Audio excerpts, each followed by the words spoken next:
don't drop out.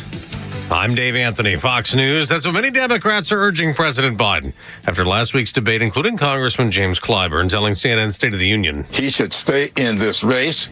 He should demonstrate it going forward. His capacity to lead the country. Stay in the race. That's apparently the message President Biden is getting from his family and close advisors as he wraps up a quick stay at Camp David. Nearly all elected Democrats, meantime, are at least publicly still behind the president, despite last week's disastrous debate performance. Fox's Doug Luzader. A big Trump case will be decided this morning at the Supreme Court as justices issue their final rulings of this term. Prosecutors and the presumptive Republican nominee are likely to find out if the nation's highest court will allow the former president to claim presidential immunity in his criminal case in D.C. Former President Trump's team argues he was acting in his official capacity as president and therefore can't be charged for his alleged actions to contest the 2020 presidential election results. Prosecutors argue the office of the presidency does not protect a commander-in-chief from legal prosecution. Fox's Ryan Schmelz. Former Trump advisor Steve Bannon has to report to prison today after the Supreme Court refused to delay his 4-month sentence for contempt of Congress. Bannon was convicted after ignoring subpoenas in the House investigation into the 2021 Capitol riot. Boeing is reportedly being offered a plea deal by the Justice Department. The charge is related to 2 deadly Boeing MAX jet crashes overseas, but victims' families object. Here is the lead counsel in the civil litigation against Boeing. This is Robert Clifford. Here's what he says. I can tell you that the families are very unhappy and angered with the DOJ's decisions and proposal. There's no accountability, no admission that Boeing's admitted crime caused the 346 deaths. Fox Business Network Cheryl Casoni. Boeing's also buying a company, Spirit Aerosystems, America's. If you had $1 million in 2009, today it will be worth less than $700,000. That's the effect of out-of-control government spending shrinking your hard-earned dollars, and it's why central banks and savvy investors are buying gold. For thousands of years, gold has withstood war, famine, and economic downturns. It's been a stalwart hedge against inflation and hyperinflation. And the company Buck Sexton trust to help you diversify into gold is Birch Gold Group. For 2 decades, Birch Gold has helped concerned Americans convert an existing IRA or 401k into a tax-sheltered IRA in physical gold. And the best part, it doesn't cost you a penny out of pocket. With an A-plus rating from the Better Business Bureau and tens of thousands of happy customers, you can trust Birch Gold, too. To learn more, text the word PROTECT to 989898 and get a free, no-obligation info kit on gold. Again, text PROTECT to the number 989898 to protect your hard-earned savings today. The Morning Xtra, only on Xtra 106.3. It is a short week. Tug, Rhino, and Los on the Morning Xtra. We only have 3 days, y'all. 3 days. It's Wednesday. You stand on your tiptoes, you can see the weekend. That's that quick. I'm telling you. You know, a lot of people are actually like off the entirety of this week. I know, yeah. We're probably the very few people that are actually working. You know what I mean? Yeah. I assume that. Now, if you're working and you're with us, 404-741-1230, call us, let us know where you are, what you're doing, what you work. Are you getting at least Thursday off? Yes, I'm sure. It's a national holiday. Maybe taking Friday off because that's what we're going to do and Kimmer's going to do.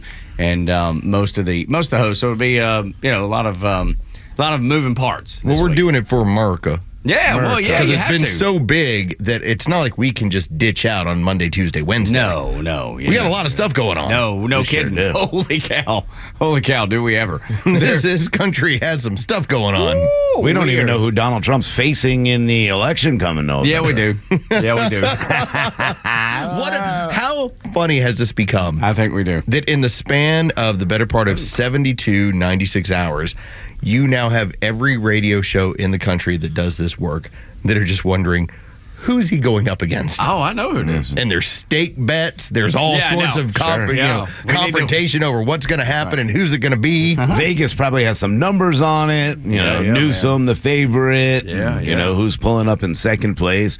You'd think Biden would still be the favorite, but obviously, he was the favorite right up till Thursday night.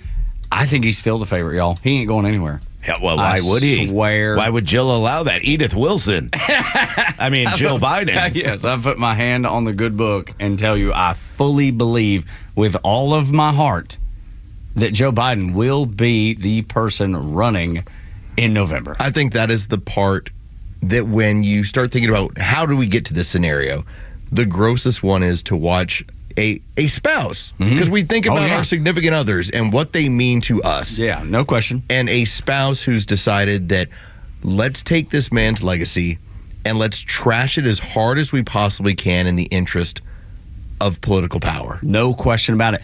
But don't forget, the smartest person that Joe Biden knows also discouraged, according to the New York Times, also said, do not step down. And that would be Hunter Biden. The idea that Hunter Biden is also pushing for this, to me, that's self-preservation. Like we talked about that a little bit about that on Friday.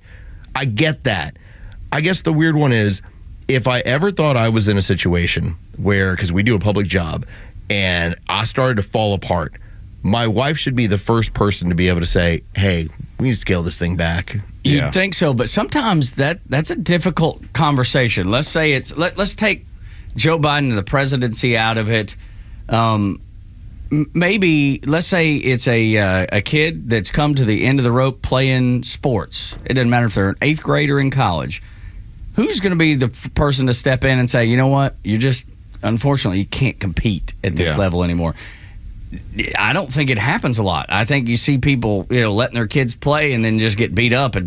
I've seen it a bunch coming up through the years, watching my own kid play, right? And there may be a time when I have to have that conversation with him, my own son, and just say, hey, man, it's time to hang up the cleats and go focus on whatever's next, wherever your life's going to take you. And I know I'm oversimplifying this. No, but it's a factor. Yeah, it's relatable. But it's hard to do, right? It's tough to go to the kid. Like if it were Liam, I don't know if what is it, Taekwondo? Yeah, I always say, just got his black belt. See, which is so cool. Yeah. I just think the idea of you won't get to 3 black belts. I know, right? Yeah. Maybe that's a horrible example. Yeah, but you know what? I mean, there was a time when he was younger and wasn't taking it serious enough where we had to pull him out of that and say, hey, maybe this isn't for you. But then when he wanted to, and he got to an age where he said, you know what, I want to do this, then it was, we revisited. But there was a time where we thought, okay, maybe this isn't the right choice for him. And that's what's going on. I don't think it's going on at all with Biden. Biden is not sure about what's going on at all. I don't think he has any idea whatsoever what's happening. I think that there's moments that when they sit down with him and explain what's going on, he kind of snaps in, but then snaps back out and says, ice cream. Between the hours of 10 and 4. Did I answer all the questions? Okay. Yes, Joe, you did. This is a disaster for the Democrat Party. Here are the headlines from all over. Biden oligarchy will decide fate. That's from Axios. They also had another one in there talking about he needs to step down. He needs to move away. Aides have shielded Biden since the beginning of the presidency. Axios. You're starting to see all the press turn on this man after it's something that we've been talking about for almost 2 years now. There was something that I read over the weekend. I thought it made a lot of sense because we talked about before we got to the debate that this was going to be not just Trump versus Biden. This was going to be Biden versus the rest of the Democrat Party that didn't want him to run. And that's what was on the line on Thursday. And one of the points that was made was that, yes, when it comes to the power base in Washington, who's running things, it's Joe Biden and the family and Hunter Biden and Jill Biden. But who's running when it comes to the media? And that was the Obamas. And you're seeing now this battle playing out of largely the rest of the establishment Democrats that are using the media to try and force Joe Biden out. Yeah. But not Bill and Hillary Clinton, not Barack Obama. They've been open and public about, no, Joe will stay the course. Yeah. Now, I don't know if they actually believe what they're saying. I think behind the scenes what they're doing. Yeah, but out front, they're saying, yes, we absolutely. And I'm trying to figure out what good does that do? If they want him out, which I would think they would. I mean, it's clear everybody knows he needs to step. He shouldn't even finish as president of the United. He shouldn't finish the term that he's in, much less run again. Yeah, so 7 months is dangerous. It totally is, especially with the Pentagon waving the flag saying European soldiers that are in Europe and across Asia are going to be targeted either today or in the next week. They're being so precise with what they're saying about our men and women in uniform being targeted. So I guess I'm just trying to figure out why you would be out there so forward-facing in support of. It's a game. It's a game that they're playing, because if they were to go out there and be like, Joe's no good, they're like, well, you installed him. You were the ones who, we all know behind the scenes that the Obamas, the Clintons, other players are making sure that they have control and power. And they've put this man in power. So they want to show support, because if they didn't show support at this point, they look like they knew that he was. And we all know he did. Yeah, of course they did. But they can't put that face in public. They lie to the public every single day about what's really happening in our lives, what they're doing with our money. They're going to continue to lie, and then behind the scenes do the things that they continue to do. It's no different from anything we've seen from the Democrat Party. They lie about student debt behind the scenes. They know they're going to lose the case in front of the Supreme Court. This is just a more extreme example because it affects the leader of the free world. I like that you called it lying, because a part of me also thought it was bargaining. Like, when you look at the 7 stages of grief, over the weekend, there was a whole lot of bargaining going on. It was trying to say, well, maybe Joe's going to be okay. Well, maybe he'll be able to bounce back. Take a look. This was Sunday on one of the morning shows, and you had Nancy Pelosi, Grandma Vodka, and Grandma Vodka decided she was going to go on the Sunday morning shows, and she was going to talk about the mental capacity of Joe Biden. And, while he may be saying we're enablers, we see Joe Biden up close. We know how attuned he is to the issues, how informed he is. And I debate with him about legislation, not debate, but discuss it with him. He's right there. So in any case, it was a bad night. Let's not sugarcoat that. Okay. It was a bad night. It No was wonder a she didn't great notice. presidency. Yeah, well, okay. This is like me going into when my grandfather was in a home for Alzheimer's patients and being like, what do you think of my grandpa? And everybody was like, he's the greatest. We love. She has no idea because she's just as bad as he is. But, just because he's there, Joe's there. Yeah, exactly. Joe's there. You took doesn't the mean word he's there. out of my mouth. But think about the only play, because, the word is out, and again, the law be damned, because we've seen how this has played out. But if you just want to follow the law, you have 16 states where the only way they can change out the Democrat nominee is if he dies. Yeah. Okay? Yeah. So as much as we want to... that past the Clintons. Yeah, I was going to say, as much as we want to say, listen... That's awful and funny. Joe Biden has to run, because if he doesn't, he's on the ballot in 16 states, and any vote for him will not be Just counted. not even count. That's the legal standpoint that we're in. So what is the only option? It's Nancy Pelosi going out there and telling you, he's fine. He's fine. And I'm telling you, that's why I'm convinced. Yeah.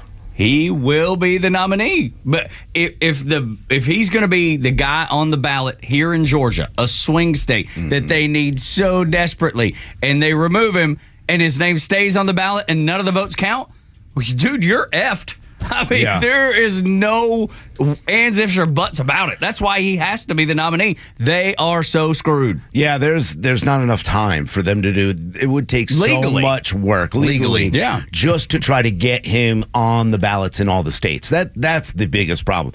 I agree. I think Joe Biden ends up being the man that they put up on the stage to hopefully, for their sake, win. That's why they're spinning all this. That Donald Trump lied. He had one bad night. Yeah. The Nancy Pelosi, he's fine. He's great. Whatever. The American people know the truth, and that's the fear. Now, will they have a backup plan? Sure. I'm sure they do. I just don't think it'll ever come to fruition. Gavin Newsom's a loser. Gavin Newsom's not going to be the one. I know that they continue. That's probably where they want to go. But at this point, if they lose with Biden, that's okay to them, because they're going to still try to win in any regard they can, whether it's cheating or whether or not they just focus on the Senate and the House. They have already written off this election. Now, that means that they'll play the game and hope that if they continue to lie to you and create fear, okay, because they believe when the people fear the government, that's a good thing. When the government fears the people, like they fear a Donald Trump. They don't want that. They don't want that. Right. So they'll do whatever they they can to create fear that Donald Trump is, because you see it every day, even in the Atlanta Journal-Constitution, even though it's been debunked, and he said, I'll be a dictator on day one by drill, baby, drill. I will put in executive actions that make sure this country is moving forward. They even cut that out. So they're still going to play the fear game, hoping that people will vote for Joe Biden for policy and the Supreme Court over the fact that this man is pretty much dead man walking. Your betting odds right now for the Democrat representative, Joe Biden is by far the favorite. He's a minus 156. Then you have Michelle Obama, a plus 1,300, Gavin Newsom, a plus 1,400, and Kamala Harris, the VP, as a plus 1,700. That's embarrassing. That's the VP. To imagine that the VP trails in terms of being a betting favorite, this is the problem they created for themselves. This is the thing that I think is the funniest. Like, I think that Joe Biden, the fact that he has dementia, and I was reading this weekend, he was diagnosed in 2018. That is what I read this weekend. The administration knew it. His aides knew it since 2018 when he was diagnosed. But that aside, the fact that these people, you look at what's going on with Kamala, and they have nowhere to go. They have to stay the course. There's just not really an answer. Yeah, there really isn't.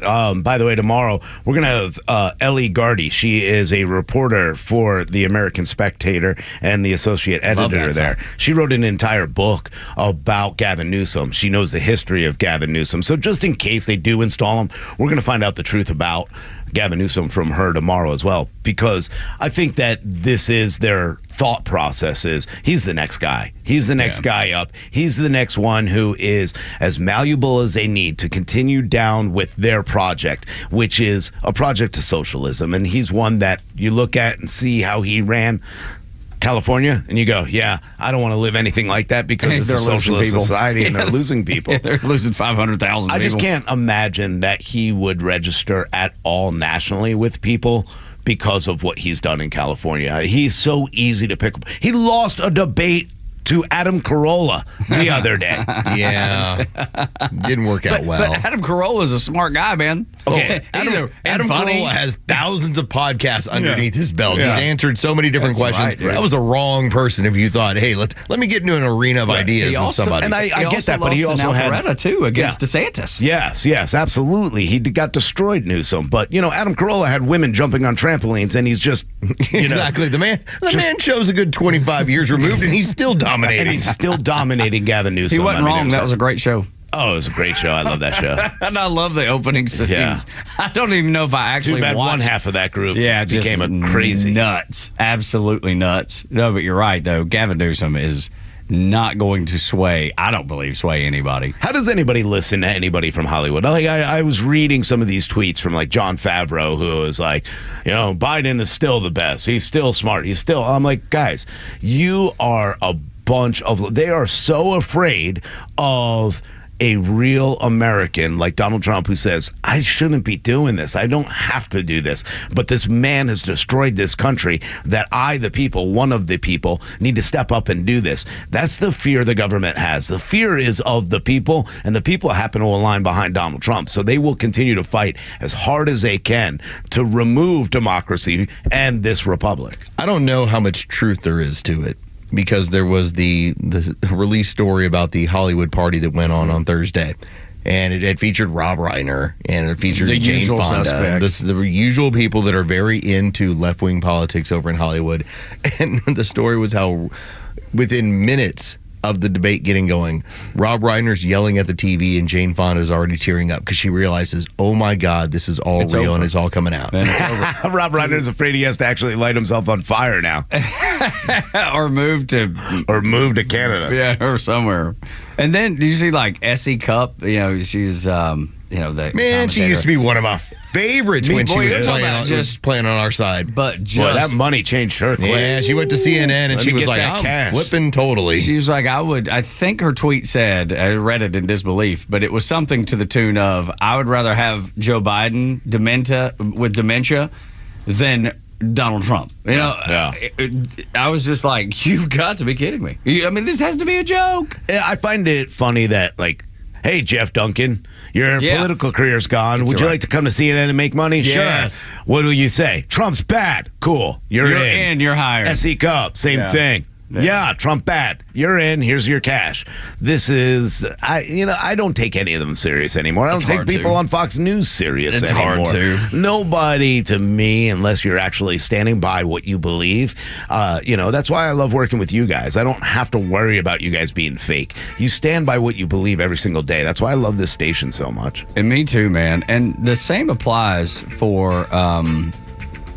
his last name is Ford. He's on the panel, former Democrat from Tennessee. What's his first name? You know what I'm talking about. He's on the 5. He does the 5, yeah. That fool. Something Ford Jr., Harold Ford Jr. Harold. There we go. He knew, it was funny, you could see him post-debate. You could see the wheels turning. He knew what he had to say, but it wasn't what he believed in his heart, and you could see it happening live. It's hilarious to see people like even Raphael Warnock, when asked about the dementia and the cognitive decline, his only response is, "Well, I'm not a doctor." Right? Yeah, that's right. It's like, suddenly you were so clear about telling us everything you thought about COVID and everything else. Now suddenly you're not a doctor. Yeah. Even Anderson Cooper's face. Yes, just stunned like Biden in front, like blank stares. Just blank stares. Morning Extra on Extra 106.3 is like watching fireworks on the 4th of July.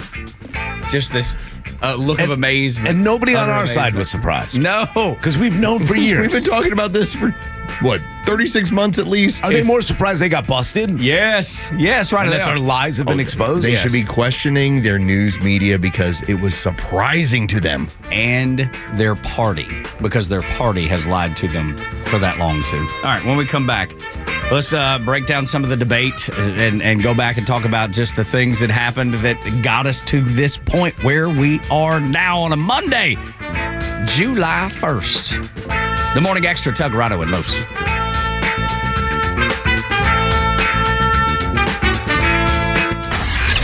The legend Neil Bortz is only on Extra 106.3. Hey, it's Pete, and here's what you missed from the Talkmaster. The most powerful union in America, I've told you many times, teachers' unions, solidly in the Democrat camp, 100%. That is why Democrats constantly fight school choice, because teachers' unions hate the idea of parents deciding where their kid will go to school. That's the government's job. Thank you, Democrats. Catch Neil's commentary every day on Extra 106.3 or listen anytime on the Extra 106.3 app. Me and my sweet wife got into an argument this weekend. We don't normally argue. We did this weekend. You know why? Because she wants the house to feel like it's Antarctica, and I do not. Now, the beauty is that we have the choice. Can we have a comfortable house, or can we have Antarctica? And yes, my wife wins that battle. I swear our HVAC is slinging snowballs. It's so cold in our house. I'm like, sweetheart, turn the temperature up. Can we go to 71, 72, 73? Can we? No, we can't. That's the way her and my son like it, just freezing in our house. And if you have this debate, you know what I'm talking about. But the beauty is central heating and air conditioning made that debate, that argument possible. So maybe I should be mad at them. Maybe I should be mad at central heating and air because they came and fixed our HVAC so well that it is freaking snowing in my house. Maybe you want it that way. If you do, you don't need an entirely new system, probably. They can come out and just maintain the system that you have. Get it blowing snowballs like they've done at my house. They can do it. You don't need that new system. Maintenance agreements to keep your system running. Or if there is a repair that needs to be done, they can work on any system, any make, any model, any year. Keep that in mind. 770-GET-HEAT, centralheat.com. On this episode of The Real Houses of Atlanta. Whoa, Bobby, what's going on? Well, now that I'm the HOA president, I'm going to start cracking down on the neighborhood. With a sledgehammer? Oh, look, this place is looking rough, and nobody's moving right now either. So I'm telling the neighbors it's time to fix up the homes they have. And what do you suggest? Well, I'm telling everybody on the block about Exovations. They're right here, and they can get your house the facelift it needs. We're talking new siding, roofing, windows, doors, decks, even porches, patios, and porticos. Now, if you'll excuse me, I'm going to start with Jim next door. Hey, Jimmy, you got a window out. Check the bylaws. Hi, this is Candace with Exovations, and have I got a tip for you. Avoid an HOA headache and let us give your home the facelift it needs. We'll introduce you to our ExoVision, our very own architectural design that allows you to envision your home's transformation before you even start the project. Ready for your on-time, on-budget, and stress-free renovation? Visit exovations.com and book your consultation today. Don't miss a minute of the action this season as Georgia Tech men's basketball takes the court in the Camas Pavilion in Midtown Atlanta. Into the lane, fadeaway jumper, he knocks it down, and a foul! Secure your seat in the Thriller Dome to watch head coach Damon Stoudemire and the Yellow Jackets take on top-ranked opponents all season long. Dives down the lane, shoots the scoop, and he scores! Get your tickets today at RamblinRack.com. Sting 'em.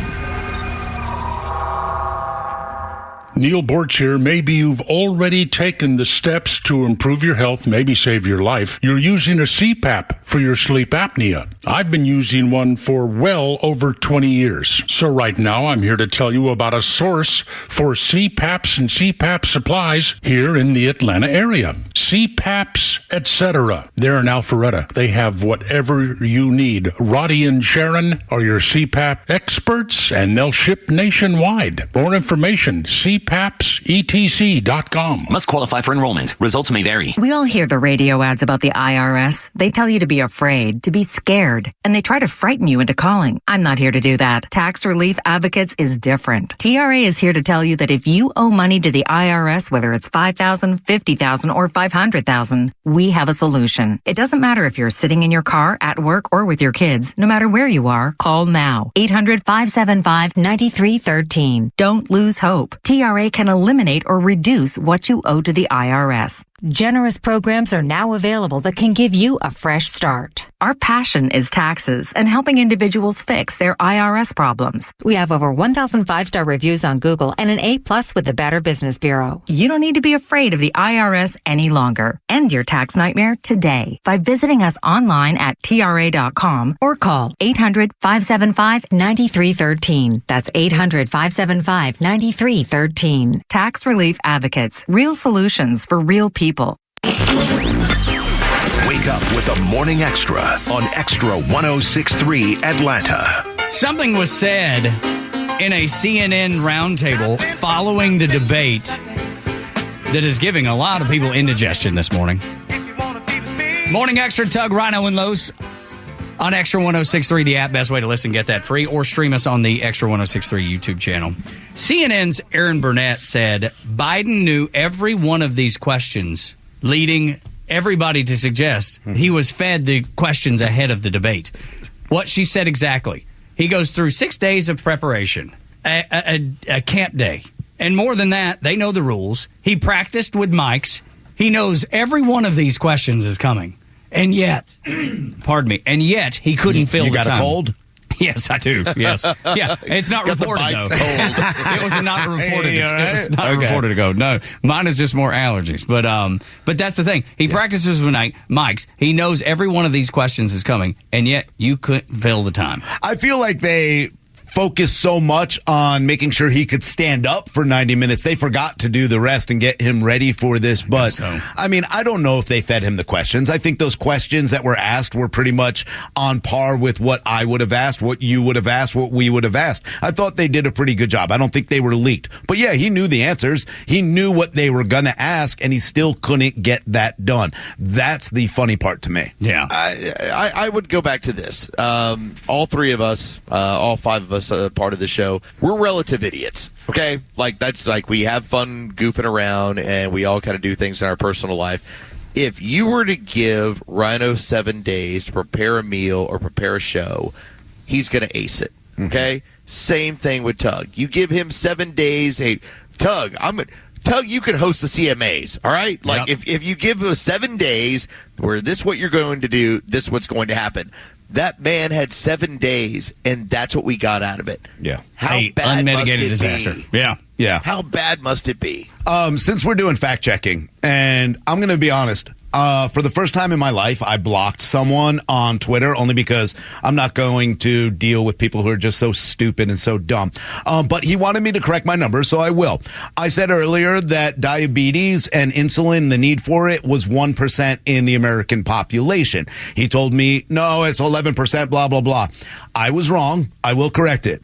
2 million Americans out of 330 million Americans have type 1 diabetes needing insulin.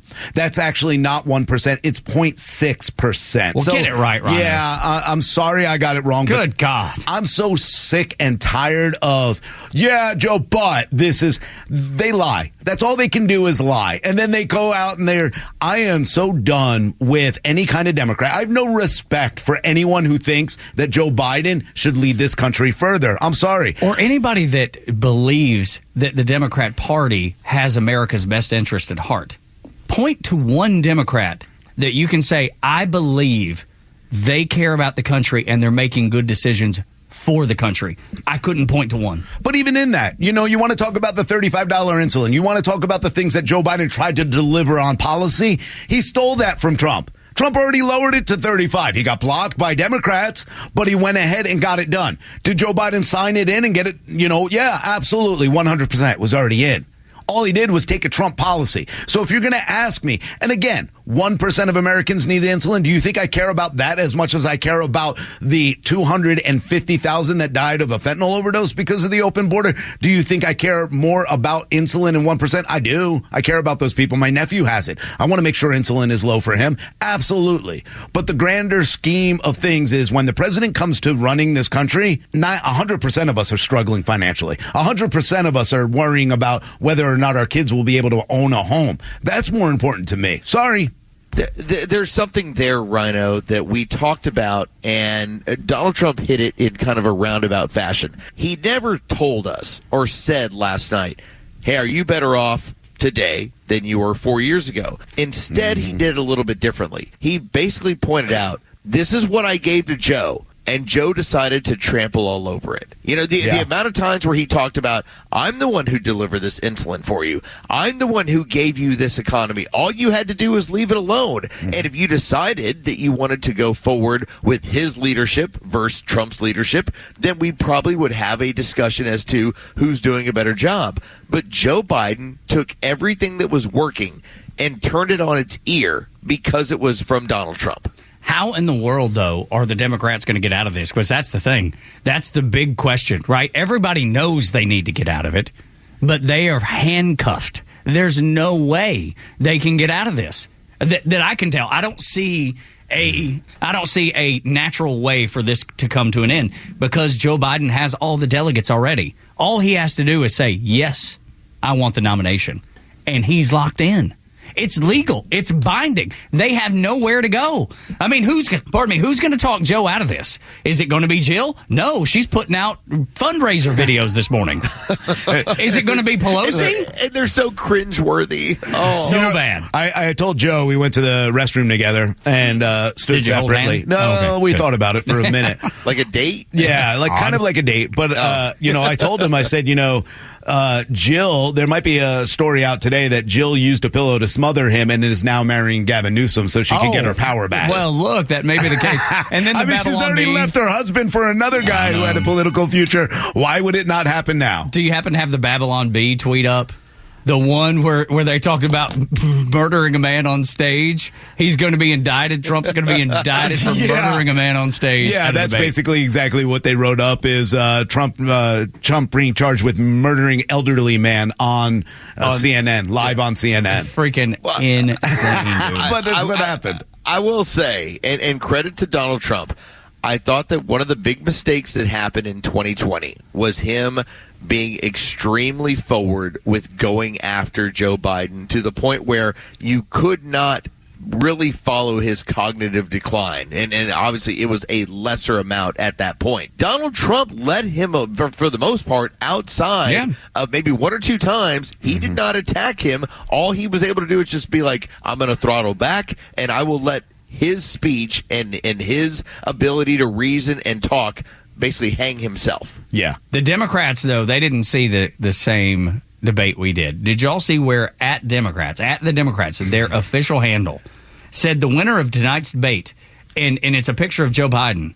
And like, how delusional are you? Who are you trying to convince? Like, who watched that or has seen any of this on social media this morning and goes, you know what? Those Democrats are right. Joe Biden did win. Bro, listen, if you lied to someone, and they always fell for it and they always did exactly what you wanted them to do and reiterated what you told them to do, wouldn't you keep lying to them too?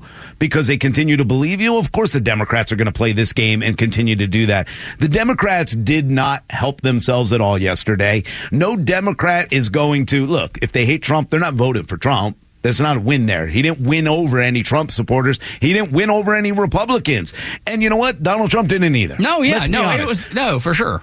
My father, who is very conservative, is like, this is an opportunity where what I saw on stage yesterday, this is where some people might sit out of I understand why people will sit out and not vote for either one of these people because they both look like fools. And they did. They kind of fell into Buddy, comparing what Donald Trump did to what Joe Biden did is not even, there's not even in the same stratosphere. Not even. But I think a lot of people are like, hey, the whole thing is a mess. But I'll tell you what, a lot of Republicans are going to look and say, I don't like Trump, but there's no doubt that I'm going to continue to vote and do my duty, and I'm going to have to vote for somebody I don't like because, Neil Bortz, there are going to be plenty that go out there and go, I'm still going to vote for Trump. I don't want to vote for Trump, but there's no way we can let this man back in the office. There's no option. None. There's no option. And like I said, I've said this a few times this morning, and I think it bears repeating.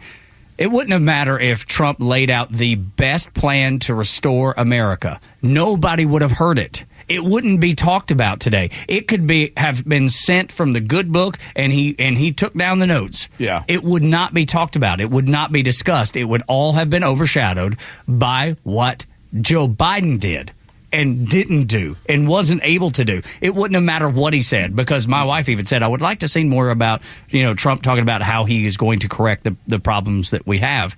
And I said, it doesn't matter. You might have gotten it, but it wouldn't be discussed today. It would be a complete wash. It wouldn't have helped him. Do you think that, how does she feel? Is she going to run out and vote?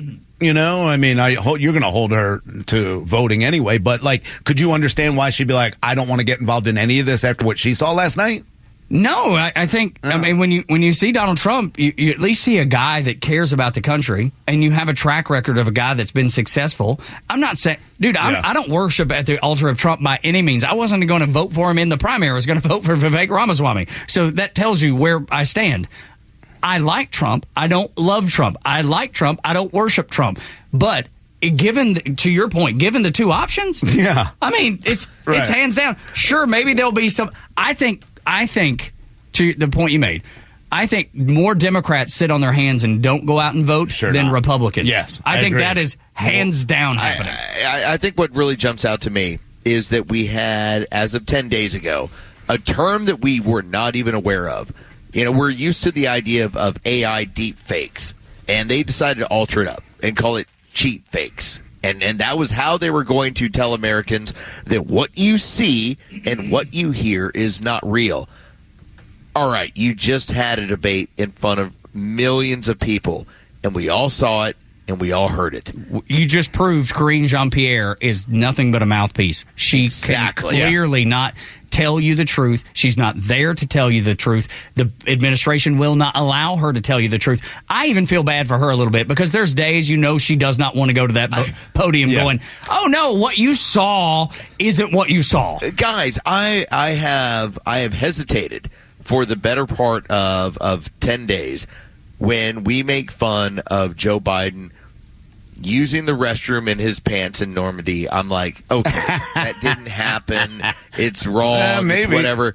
Man, it happened. Yeah, it did. I know it. It's so I have to go for all of it at this point, because as much as I want to sit back and give this man the benefit of the doubt on some of these, because we play the game like they play the game. Mm-hmm. The problem is that whenever they now talk about, hey, look, it's Donald Trump and he forgot this person. All right. It's nowhere near the same thing. One person is doing pretty good at 78. The other one at 81 is a freaking cadaver. Bill Maher, his example or his description of Joe Biden. Joe, remember when he said, Joe just looks old? Yeah. Trump doesn't. Yeah. Trump didn't act old. it. Biden does. And that's a Democrat, man. Yeah. It's not like he's a conservative pointing that out. Yeah, look, Trump got through everything and didn't stumble. Look, everybody's going to mix up words. Even Biden, some of the words that he mixed up, I don't blame him for. But we know the difference between the two. Let me tell you what's trending. This is why the Democrats should really worry. This is what's trending throughout social media. Number one, replacing Biden. Number two, Joe Scarborough. Then you know why, Joe? Because he said it's the best version of Biden. That's why he's trending. Yeah, this one is my favorite. Time for Mike Obama. Oh, my. Oh, my. 25th Amendment. And like I said earlier, black jobs is starting to trend. Like I said, this is something they're going to pick up on and they're going to use against you got him to as fight much back as somehow possible. or another. Yeah. I mean, that's the only thing you got. That is the only thing you have from last night's debate to push back. And that was nothing more than misspeaking. There was no ill intent behind it. So you've got nothing. The Democrats have nothing. They have nothing except failure. And the example is in the economy, inflation, grocery prices, gas prices, and unsatisfied Americans. That's what the Democrats have. Yeah, it is ridiculous. Hold on. Here's a teacher, by the way. Biden did terribly, and I expect that sort of question to come up because they were asking about like this man and whether mentally he's there. I don't think it's fair. Presidents have always been administrations, not a single person, and Biden was clearly recovering from some illness. A bad debate isn't a sign of his inability to do the job. This is more. This That's is a school teacher? That's your teacher's Oh, my lounge God. right there. Oh, my God. This is who's going to go in and tell your kids, like, yeah, no, he did great. If you can't get on a debate stage and articulate a message and articulate your goals and what you've accomplished, then how can I imagine at any point that you can sit in front of your cabinet or you can sit in front of other world leaders and hold that kind of sway and hold that kind of power? But the biggest problem is he's falling asleep in those meetings. Right. You know? Doug, everything's on the table at this point. Every single report, him falling asleep in meetings, him walking around in the White House naked at night, all of these things now have been given credence. Every single one of them has now officially been given credence based on what we saw last night. And the crazy thing is now people could start making fake videos and people will believe it. Oh, yeah. Because there's no reason not to Los's point. There's no reason not to believe it anymore. Everything you've seen has been certified, even though Karine Jean-Pierre and the administration and Joe Scarborough and all the leftist media have told you, do not believe your eyes and ears. Now, it can be real. I'm not encouraging it. I'm just saying it could be faked.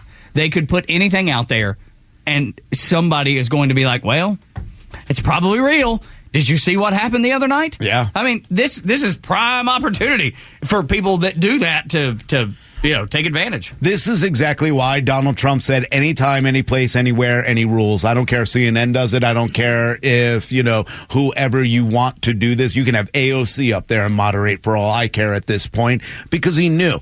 He capitalized on exactly what he should have, which is let Joe speak. Go ahead, mute my mic. I would rather him try to get through 1 minute, because I think if he was able to interrupt, it would have been able to kind of save Joe from stumbling through a full 2 minutes of talking. I think Donald Trump will accept any debate. He'll do 10 more. He'll do 10 There's more no if he chance could. Joe Biden's doing enough. Oh, there is no There's way. zero. How do they get around that, though? They already got one scheduled. How are they going to get around this without looking like fools? They'll start a fire at the White House.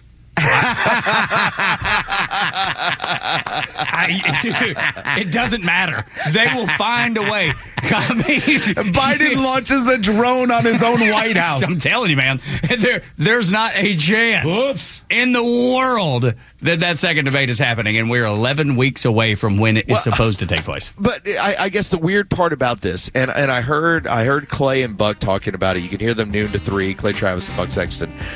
One of the theories that had been around was Biden's going to do so well that then he's going to use the excuse moving forward after he takes care of the debate that I'm not going to debate a convicted felon moving forward. That's a good angle. And that would have, and had he done well, that would have been the perfect angle. Instead, they can't. You can't possibly go down that road. It's just stuck. Like mud on the tires, can't get out. You have to call a tow truck. Tug, Rhino, and Los on the Morning Extra on Extra 1063 when we come back. Joe Biden versus Joe Biden. 2019 versus 2024. You decide what's better for America. Next on the Morning Extra on Extra 1063.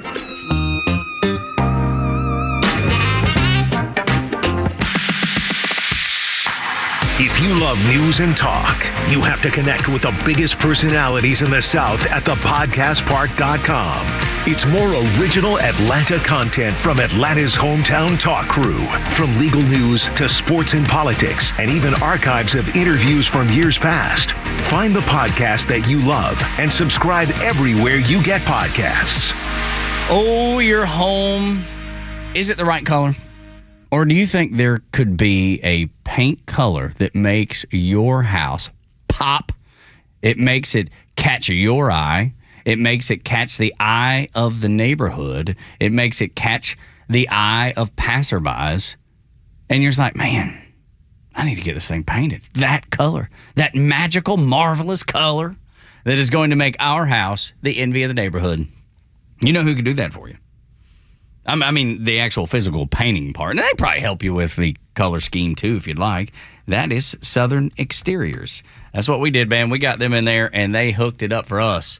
And they can do the same thing for you. Now that we've got the house painted, we've got to go and work on that back deck. That is the next project that I've been alluding to, that I've been talking about. Now, I got a kid in college, so, I got to take things in phases. We did the painting of the house. Now the next phase will be getting that back deck done. We're going to get our house exactly the way we want it. And because of Bidenomics, we can't afford to sell it. We can't afford to buy anything else. We wouldn't be able to afford anything in our own neighborhood, if we sold our house. So that's where we are. We're dumping money into our house, but we have to do it in phases. And when I'm ready, Southern Exteriors will be ready, too. They do not make you wait. You call them, 8779-SOUTHERN, and they will be there lickety-split. They'll be there immediately, in an instant. SouthernExteriors.co. No one plans on going to jail, but at A Second Chance Bail Bonds, we believe everyone deserves a second chance. That's the driving force behind everything we do. If you or a loved one has been arrested across town or across the country, you need help now. A Second Chance Bail Bonds works fast with bondsmen throughout Atlanta to help expedite release within hours. A Second Chance. It's better to know us and not need us than need us and not know us. Call A Second Chance 24/7 at 404-BAIL-OUT. That's 404-BAIL-OUT. Or online at atlbail.com. Looking to keep your kids busy this summer? The Atlanta Braves youth baseball and softball clinics offer nonstop fun with an emphasis on teamwork, attitude, and healthy competition. The unique baseball and softball programs will help players ages 6 through 12 develop on and off the field. July's locations include Norcross, Marietta, and Swanee, but make sure to check out all the Metro Atlanta options. And don't miss the softball clinic at Truist Park on July 17th. Visit Braves.com/clinics to sign up today. Atlanta Braves Baseball. We are Braves Country. Yellow Jacket fans, your Georgia Tech football team prepares to tackle the competition this fall in historic Bobby Don Stadium at Hyundai Field. 5 seconds to go. He will toss it into the end zone at the 5. Into the end zone. Touchdown Jackets. Touchdown Jackets. I see it, and I still don't believe it. Support second-year head coach Brent Key and the Jackets on game day by visiting RamblinRack.com to get your single game and season tickets today. Sting 'em. There are crazies on the road. Who knows where they're all going, but if one of them hits you, don't take care of it on your own. Call my friend David Van Sant. He is the lawyer that used to work for the insurance company. The team at Van Sant Law knows who to call, what to say, and will make sure you get what you deserve and what the insurance company doesn't want to pay for. They have your best interest at heart and will take care of everything. If you don't get paid, they don't get paid. My advice, save Van Sant Law in your phone. Today, 855-GA-INJURY, VanSantLaw.com. Election coverage is more than polls and numbers. It's about what matters in your life and your community. And Atlanta's only conservative news and talk station cares about your community, your voice, and most importantly, your vote. So keep it all here for the latest and download the Extra 1063 app and keep up with Atlanta's only conservative voice. Tug, Rhino, and Los on the Morning Extra. Extra 1063. Never letting you down. We're always here. We've always got the conservative point of view that you are looking for that you won't get anywhere else. We actually tell you the truth about what's going on. And have been, Los. And have been. For, I think Rhino said 2.5 years, maybe longer than that, man. Maybe longer. But I think you pulled up. You're like, yeah, I don't want to oversell us. But No. we've been telling the truth for a long time.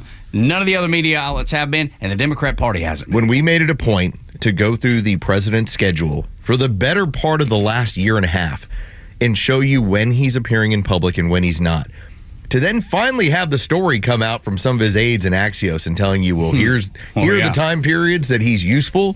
We've been telling you that for the better part of a year. We've lined out the schedule for you. We are 13 minutes away from that very discussion. I want you to hear Joe Biden versus Joe Biden. Now, this Joe Biden 2019 versus the one that could be running for re-election, Los. Yeah, here's alternating piece of audio. You're going to hear what Joe Biden sounded like while running for president in 2019, and then what he sounded like on Thursday. I continue to think we have to make fundamental changes in civil rights, and those civil rights, by the way, include not just only African Americans, but the LGBT community. He wants to get away with, get rid of the ability of Medicare I did not oppose busing in America. What I opposed is busing ordered by the Department of Education. That's what I opposed. Making sure that we're able to make every single solitary person eligible for what I've been able to do with the COVID. With dealing with everything we have to do with. Look, there it is. If you will determine the outcome of this election, vote. If you're able to vote early in your state, vote early. Vote often. If you're able to vote in person, vote in person. Vote whatever way is the best way for you, because he cannot stop you. And I'm going to continue to move until we get the total ban on the total initiative relative to what we're going to do with more Border Patrol and more asylum officers. President Trump? I really don't know what he said at the end of that sentence. I don't think he knows what he said either. Look. How fascinating the difference. Yeah. Stark.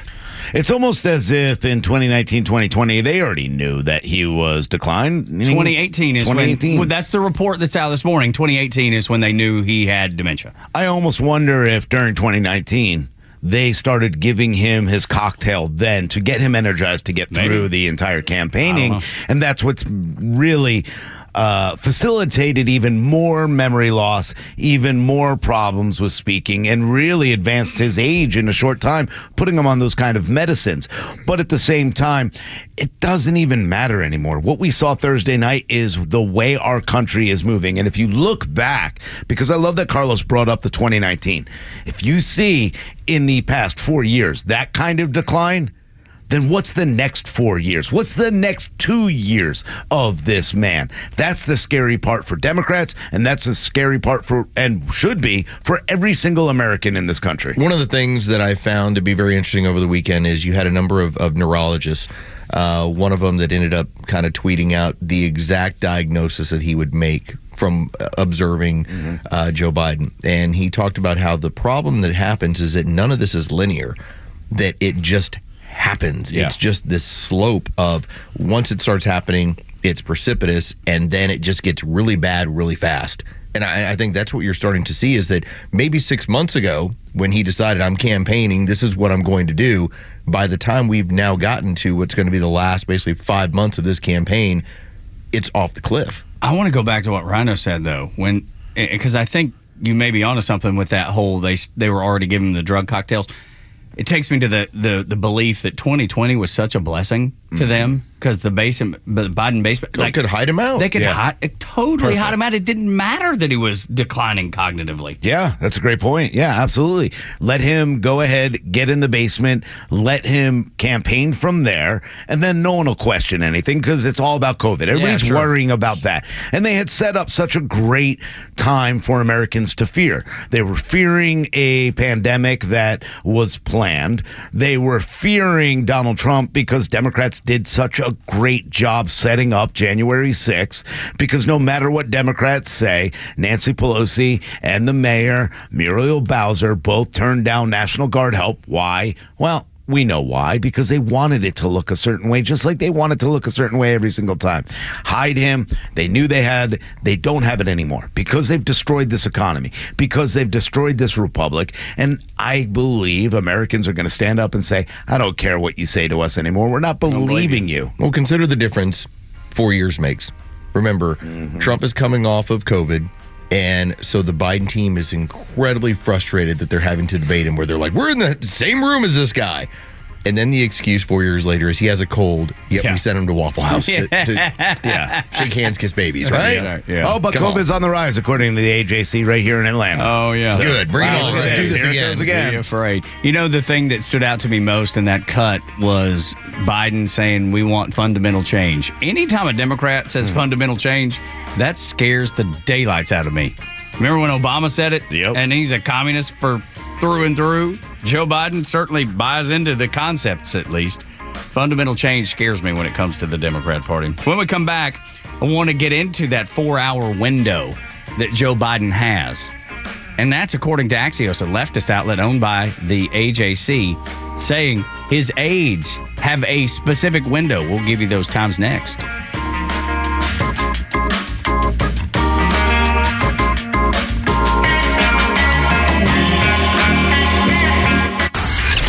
The legend Neil Bortz is only on Extra 106.3. Hey, it's Pete, and here's what you missed from the Talkmaster.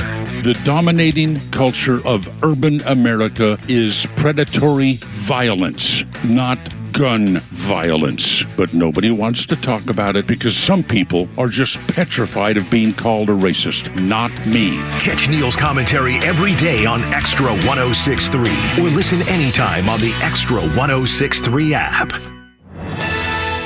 Hey Atlanta, it's Ben, host of the Weekend Ben Burnett Show, proudly brought to you by Peach State Pride. Each and every weekend, we bring you all the issues going on around the globe and what America's ultimate role is in order to drive our agenda forward as conservatives. And if you ever miss an episode, you can download everything I've ever done on Apple, Spotify, or you can go to the podcast park. See you around, Atlanta. Get ready. Diamonds Direct will forever change the way you shop for jewelry. With over 80 years experience in direct sourcing, Diamonds Direct is finally opening in Atlanta. Customers across the Southeast know Diamonds Direct for their unbeatable selection and prices, but return again and again because of their unparalleled customer experience. The experts at Diamonds Direct are your advocate in the dizzying world of diamonds, ensuring you are nothing shy of confident in your purchase. How do they do it? With the best selection, the best quality, and the best price. In fact, Diamonds Direct guarantees they won't just meet any local price, they'll beat it. So if you can dream it, Diamonds Direct can deliver it. Build your own engagement ring, tap into their custom design studio, or choose from hundreds of ready-to-wear styles. No other jeweler can maximize your budget like Diamonds Direct. Diamonds Direct, coming soon to Buckhead and ready to amaze Atlanta with the best selection, the best quality, the best price, and the best people guaranteed. Hey, it's Tug from my friends, the Frost family of First Liberty Building and Loan. You hear about their family's company all the time here on Extra 106.3. First Liberty has helped hundreds of small businesses grow by saying yes when the big banks say no. On Wall Street, opportunities to earn big returns are everywhere. But for Main Street investors, those opportunities are hard to find. Until now. Our First Liberty notes are now open to qualified Main Street investors, paying interest rates of 8 to 13% while helping fuel the growth of small businesses right here in Georgia. With a few basic qualifications and with as little as $25,000, qualified Main Street investors just like you can earn an 8 to 13% interest rate. If this is you, they'd love to hear from you. Go to FirstLibertyGA.com and consider joining the First Liberty family today. That's FirstLibertyGA.com. FirstLibertyGA.com. First Liberty notes are not obligations of or guaranteed by any financial institution and are not secured by any collateral. They are not FDIC insured or guaranteed by any government agency. You could lose money. Purchasers must verify their SEC accredited investor status. Securities are not being offered in any jurisdiction in which it is unlawful. Hey Atlanta, it's Mark from the Safe House. And now, the security riddle of the day. What's less secure than a fake safe from a furniture or big box store? Joe Biden's fake border policy, of course. But hey, there is good news. This time next year, Joe Biden will not be president. So drop by Atlanta Safe House and check out the largest selection of safes in the Southeast. Build a wall around your valuables with a safe from the Safe House. We have certified delivery crews to install your safe. With over 30 years in the safe business, the Safe House is the place to buy safe in Georgia. So go to atlantasafehouse.com.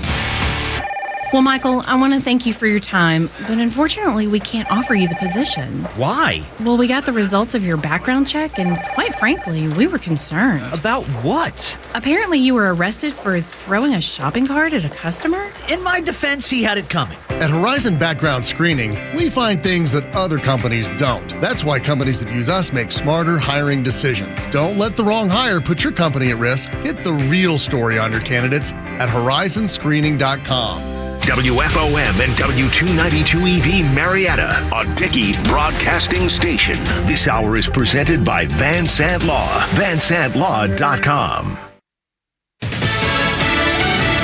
They want President Biden to keep running for re-election.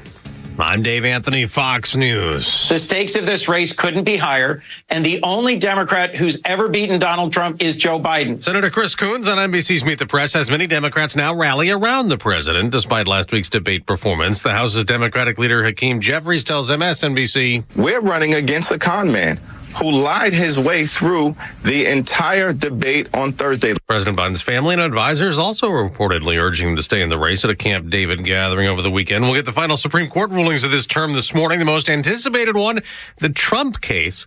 The former president's claim he should be immune from prosecution, which has delayed the 2020 election-related Trump federal trial. Ex-Trump advisor Steve Bannon goes behind bars today for contempt of Congress related to the 2021 Capitol riot. After being denied Friday by the U.S. Supreme Court for a delay in sentencing pending an appeal, it's 4 months in prison for former President Trump advisor Steve Bannon for ignoring congressional subpoenas in then House Speaker Nancy Pelosi's J6 investigation. He claimed executive privilege. Fox's Jeff Manasso. There are two Boeing updates this morning. The company's buying a key parts supplier, Spirit Aerosystems, for more than $4 billion. The other potential Boeing deal is with the Justice Department and could be even bigger. The DOJ plans to charge Boeing with criminal fraud and has presented the commercial airplane manufacturer with a plea deal after Boeing violated the terms of a 2021 deferred prosecution agreement that was put in place following the two 737 MAX crashes in 2018 and 2019. Fox's Sue Guzman. Those crashes killed 346 people. Victims' families were briefed on the potential Boeing guilty plea offer, and they object. U.S. military bases have been put on heightened alert status in Europe, with a defense official telling Fox there's credible intelligence of a plot to attack. America's listening to Fox News. If you had $1 million in 2009, today it will be worth less than $700,000. That's the effect of out-of-control government spending shrinking your hard-earned dollars, and it's why central banks and savvy investors are buying gold. For thousands of years, gold has withstood war, famine, and economic downturns. It's been a stalwart hedge against inflation and hyperinflation. And the company I, Buck Sexton, trust to help you diversify into gold is Birch Gold Group. For 2 decades, Birch Gold has helped concerned Americans convert an existing IRA or 401k into a tax-sheltered IRA in physical gold. And the best part, it doesn't cost you a penny out of pocket. With an A-plus rating from the Better Business Bureau and tens of thousands of happy customers, you can trust Birch Gold, too. To learn more, text the word PROTECT to 989898 and get a free, no-obligation info kit on gold. Again, text PROTECT to the number 989898 to protect your hard-earned savings today. Search for the Extra 106.3 app wherever you download apps by searching XTRA 106.3, Atlanta's only conservative news and talk station. Morning Extra and Extra 106.3 Tug Rhino, front office Lowe's. There is some polling out, and we're normally talking about polling for politicians, and sometimes it's meant to influence, not inform. But I got to tell you, I can get behind this polling. I don't care what they're trying to do. All right. Half of Americans, 49%, think we should get the entire week off for the 4th of July, not just the 4th of July. This Hold on. is what I've been searching for. This, again, really disturbs me about this is like the 33% that say Biden's fine. Only 49% think we should take a week off. Right, yeah. This poll is flawed. That's right. It should be at least 98% because the 1%ers that own the corporations that don't want to give us days off, those are the ones I can see voting against. This should be like 97.3. Yeah. My wife has the whole week. I'm jelly in this regard. Yes. She was dead asleep when I left the house. Yeah. No interest in getting up for anything. Wonder why. She's a real patriot, willing to take the entire That's week right. off for the independence of this country. That's exactly I right. like it. But it says most people aren't doing anything for whatever reason. This year, half of Americans, only half the country is like planning to do something like travel, vacation, or whatever. Yeah, you guys have plans like ours are. No, ours are local plans. Okay, we have done. That's it. But we are going to celebrate it because I looked at my son and I said, well, this might be the last time that we have independence if Biden and them keep doing what they're doing. So let's celebrate, the last time this republic stood. This might be the last big 4th of July we have. Fingers crossed that it's not. Yeah, Fingers crossed. we're going to fight this. Yeah, we're going to It fight ain't going to that. happen. So what are y'all going to do? I mean, anything fun? I mean, yeah, we're probably going to go out to the lake. So our friends have a big houseboat, which is amazing to me. These houseboats are so cool. And so a bunch of people that we've met that also have houseboats, they all like go out today and they set up and they'll live right there out front of the Etowah Yacht Club where they launch all the fireworks on Wednesday night. So we're thinking about Wednesday night doing that and then Thursday night. That's the Redneck Yacht Club. Yeah, and then we're thinking about going up to the mountains Thursday night, like fireworks off where no one cares. Yeah, sure. And doesn't scare the dogs. Yeah, Liam, Liam still loves them. He thinks they're fun. His friend Seely loves them, and Brendan and I love them, and we want to light them in front of the boys and have big ones that explode everywhere, and hopefully we keep our fingers. Mortars and things. Yeah. FOL, what y'all doing for the 4th? We are heading to Huntsville, Alabama, the area that my in-laws live in. So the smartest city in America, ain't it? The first time I was there, we had this party and we were in this people's basement, and I would say about 80% of the men who were there left. And I was like, why are they leaving? And they're like, well, they have a launch tomorrow. They all worked for NASA. Oh, that's cool. They were all rocket scientists. Yeah, so. they're like, while you launch your silly fireworks, we're going to go launch a rocket with a satellite. Rocket. So communications around the world. Here's your cardboard tube that flies up and explodes. Here's our metal one that will hopefully not explode. That's the plan. Is we're going to go there, and it's a very, very military and very July 4th community, and so we're gonna go do it big over there. Goey, what do communists do that vote for RFK Jr.? What do they do on 4th of July? We light fireworks too. They are communists in nature. They're like, hey, created by China. So. Yeah, there you go. Right, they shoot off Chinese fireworks. So does everybody. No, but the illegal ones that come across the border. Do communists like shoot their fireworks like at the American flag, or do they find something patriotic like a military cemetery and just go and light it on fire? I've had these rules. That's what communists do on the 4th of July. Yeah. Sure. For years, I have had these rules. Because my father-in-law will go out and buy like the mortars. Yeah. I make sure my kids stay inside the house or just basically in a covered area, because that man gets a few drinks in him and suddenly it's like he turns the place into Vietnam. Okay, he links up like 6 of the fuses, leaves 6 in his pocket by accident, and he's just laughing. Diabolical. Birds falling out of trees. That's right. Dogs. I mean, the dogs. Yes, like every dog in the house is like hiding underneath furniture. Poor dog. I used to love to cut the end off a wiffle ball bat, and I'd take the bottle rocket, drop it down there through the hole, light them, and use them like just like a big old RPG coming at you. This is how stupid we were as kids. We would take the bottle rockets and have bottle rocket wars. Yeah, and we would light them and then throw them at one another. I mean, silly. Boom, and they blow up right next to your ear. Yeah, you couldn't laughing. hear for a week. Yeah. You thought it was the greatest thing that ever happened to you. It's great. Now we're in radio. We can't hear anything anyway. Exactly. It's not like I lost much. Right. I mean, good Lord, have you walked in here when Kimmer's been on the air? I put my headphones on. It sounds like a damn Jumbotron. Walk in here before and say hello to Kimmer. Yeah. He can't hear a thing for 3 days. Hey, Kimmer. Yeah. And then somebody have to tap him on the shoulder and be like, hey, they said said hello to you. Hello. the Rhino. The He only smart sees one in girls town. walking by glass. That's the only thing he can see or pay that, attention to. That gets his attention, no question about it. Jill Biden, y'all, is on the cover of Vogue magazine. All right. The first lady. Yeah. The first lady. Who's running for president. Yes. I was going to say. Yeah. What an ugly, ugly person, man. Yeah. How can you... Because if you think about it, what it really comes down to is if you ask, what is the Joe Biden legacy before the debate? It's, all right, maybe a one-term president, maybe a guy who got through some hardcore leftist legislation. Yeah, terrible legislation, but he got it done. Now what is it? The doddering old man that's being propped up by his wife who is power hungry. The biggest...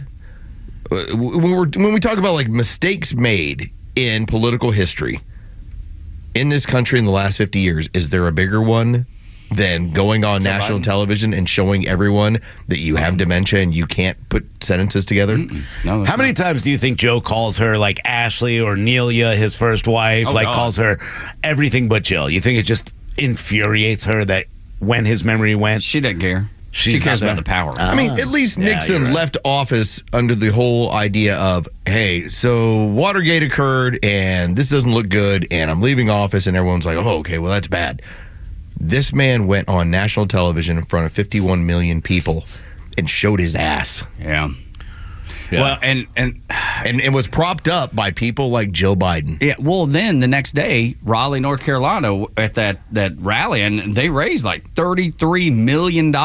I think that's the number. 30. Yeah. I'll double check. Okay, yeah. Sucker born every day, dude. $33 million in the 72 hours after the debate. Somebody was like, "Yep, that's the guy I want." Yeah, right there. But that's the other portion of this, and this is where Bill O'Reilly was talking about this, and this is where you have the question as to what was going on with their major donors. That money is drying up. It's like the $33 million is great. Yeah, you need $1 billion. Oh yeah, for sure. Yeah, I get it. That money ain't out there right now. 33 still, man. Yeah. Who's going? Yep, that's the guy I'm donating to. Suckers. I'm not a numerologist. I don't play with this, but it still. I talked about this on Friday. It still blows my mind that everything is 33. 33% still think he won. Yeah, the snap vote or the snap poll after the debate. Yes, the CNN. Yeah, 33% think he's doing a great job running this country. 33% think the economy is great. That's interesting. And $33 million worth of donations. It's so weird to me that right. Now started, like, I could play the game that, like, those, now you add up, 33, 6. Creepy. No, but look, they will always continue to support him. The difference between what happened when Trump ended up raising over $100 million is they were small donations, a lot of small donations.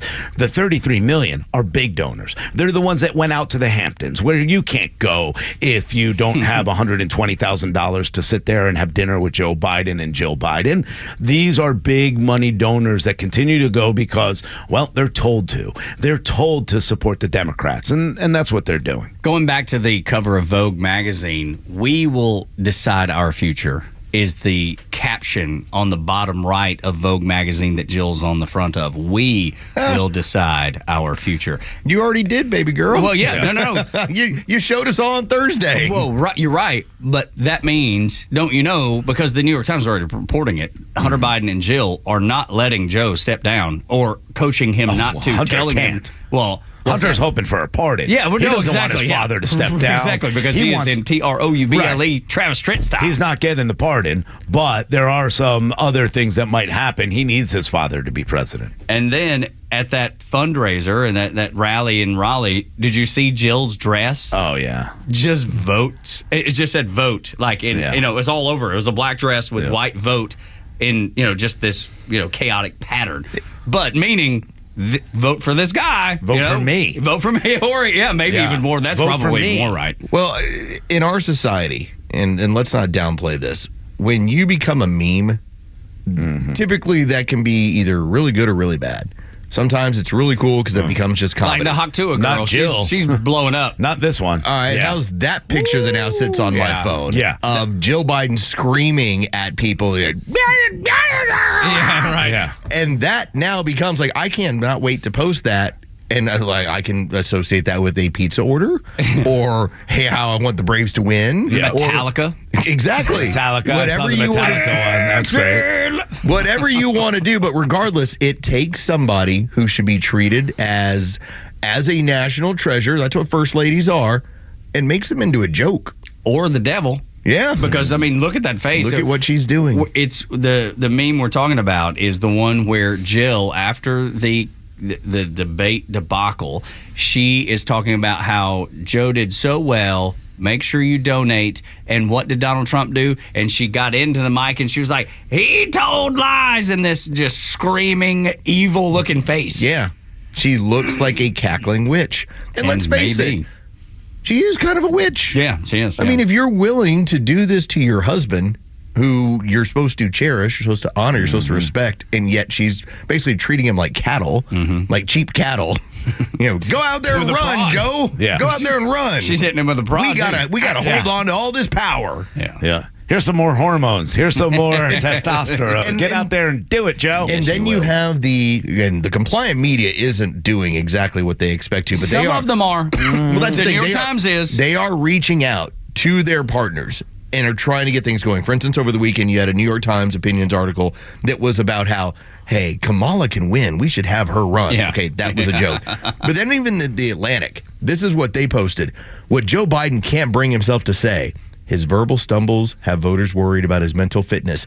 Maybe they'd be more understanding if they knew he's still fighting a stutter. Oh, yeah. They're still calling it a stutter like they called it a cold? Yeah. It's unreal. He has dementia. Yeah, since 2018, they were told. But this is the way they continue. Look, The Hill just wrote an article yesterday. Biden must dust himself off and get angry.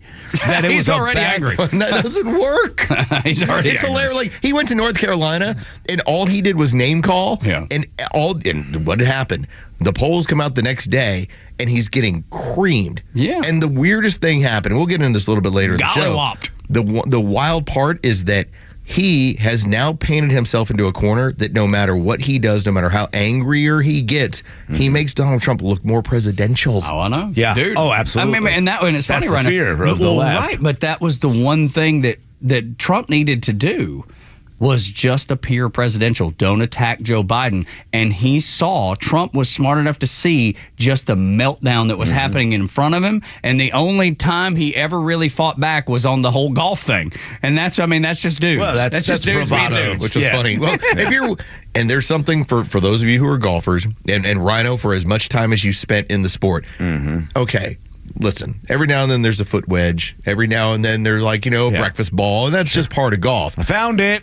But when you lie about your golf game, Yeah, that's it. now that's different. think less of That's you. dishonorable. Yeah, right? I didn't hear anybody defend Joe in that. So everybody came to me and said, there's no way whatsoever that man could outdrive me or anyone else. He couldn't outdrive my 4-year-old. Everybody was couldn't really drive mad. a cart. The amount of people that were posting videos of him when he was just playing at a couple different courses, and then people that had caddy, like one of them out of South Carolina was like, yeah, Joe shot a 96. Yeah. And he had these sort of issues all the way around the course. Because, again, foot wedge, breakfast balls, things, that's just part of golf. If the USGA allows us, hey, you hit one in the woods, hit another one, because it's going to speed up the game to keep it moving faster. Yeah. But for you to tell people that you're a 6 handicap, I'm like, you're a liar. Because I'm an 18 handicap, and I ain't lying about that one bit. Right. Joe Biden hits a ball. It goes behind him, and a Secret Service guy in the woods throws one out. It's right there. You got a potato gun. Good job, Joe. I think about when you had O.J. Simpson Made in America. So this was the ESPN documentary. the documentary movie, and docudrama. The very first episode, it talks about O.J. playing golf and how O.J. claimed to, when he was playing with the guys he was playing with, that he hit one in the woods. And when they found it, it just happened to be sitting up on a tee. Yeah. Okay. And the point was, if he's willing to lie about golf and his ball sitting on a tee in the woods, He's liable to kill somebody. He's liable to kill somebody. Right. True story. If you lie about golf, dude, I mean, you're low down. You're low down, man. Down. That's why. Why do you think Trump immediately was like, "Oh, that's too far"? Yeah, that's right. We're gonna get to the 4. You know what? Let's push headlines and push the next segment so quickly. Let's get through. I don't even know that we need to go through this, but we will, because Axios has brought it up now. The leftist outlet, because Lowe's has been on the president's schedule website what is it, whitehouse.gov/schedule or something crazy like that. And you had discovered this, I don't know, 18 months ago. And now Axios is like, well, the aides are saying that he only is available between like 10 a.m. and 4 p.m., about a 4-6 hour window. His daily briefing starts at 10 a.m., which is a little bit rare for an American president. Many American presidents, you're up, you're at him, you get the daily briefing out of the way, and you go about your day. Yeah. Everything with him, we've talked about it. Whenever we have the gaffe moments, it's always 5, 6, 7 o'clock in the evening, because by the time they hit about 3:30, most of the time they're shutting down anything public. You just can't leave him out there, because he's going to do exactly what he does. These, all these cheap fakes. You'll see a bunch of cheap fakes out there. Yeah, there are two things that they, freely admit at this point. Unless Biden has a teleprompter, even at the big fundraiser that he had in front of friends that were donating money, he had to have a teleprompter to speak to the crowd in the Hamptons. But if he doesn't have it, and if it's after 4 o'clock, and if it's a 9 o'clock debate, you're out of luck. And that's been obvious to us for a long time. If you want to give anybody credit, and this is why, again, our station's been so ahead of this. Carlos, maybe a year, 2 years, months, has been going through what the president's schedule is. It's posted online. He's explained he's not going anywhere till 4 o'clock today, and that's just this. Or he's not going anywhere till 2 o'clock, and that's just this. They have worked this entire schedule to benefit his sundowners disease, his dementia, or whatever he's dealing with. He will have the presidential daily briefing today at 10 a.m. The last time that there will be any possible press access to view him is 4:30.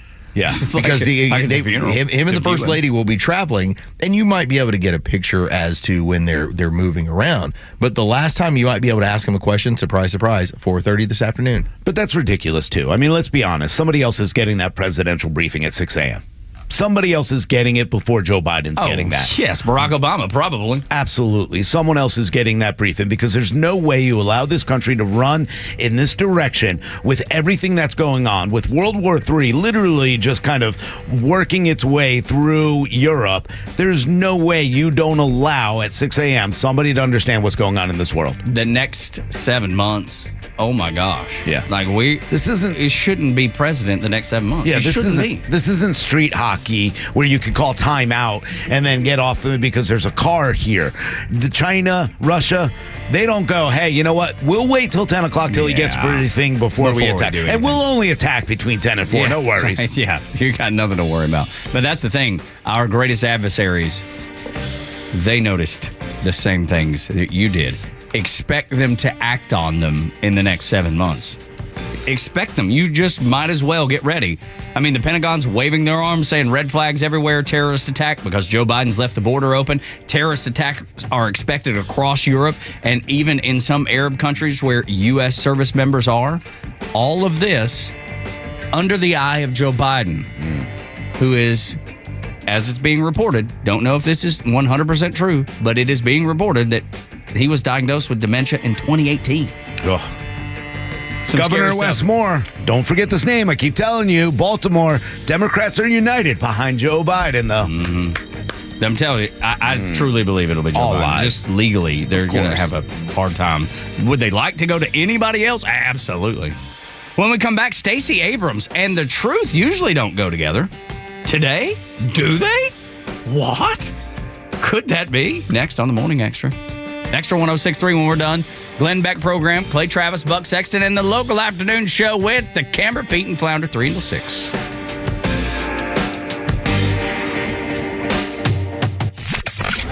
The Kimmer Show is only live on Extra 106.3 every weekday afternoon on your drive home. And ever since the 90s, every time Wall Street goes up, it seems all the rest of us go down in a lot of areas. Yeah, it happened to me. The more successful they are, the worse off the rest of the country is. Well, The Kimmer Show, every afternoon from 3 to 6 p.m. on Extra 106.3 and the Extra app. Central Heating and Air Conditioning has caused a fight at my house.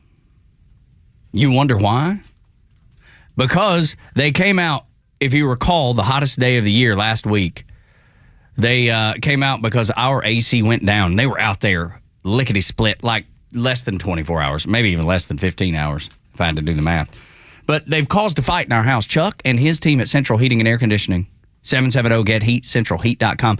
They've caused my wife, Laura, and I to bicker a little bit because she's set the AC at 70. And I swear it's like the abominable snowman lives in our house. The AC is throwing snowballs inside our house. I just want to live in a comfortable home. My wife and son would like it for it to be like a blizzard in there. And all because Central Heating and Air Conditioning came out and did such a dang good job repairing our HVAC system. I mean, I don't want to go back to where it didn't work. I mean, that was uncomfortable. Of course, it was hot. But at this point, my wife just will not budge on the temperature in the house. Her and my son are like a fortified front against me being comfortable. So if you like really, really cold temperatures in your home and your HVAC isn't working the way it should be, get a maintenance agreement today with Central Heating and Air Conditioning because they can work on all models, all makes, doesn't matter. They are your Atlanta Carrier experts, but you don't have to have a Carrier system to use them. Cause a fight in your house today. Get Central Heating and Air Conditioning to come out and fix your HVAC because it will throw snowballs just like it does at mine. 770-GET-HEAT to cause the argument. 770-GET-HEAT, centralheat.com. As an official community partner of the Atlanta Braves and the Atlanta Braves Foundation, the Warrior Alliance connects warriors and their families to free services such as health and wellness, housing, employment, education, legal services, and so much more. We need your financial support to increase our impact and change thousands of lives for those who served in the U.S. Armed Forces. It takes more than just thank you for your service. Make a donation to help warriors navigate to success after service. Go to thewarrioralliance.org/donate and make a difference today. Get ready for unfiltered conversations on The Janelle King Show, where we tackle the topics that you won't hear at your family gatherings, but they're absolutely crucial for a strong republic. Don't miss us live every Saturday at 3 p.m. and every Sunday at 9 a.m. right here on Extra 106.3. But if you can't tune in, that's okay. You can catch new episodes every Tuesday on the Podcast Park or wherever you prefer to get your podcasts. Join us for these discussions, and I can't wait to meet you there. Lee Brandt Jewelry and Watch Company, where quality and value make the difference. Locally owned and located in Sandy Springs, offering you the finest selection of unique diamonds, sapphires, rubies, and emerald jewelry, as well as other fine gemstones. Lee Brandt Jewelry and Watches has been servicing Rolex watches for over 30 years, and their Rolex-trained watchmaker will service your watch in their state-of-the-art Rolex service center in their store. Lee Brandt uses only genuine Rolex parts, and their estimates are free. Drop by Lee Brandt in the Trader Joe's Shopping Center in Sandy Springs or visit LeeBrandt.com.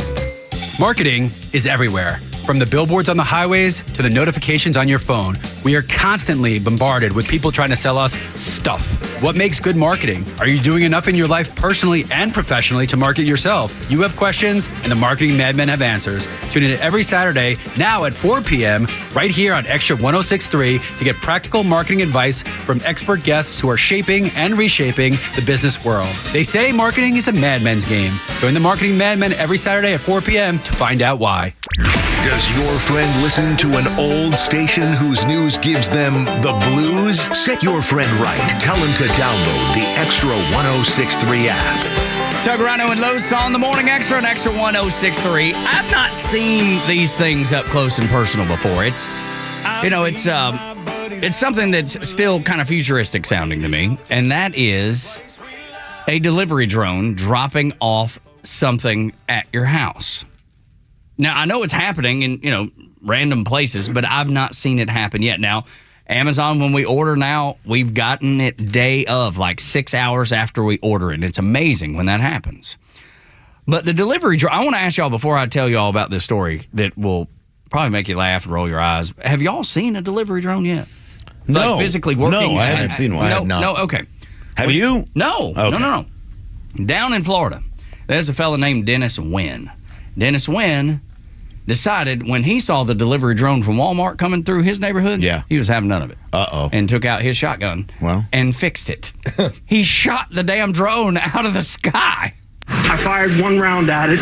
Now they say I hit it, so I must be a good shot. Mr. Wynn was defending his property. He felt that this drone was invading his private property. He is a homeowner. That is him and his lawyers defending shooting the drone out of the I'm with him. I am completely with him. Well, man, it's going to be a war zone in people's neighborhoods if everybody starts shooting drones out of the sky. Okay, but why do drones have the right to fly over your home or fly on your property? Because I don't trust these drones. Listen, Amazon, you think I trust them? They listen to me with Alexa. Call me a conspiracy theorist all you want. I'm not. But I'm not going to allow a drone that obviously uses cameras to find its way around, to fly by my house, to take video of my house or what's going on in my house, because that's a way that the government will abuse this technology the way they always do. I'm on his side. You want to be able to fly drones, then they need to go on streets and follow streets alone and should never be able to go over someone's and property. Go up the driveway and drop it off and then back. Because the technology would be there. The GPS would be there. Sure. I mean, if you look at Google Maps, you can see... Yeah, I mean, they can show you the whole neighborhood. Yeah. I mean, they should be able to navigate. Now, was it going to his house? No, I don't think so. Exactly. So, but it was 230 feet in the air. Boom! That's a quality shot. Airspace is airspace, my friend. No question. But, I mean, it's pretty impressive that he hit a drone 230 I love that feet in the he air. said that, too. Must be a good shot. Must be a dang good shot. You also kind of got to be a little bit weird when it comes to, hey, there's a drone flying over my house, and now it's time for me to shoot at it. I agree with that. Now if you're telling me it's like it's been hovering over my house for 30 minutes, that seems a little makes weird. You nervous. Yeah, I'll probably shoot at it. Listen, he's been doing this for 2 years, waiting for this opportunity. Yeah, he said as soon as they start delivering, them drones start delivering. Let me tell you what's going to happen if they fly over my house. I'm gonna shoot them down. Is right next to the screen door. That's right. He'd been waiting. Yeah. Which is exactly like what he listens. He opens the window and he's like, shh, shh. Is it cicadas or is it a drone? It's a drone. Do you hear that buzz? Yeah, I'm gonna shoot it. Run outside with his gun. Absolutely. I started blasting. Bam! Bam! So the shooting incurred $2,500 of damage to the drone. Oh well. And he got out of jail after posting $13,500. Yes, to get he out don't of jail. care. I don't think he does either. Chick-fil-A does it, right? You know, they got their little drone carts. Yeah. They stay on the streets and on the sidewalks. Yeah. It's all based on the federal government. They don't just drive through people's, front lawns. Because I'll tell you right now, if a Chick-fil-A thing came across my front lawn, I'd shoot it. Yeah. I'd steal all the chicken, too. Yeah, exactly. Sitting out shoot there. at it just to get the meal out of it. Springs would be popping out of the side of that thing. I'd just be sitting on the ground with my mayo and someone else's Chick-fil-A sandwiches and fries. That's right. They're already paid for. They'd come arrest me. I'd have wrappers everywhere around me. Sir, did you take the Chick-fil-A? Sure no. did. No, that or no. There's so much technology on the way. Yeah. It's like, get used to this sort of stuff. This is just we are having like these incredible leaps and bounds of technology that by the time, like I was telling you earlier, Tug, I listened to the Joe Rogan podcast of the guy who got the Neuralink implant into his head, which is unbelievable. And it was fascinating to listen to what technology is trying to do for people that are quadriplegic. Yeah, like we are going to have like jumps over the next 20 years that will go like, oh my, like the idea that a drone drops stuff off of your house will not be that big a deal. No, yeah, that's going to be old news. But that reminds me of the guy that you're talking about, the Neuralink guy. I mean, it sounds like a superhero movie. Isn't there one of the superhero leader commanders fellers? Hold on, let him keep asking. Yeah, you know what I'm talking about? The dude that's in the wheelchair that goes and tells the Fantastic Four what to do or something. He's in a wheelchair and tells the Fantastic Four what to do. Am I wrong about that?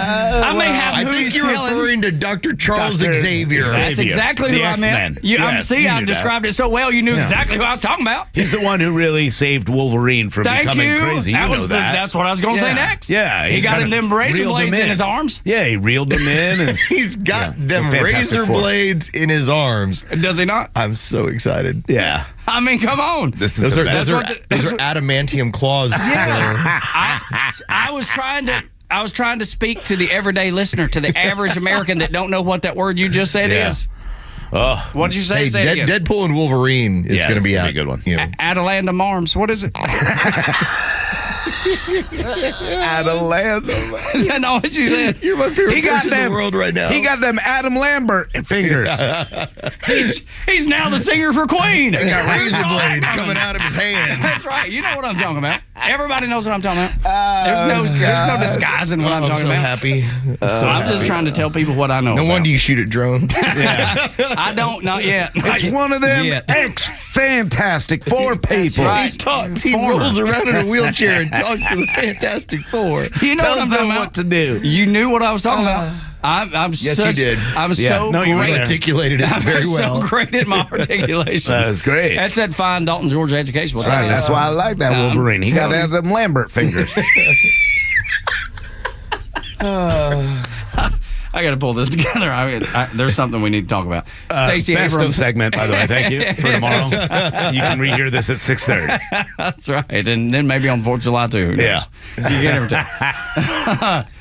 Stacey Abrams and the truth. I mean, those don't go together, man. They typically don't go together. Do they now? Rhino? Yeah, kind of, sort of. All of a sudden, we talked about this on Friday. I said, wait for Stacey Abrams to jump in. She jumped in as quick as possible. She's here in Atlanta. And the pool was empty. Oh, yeah. She's talking about how he's done a great job. Biden did a great job. And now the switch is the question. So, of course, Stacey Abrams saying, playing the team game, right? She's got to be on there. So the truth is out there. And she said, yeah, you know what? Joe Biden has, is very, she didn't say sick. What she said was, he's not all there. But his policy has been so great. And she continues to play this game. And this is the Democrats' new game, that no matter what, no matter how bad he is, no matter whether or not he could bend over and tie his shoes, he's come up with some of the greatest policies. He's working with foreign leaders all over the world. And Stacey Abrams is sitting back going, well, you know what? It is kind of scary for him because now she's got to be here. And the people in Atlanta saw it on Thursday night and saw it and said, hey, guess what? This guy's not there. We're not going to vote for him. So she's kind of playing that game where she's like, hey, the community here, the black community, the black voters, they love me. They still love me. So I'm going to kind of play to their side and say, hey, you're right. He's not really all there. It should be obvious to anyone who's been watching for the last 3.5 years or just happened to stumble upon Thursday night that he's not all there. They're still talking about issues they have with young men voters. This is across any and all ethnic groups. And you roll out Stacey Abrams to be the person to suddenly tell you that, listen, everything's totally going to be fine. There's not really an issue here. The reason why she lost here is because young men, predominantly African-American men, said, don't trust you. Yeah, and then you have young men becoming more conservative by nature to begin with. So that means if they're becoming more conservative, we talked about this a little bit ago, Los, when you look at toxic masculinity, they reject that because they just instinctively want to be around someone who is strong. That's the leader that they would follow. It doesn't matter if you're in the military or you're on a ball field. Mm-hmm. They want a leader, pardon me, that is strong. Joe Biden doesn't project that. So it doesn't matter how many times people tell you in your head, all you have to do is look at him and know he is a weak leader. It doesn't matter who says it, Stacey Abrams or otherwise. Yeah, Stacey Abrams knows it. She knows that he's a weak leader, but she also, I think, realizes that there's no way they can replace him at this point. And it's just a game that they will not be able to play. They can't pull him off 20 states' ballots. They just can't do it at this point. So what is the game now? Well, Stacey Abrams told you that the policy is still there. The Supreme Court is very important. The threat to democracy and the black voters' ability to vote, because those evil white people are going to take away your ability to vote. This is the game she's going to play. And part of that reason is they want to justify the fact that 71 million people will still find a way to vote for Joe Biden when he is the nominee in 2024. They're going to say his policy was too important. We needed to make sure that it wasn't about Joe Biden. It's about Donald Trump taking away women's right to abortion. It's about Donald Trump taking away your ability to make a living. It's about Donald Trump not working for the people, blah, blah, blah, blah, blah, blah. So that's why 70 million people. His policies were so strong, not Joe Biden himself. Well, there's only one play, but it ruins everything because, as Rhino's telling you about, oh my God, they're taking away women's rights. The only play here is to dump Kamala Harris. Mm-hmm. It's the only long-term play because of the legal standpoint of who has to be on the ballot, and Joe Biden has to be on the ballot. Now, if you're able to get around it and say, hey, here's his running mate, and this is the person who's going to be running the country shortly, well, then that's the play. But in order to do so, you have to take away opportunity from women. Oh, that's ugly. And do you think she'll turn?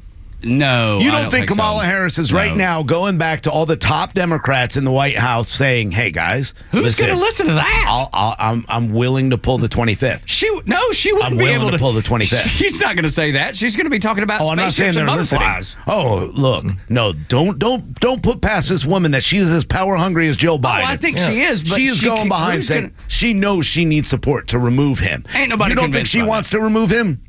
Maybe she does, but she doesn't have the wherewithal to get it done. She put something up that said Madam President the other day. But we're unburdened by what has been.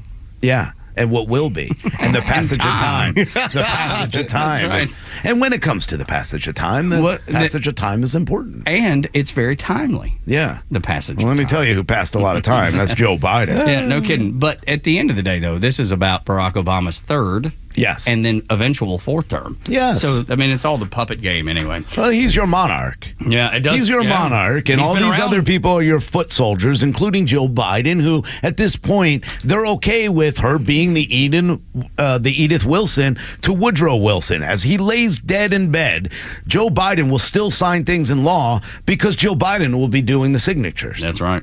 Morning Extra 1063, 7 o'clock hour is brought to you by Van Sant Law. If you're in an accident, make the right call. VanSantLaw.com. The stories that matter to you.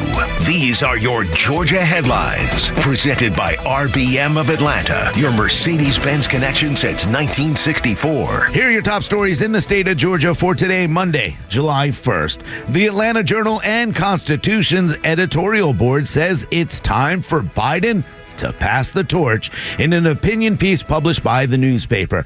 The editor said throughout the excruciating 90-minute forum Thursday night, the president failed to convey a competent and coherent vision for the future of America. They went on to say that Biden deserves a better exit from public life than the one he endured when he shuffled off the stage Thursday night. 2 Liberty County firefighters reported missing several days ago have been found dead in Tennessee.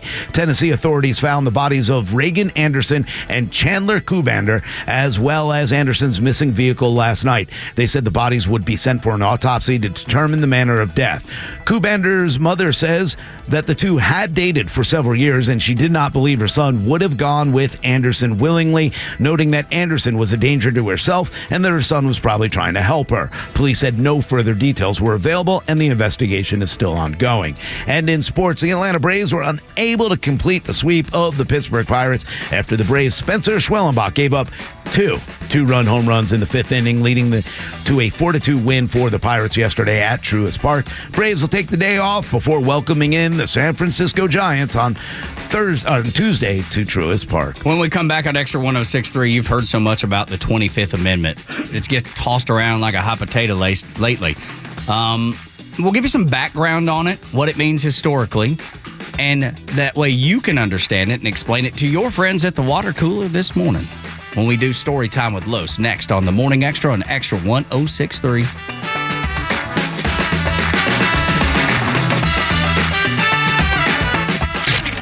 Hey, it's Rhino from the Morning Extra, getting your weekday morning started from 6 to 10 a.m. What this all reminds me of is the last scene in The Wizard of Oz, where the guy in the little curtain in the corner saying, pay no attention to the man behind the curtain. That is exactly what is going on in our country today, and I want to thank you guys for pointing it out to everyone in a way in which people don't really have an argument to not understand what you're saying. The Morning Extra, 6 to 10 a.m. on Extra 106.3 FM and the Extra app.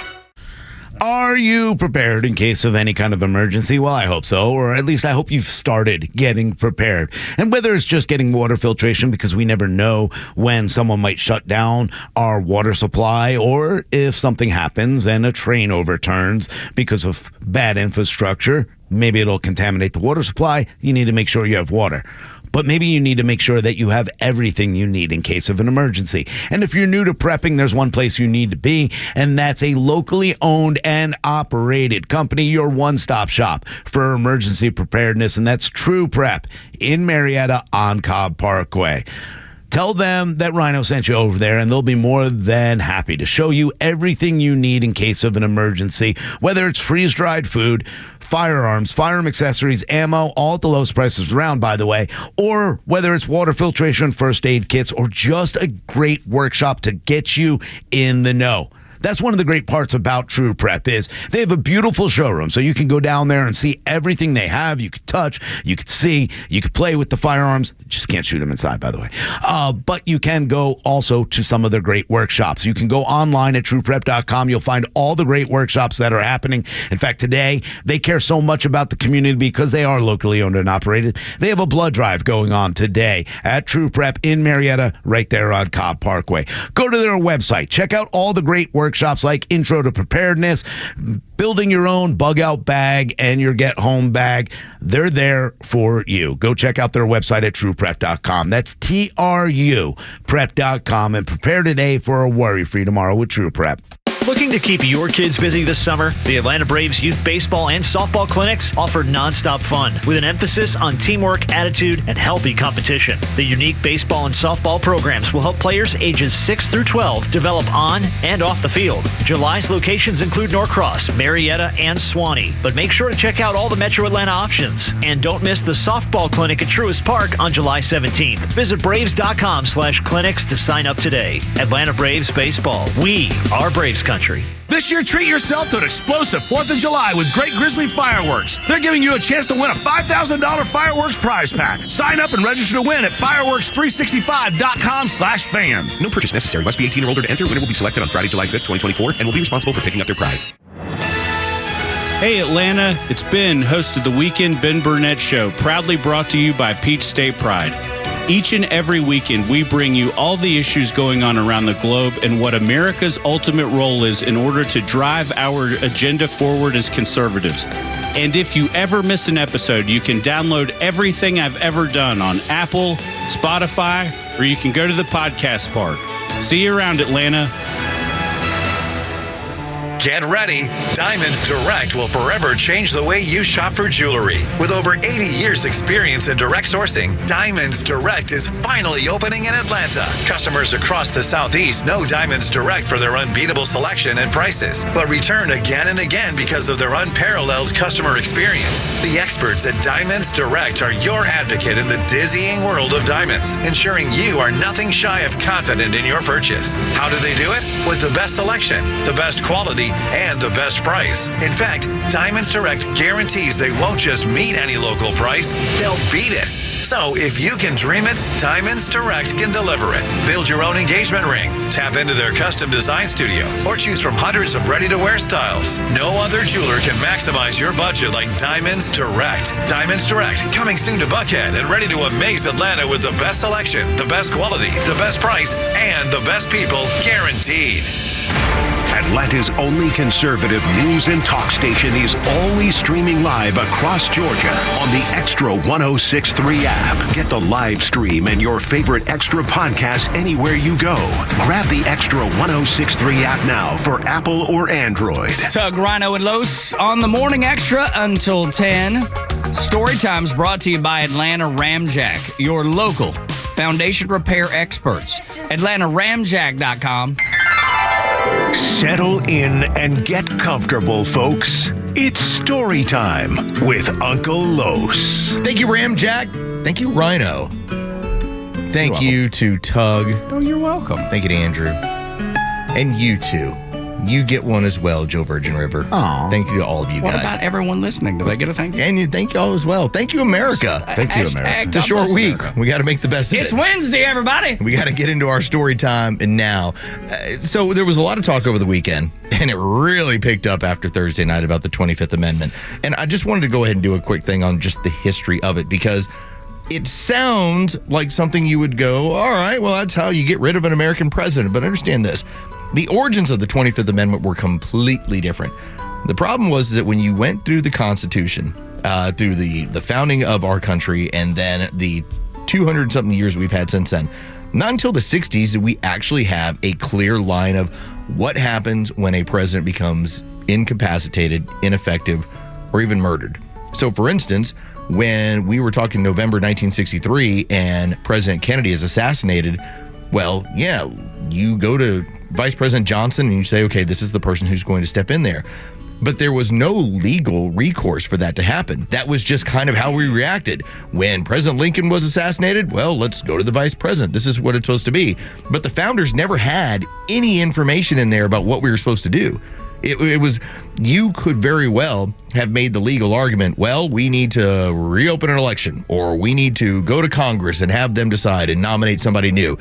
It was just kind of what we did out of circumstance. Well, here's the vice president. Remember, keep in mind, there was a time in our presidential history where you had a president and a vice president that were from different parties. They didn't run on one ticket until as we got into the 20th century. So you could have somebody from the opposite party who is actually your VP, and suddenly they're in the line of succession. So the 25th Amendment really came into play during the 1960s, and it was a clear line of what happens when this happens. It did not get ratified until 1967. And part of this is what happened with the name Spiro Agnew. Now, if you don't know, Spiro Agnew is vice president. He got so caught up in corruption that they basically terminated him and said, okay, you're going away, and we need to figure out what we're going to do from there. And that's how Gerald Ford ended up falling into the vice presidency, because of the 25th Amendment. Here is the line of what goes on. Here's how Congress then nominates the next vice president. Now, this is the line of succession. And so, if you just want to talk about what has gone on, it's only been used really 4 times. And you can talk about Bush the Elder, and he was president under Ronald Reagan when he had a colonoscopy. You've had Kamala Harris, who was president for about an hour and a half because of a colonoscopy. You've had a couple of different scenarios that under George Bush where you looked over and said, all right, he's having a medical procedure. Your vice president is now the president. And so what it really comes down to when we talk about Joe Biden, how this plays out, is you need a majority of the president's cabinet and the vice president to basically enact the 25th Amendment. And now, if you're pretty loyal, then you probably are not going to have that happen. But this would really take kind of an attack by the palace guards to decide Joe cannot run this thing. Here's what we're going to do. From a legal standpoint, that is the only way in which we can start changing things on some of these ballots. As Rhino told you, Joe Biden's locked in 13 to 20 states, including the one we're in, where death is the only way that he could alter from the ballot, or 25th Amendment, where you have an incapacitated person, and so the next person steps in. So how this plays out, we don't know, but this is all going to play out the next week or so. It sounds like a coup a little bit. It would have to be a coup. Kind of is. Yeah, well, I mean, look, House members voted on the 25th Amendment in 2021 to remove Donald Trump. They were so easy to do that, even though mentally he was fine. But they will not do this to Joe Biden. Now, I don't believe in any part of me that Kamala Harris isn't talking to everybody she needs to in the White House. Every single person in the cabinet, I'm sure she's going and saying, hey, now, she may be doing it in the politically correct way. Hey, guys, listen, there's a lot of talk about the 25th Amendment. Should I be able to use it? Should we be calling for this? You know, I think you guys see what's going on. This is a real big threat to us winning in our power if we don't go ahead and remove Joe Biden. Like, I'm sure she's playing every game she can for power. Yeah, absolutely diplomatically. I can't see it happening. No. I really can't, because it really does put into place that they have no other answer, and I don't think they can win the election regardless, but I don't think they win it if Kamala Harris is all of a sudden pulling the 25th, and that's the person they're needed to vote for. Can you imagine that being the case? Kamala Harris just emerging as the actual president after that? Like, nobody's going to be happy about that. I bet there's less than 33%, which is popping up a lot lately, that would even be happy about that. Well, the news media, and we can go back to October of 2020, this was when Donald Trump had COVID. And they were so excited because they thought, what if it incapacitates him? They can use the 25th. He'll no longer be president. This is what we'll be able to do. Well, now what happens when you actually have a president that is largely incapacitated? Just as you pointed out, Tug, the man's only useful between 10 a.m. and 4 p.m., and then they cut everything off because he's no longer functional as far as being a human working in the most important job in the world. That pretty much sounds like incapacitated to me. Yeah, I mean, there's no doubt about it. I mean, just watch him. And those 4 years ago, we're hoping that maybe it'll be COVID that does it. Well, what if it's just dementia? But it's funny because COVID was never a threat, really, right? I mean, if you had COVID, he felt fine. It was a cold for him. Oh, they were talking about how close he was to death. Well, they had all fingers and thumbs crossed trying to build this argument to use it to, get him out of office. Now that the roles are reversed and you actually have a president that is incapable of functioning, he should not be the president for the next 7 months because it is detrimental to America around the world and at home for him to be that, and yet it's not even being entertained. Well, the problem that we truly run into, is that this should go just beyond an election. The idea that we're going to have an American president who's going to be in power, if all the polls are correct, until basically January of 2024, 2025. That's where he's going to have his power. So on a world stage, we have a useless American president that cannot function. And all the world leaders in Poland and Italy, everybody knows. Everybody's paying attention, including and especially our adversaries. Yeah, I understand why Chip Roy and a lot of the House Republicans are calling for the 25th Amendment. Here's the problem. They're not going to use the 25th Amendment until if Joe Biden can win this election. They're going to play the game until Kamala Harris is safely back in a seat of power. Oh, yeah. And she has to win. Now. Then they will call for the 25th, remove him, and allow it to go. Because it'll they be can't after allow the her, elections, what you're saying. Yes, they can't allow her to get primaried. They can't allow this to fall apart. Of course she would. Yes. But then again, we know what they've done to RFK Jr. We saw what they did to Bernie Sanders in 2016. The Democratic Party, the Democratic National Convention, if you don't remember Debbie Schultz and what they did in order to hide all the information and removing Bernie Sanders, don't put it past the Democratic Party to go ahead and do whatever they want with their convention or pressure states. They did try to remove Donald Trump from a ballot in Colorado. They did try to remove... In Maine, too. Yeah, in Maine. They did try to do it in Minnesota and other areas as well, Wisconsin. They were unable to do it, obviously, but don't put it past them to figure out a way to get him off the ballots and get her on it either. We joked around about this on Friday when we talked about the illegality of what they have to do in order to have all of Biden's delegates move to somebody else. And as we said, these are Democrats. They don't care about illegality. And no, you're exactly right. They'll break the law and won't bother them one bit. But that's the thing. How sad is this? That Joe Biden, with dementia coming off that debate, has a better chance of getting elected than Kamala Harris does. Yeah. If it were to come down to that and she had to run, oh my Lord, a dementia-ridden Joe Biden has a better opportunity of winning. Yeah. That's how bad Kamala Harris is. Yeah, that was good. Lord. Front Office Lowe's, thank you so much for that 25th education on the amendment there. Tug, Rhino, it was and a Lowe's. great passage of time. Absolutely. Just time passing. Let's debate on that. Let's think about that during the Neil Bortz report. Let's be unburdened by what has been. That's right. The Democrats have a fight on their hands, and it ain't against the Republicans. Next on Extra 106.3.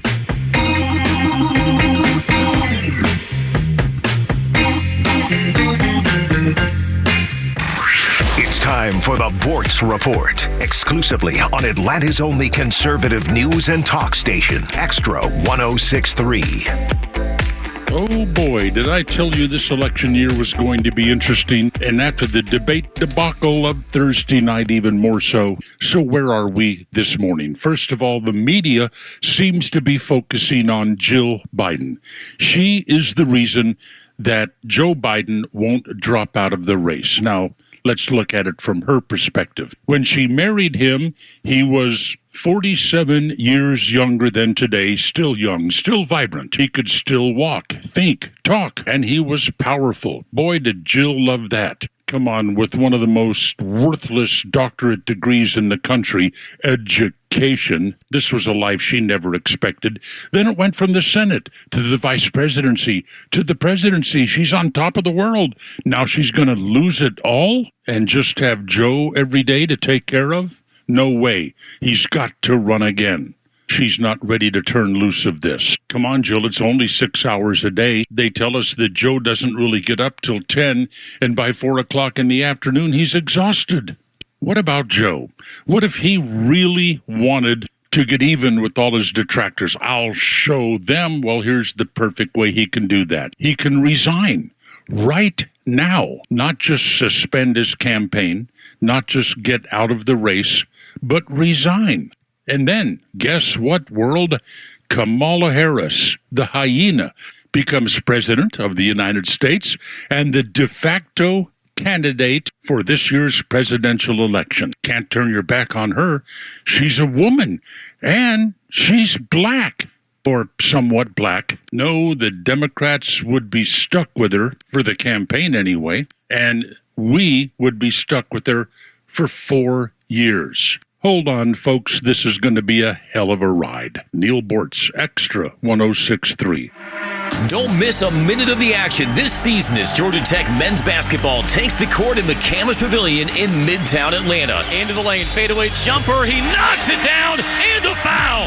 Secure your seat in the Thriller Dome to watch head coach Damon Stoudemire and the Yellow Jackets take on top-ranked opponents all season long. Dives down the lane, shoots the scoop, and he scores. Get your tickets today at RamblinRack.com. Sting 'em. The Morning Extra from 6 to 10 a.m. and The Kimmer Show from 3 to 6 p.m. Only on WFOM and W292EV Marietta. Extra 106.3 FM. Securing America. The recent arrest of 8 Tajikistani nationals with ties to ISIS and a report that the Department of Homeland Security has identified over 400 people brought to the U.S. by an ISIS-affiliated smuggling network raise more concerns about security at the southern border. Texas Republican Congressman Mike McCall expressed his concern on Fox News Sunday. They were not here on a goodwill mission. They were here to do us harm. Last week, Homeland Security Secretary Alejandro Mayorkas said when it comes to migrants already in the U.S., if we learn of derogatory information subsequently, later in the process, then we take enforcement action. Florida Republican Congressman Mike Waltz told the Fox News Rundown podcast what the FBI has said in closed-door briefings. The alarm bells are ringing off the hook, that they're taking it very seriously, that they're trying to track these people down. He says the message for the president is simple. Tell DHS to close the damn border. Kevin Uretsky, Fox News. WFOM and W292EV Marietta, a Dickey broadcasting station. The 8 a.m. hour is brought to you by Central Heating and Air.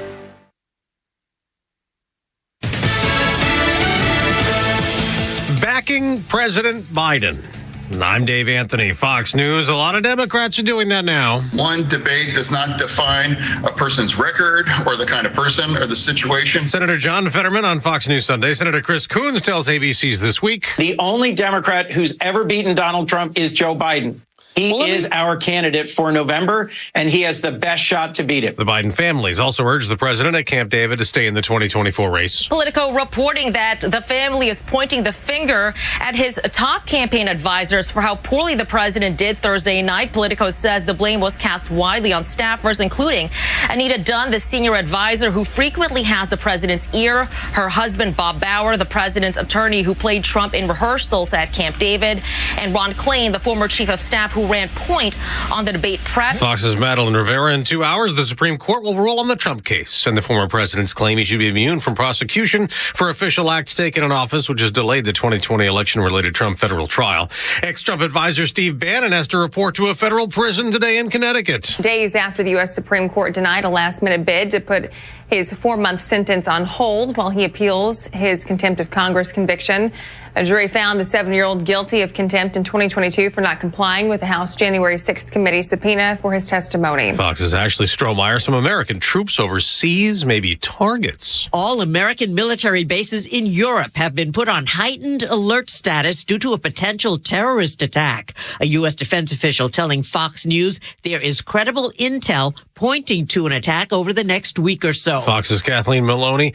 Hurricane Beryl is now a Category 4 storm again. It's gotten stronger as it is also on track to hit the Windward Islands, Barbados, St. Lucia, St. Vincent, the Grenadines. America's listening to... If you had $1 million in 2009, today it would be worth less than $700,000. That's the effect of out-of-control government spending shrinking your hard-earned dollars, and it's why central banks and savvy investors are buying gold. For thousands of years, gold has withstood war, famine, and economic downturns.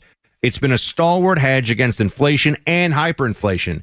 And the company Buck Sexton trust to help you diversify into gold is Birch Gold Group. For 2 decades, Birch Gold has helped concerned Americans convert an existing IRA or 401k into a tax-sheltered IRA in physical gold. And the best part, it doesn't cost you a penny out of pocket.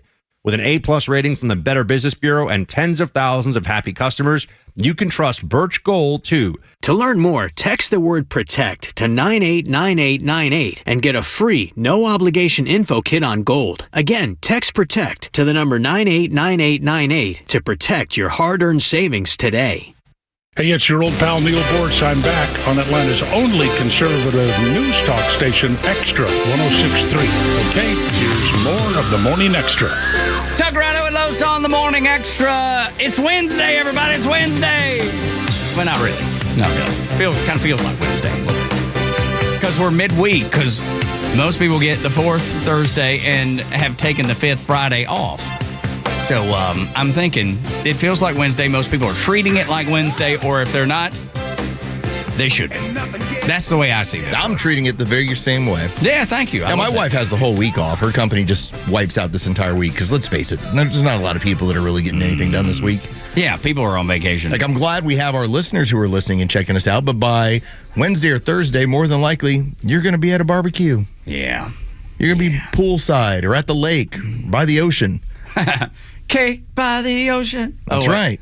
What was the name of that? Was the DNCE or something like that? Yeah, it's got Joe Jonas. Joe Jonas, yeah. That's I don't know why that came to mind, but it did. I don't think this happened, but it may have happened. During the debate, Biden and Trump, there's been a question that's floating around the internet, not whether someone should drop out of the race, because that's one of the questions for sure. But this question is a little more surprising, Los. It's, did someone fart during the debate? Okay. Social media sleuths have investigated the actual important issues that happened during that debate. And I want you to hear this. And we put it on a loop. And you can just listen for the passage, not of time, but the passage of gas. He never took them away. He can't because it's too much money. It's too much money. Oh. It's too much money. It's too much money. It's too much money. It's too much money. All right, so that's either one of two things. Because, listen, I know farts, all right? But that sounds a lot like what happens when you have saliva pass through your mouth in front of a microphone or a fart. Okay, well, yeah. One or the other. Yeah, Biden's microphone we know was not on. Right. The podium microphone Trump was at probably wouldn't pick up a fart, I wouldn't think, because he's going to be using probably a directional microphone. It doesn't get right. things around it's not picking up everything. The statement being spoken into it. So maybe it is like a throat noise or something like that. I would think that that's probably what it was and not a fart. Yeah.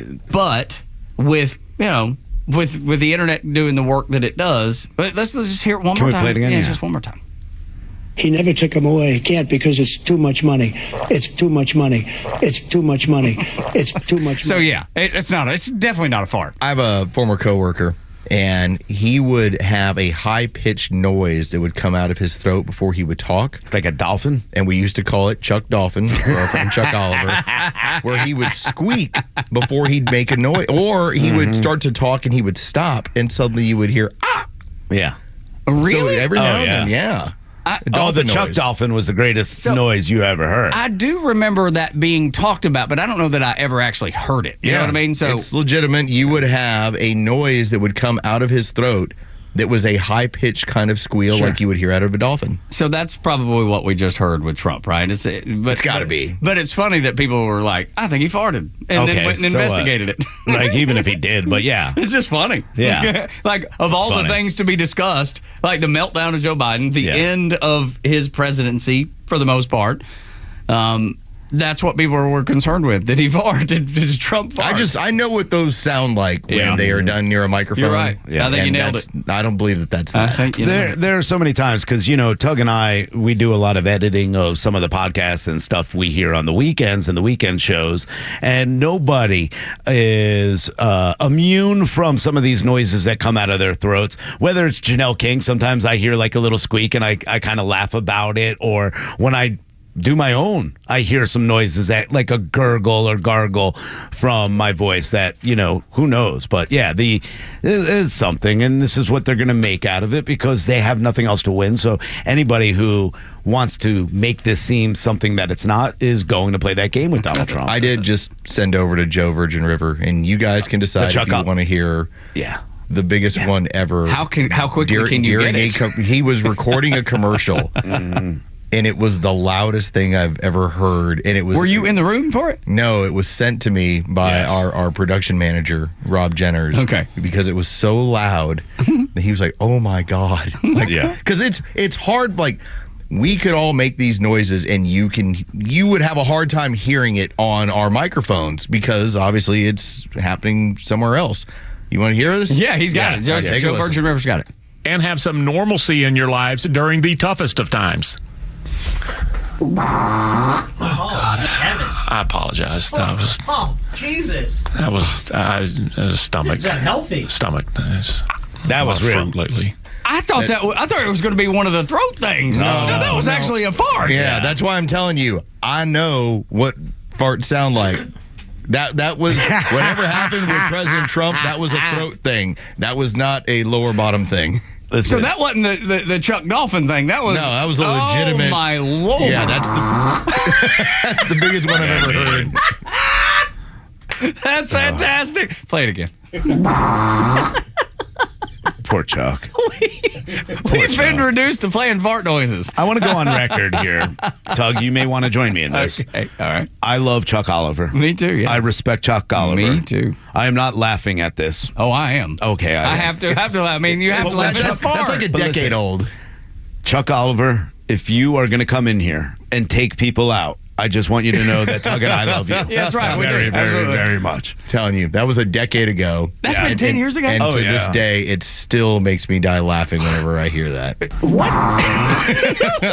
What is it about farts that make people laugh so hard? Because we're all 7-year-old boys at heart. The worst thing that can possibly happen to me is if I'm at like a urinal or somewhere and I'm using the restroom and I fart and then giggle at my own fart and then the fart mimics my giggle. Yeah. So it comes out like because you're giggling. Because I'm giggling at the same time. I'm like, all at the same time. And then I laugh even harder, so it just keeps going on. Because of my respect for Chuck and my love for him, when I have a follow-up email from several years ago that said he did it to me again. Oh, yeah. And it was, but I'm not going to share that one. I'm only going to share I'm going to share the primary one. Come on, Lowe's. Listen to you. You're like, come on, go ahead. Time. No, I mean, this is important for everyone to understand. For research purposes. For research purposes, because we need to get to the bottom of whether these sounds are real, that's right, AI generated, or just a throat gurgle. That's right. July. This is important. Boy, that took a lot of convincing. July 20th, 2018. That was when he... Joe Biden got dementia. No, this is when he did it to me again. So we're talking 6 years ago. I still have this email. I haven't sent it yet. Okay. Just relax. Why are you so interested in my friend's farts? I don't know. It's funny. That's why. Dude, and why don't women get the same giggles out of poots that we do? You know? I don't know. There's every once in a while, like you catch them off guard. Yeah. And then they giggle and laugh and go, oh, that's disgusting. You're so gross. You're so gross. Oh, my God. You made me laugh. My poor wife, because she's got 2 men in the house. Jacob's home from college. Yeah. And he's eating super healthy and a lot of like protein shakes and all this because he's working out so much every week. And it's rancid. Yeah. I mean, rancid. Oh, it's bad. Yeah. My son thinks it's the greatest thing. Like even yesterday, I was walking by and I just ripped one right in front, and then I turned around and looked and blamed the dog, and he thought that's the greatest thing ever. He laughed so hard. Yeah. There was a friend of ours. He was a neighbor, and he was in our yard. Him and my dad had been talking or something, and I walk up and he just rips one there. And he's like, them damn B-29 bugs. Everybody's got their go-to answer. B-29 bugs. Yeah, it's just, and I'll never forget it because I just laughed so hard. I thought it was the funniest thing I'd ever heard. Liam. If Joe Biden were to make a joke about him pooping his pants at Normandy, like I'd laugh about it. I'd enjoy it. It'd be fun. Yeah. The fact that he doesn't and they all hide it like, oh, no, his knees were just like, he was just taking a quick break and a nap or whatever. No. We know what he was doing. Squatting. It's funny. It makes sounds. Yeah.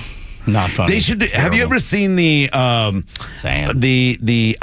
you know what? I don't know what they call it, but you know how you see all the heat signatures from one of those devices, and they do it on people's farts in public and stuff. They should do that for the presidential debates. That way we know. Yeah. Just have like a little camera in the side that just shows like them in blue, and then just little red poofs coming out the back. We'll know the truth. I think it's a great idea. Yeah. Morning Xtra at Extra 106.3. The Democrats are in chaos right now, and I love it.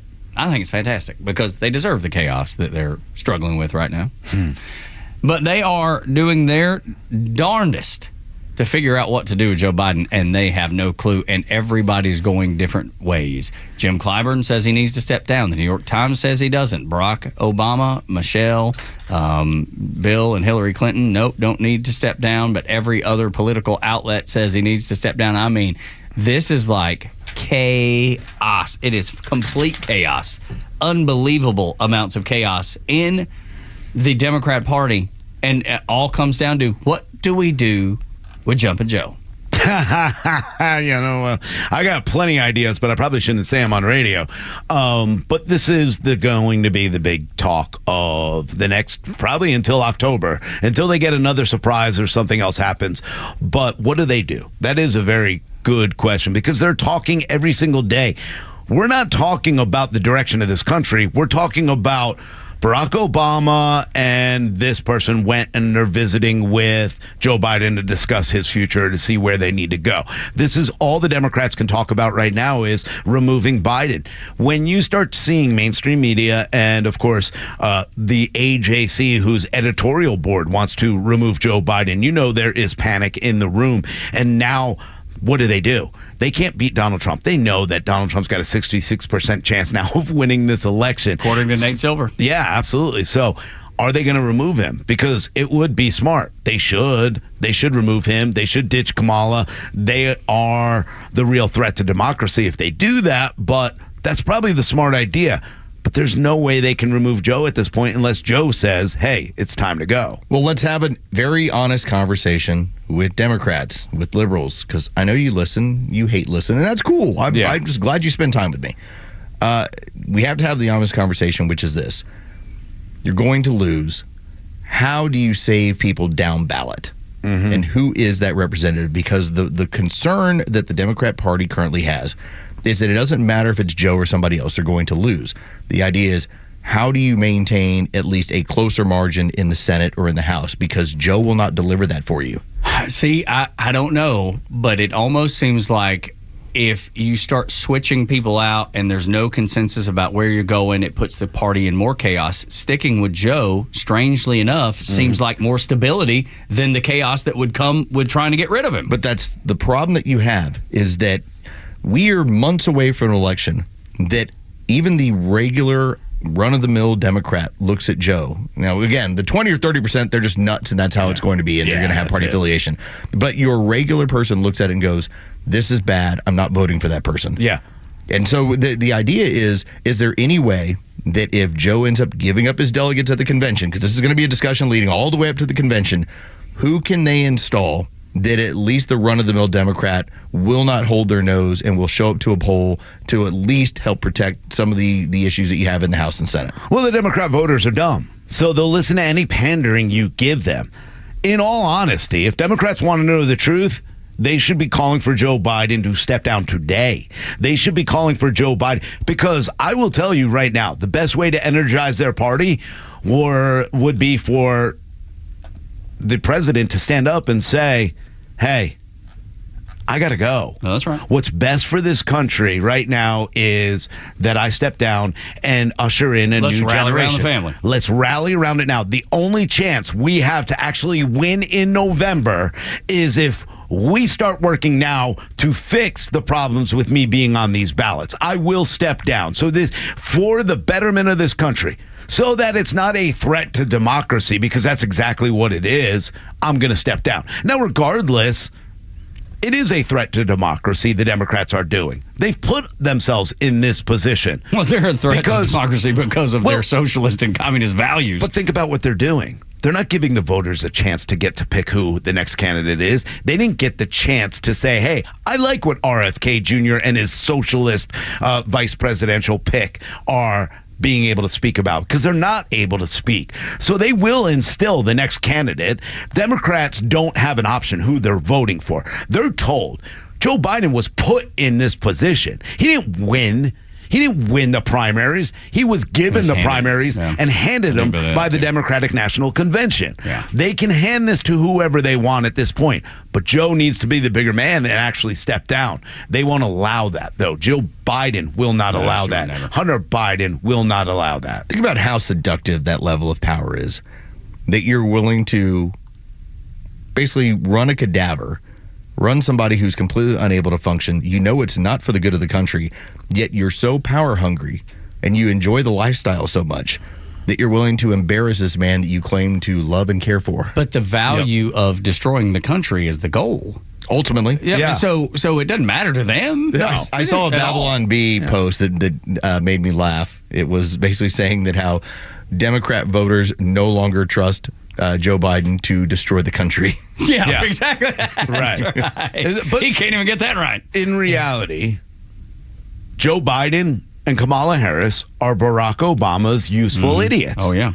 He's the one that's going third and fourth term, hopefully. Absolutely. For them, that's what they're hoping. Barack Obama, Hillary Clinton are so power hungry that they will use any idiot to move the direction that they want to move in. So they will find they knew Joe Biden was the way he was. Back in 2016, they knew he was already done. They wrote him off. But then they realized, hold on one second, this guy has no defense against us at this point. We have so much on the Biden crime family that they will do anything we tell them to do. They will say anything that we tell them to say. And Kamala Harris was installed into that position as vice presidential pick for a reason. She couldn't even garner a vote compared 1%. To the other people that were in that primary. There were other better candidates in that primary that would have been better VP picks. And in all honesty, like a Gretchen Whitmer and those whose names were starting to rise, they would have been better, and they would have actually had a better legacy moving on with them than they do with Kamala Harris at this point. Your statement about Joe Biden stepping down would rally the Democrat base and the party too is exactly right. It couldn't be more spot on, and that's the reason they won't do it, because there's no way that they would listen and get an idea from a conservative show, even though it's the right one. Oh, yeah. We're the threat to democracy. Well, the beauty is they will never use that. It's too smart. I support insurrectionists. Right. I don't listen to doctors. You're a domestic terrorist. I'm a domestic terrorist. Yeah. And continue on. Of the threat to democracy. All the things that they say. Continue being those. And I've been lying to you about Joe's mental decline. Yeah, exactly right. So Trump's VP choice. I mean, do you really care? Most people don't, but there's a reason to care. And what will be the pick? What is going to be the qualifications? What's going to be the standard that they choose to have as a VP for Donald Trump? We'll talk about it next on the Morning Extra. Extra 106.3, Atlanta's only conservative news and talk station. After we're done, if you're listening on the app, which I encourage you to download, you'll get the Glenn Beck program, Clay Travis and Buck Sexton, local afternoon show with the Kimmer, Pete, and Flounder from 3 until 6 on Extra 106.3.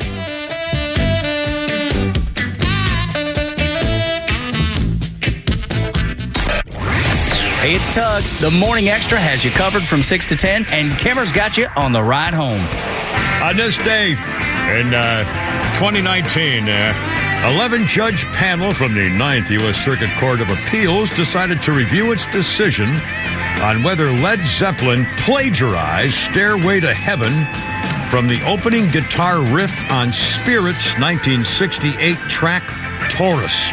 What are we listening to here, Flounder? Which one is this? Is this Led Zeppelin or Taurus? This is Led Zeppelin, Stairway to Heaven. The fact that you had to ask that question. I don't know that.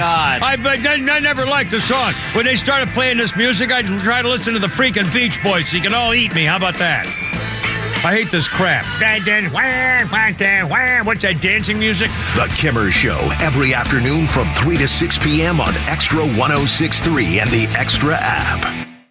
I've been with EMC Security for over 10 years, and their service and support are always fantastic. There's nothing better than a business that understands that great service earns loyalty, unlike companies that rely on contracts. Plus, their prices are unbeatable, and they're always focused on solving any issues quickly. It's time to experience long-term satisfaction and true customer care. EMC Security, exceeding customer expectations since 1998. Visit emcsecurity.com for a free quote.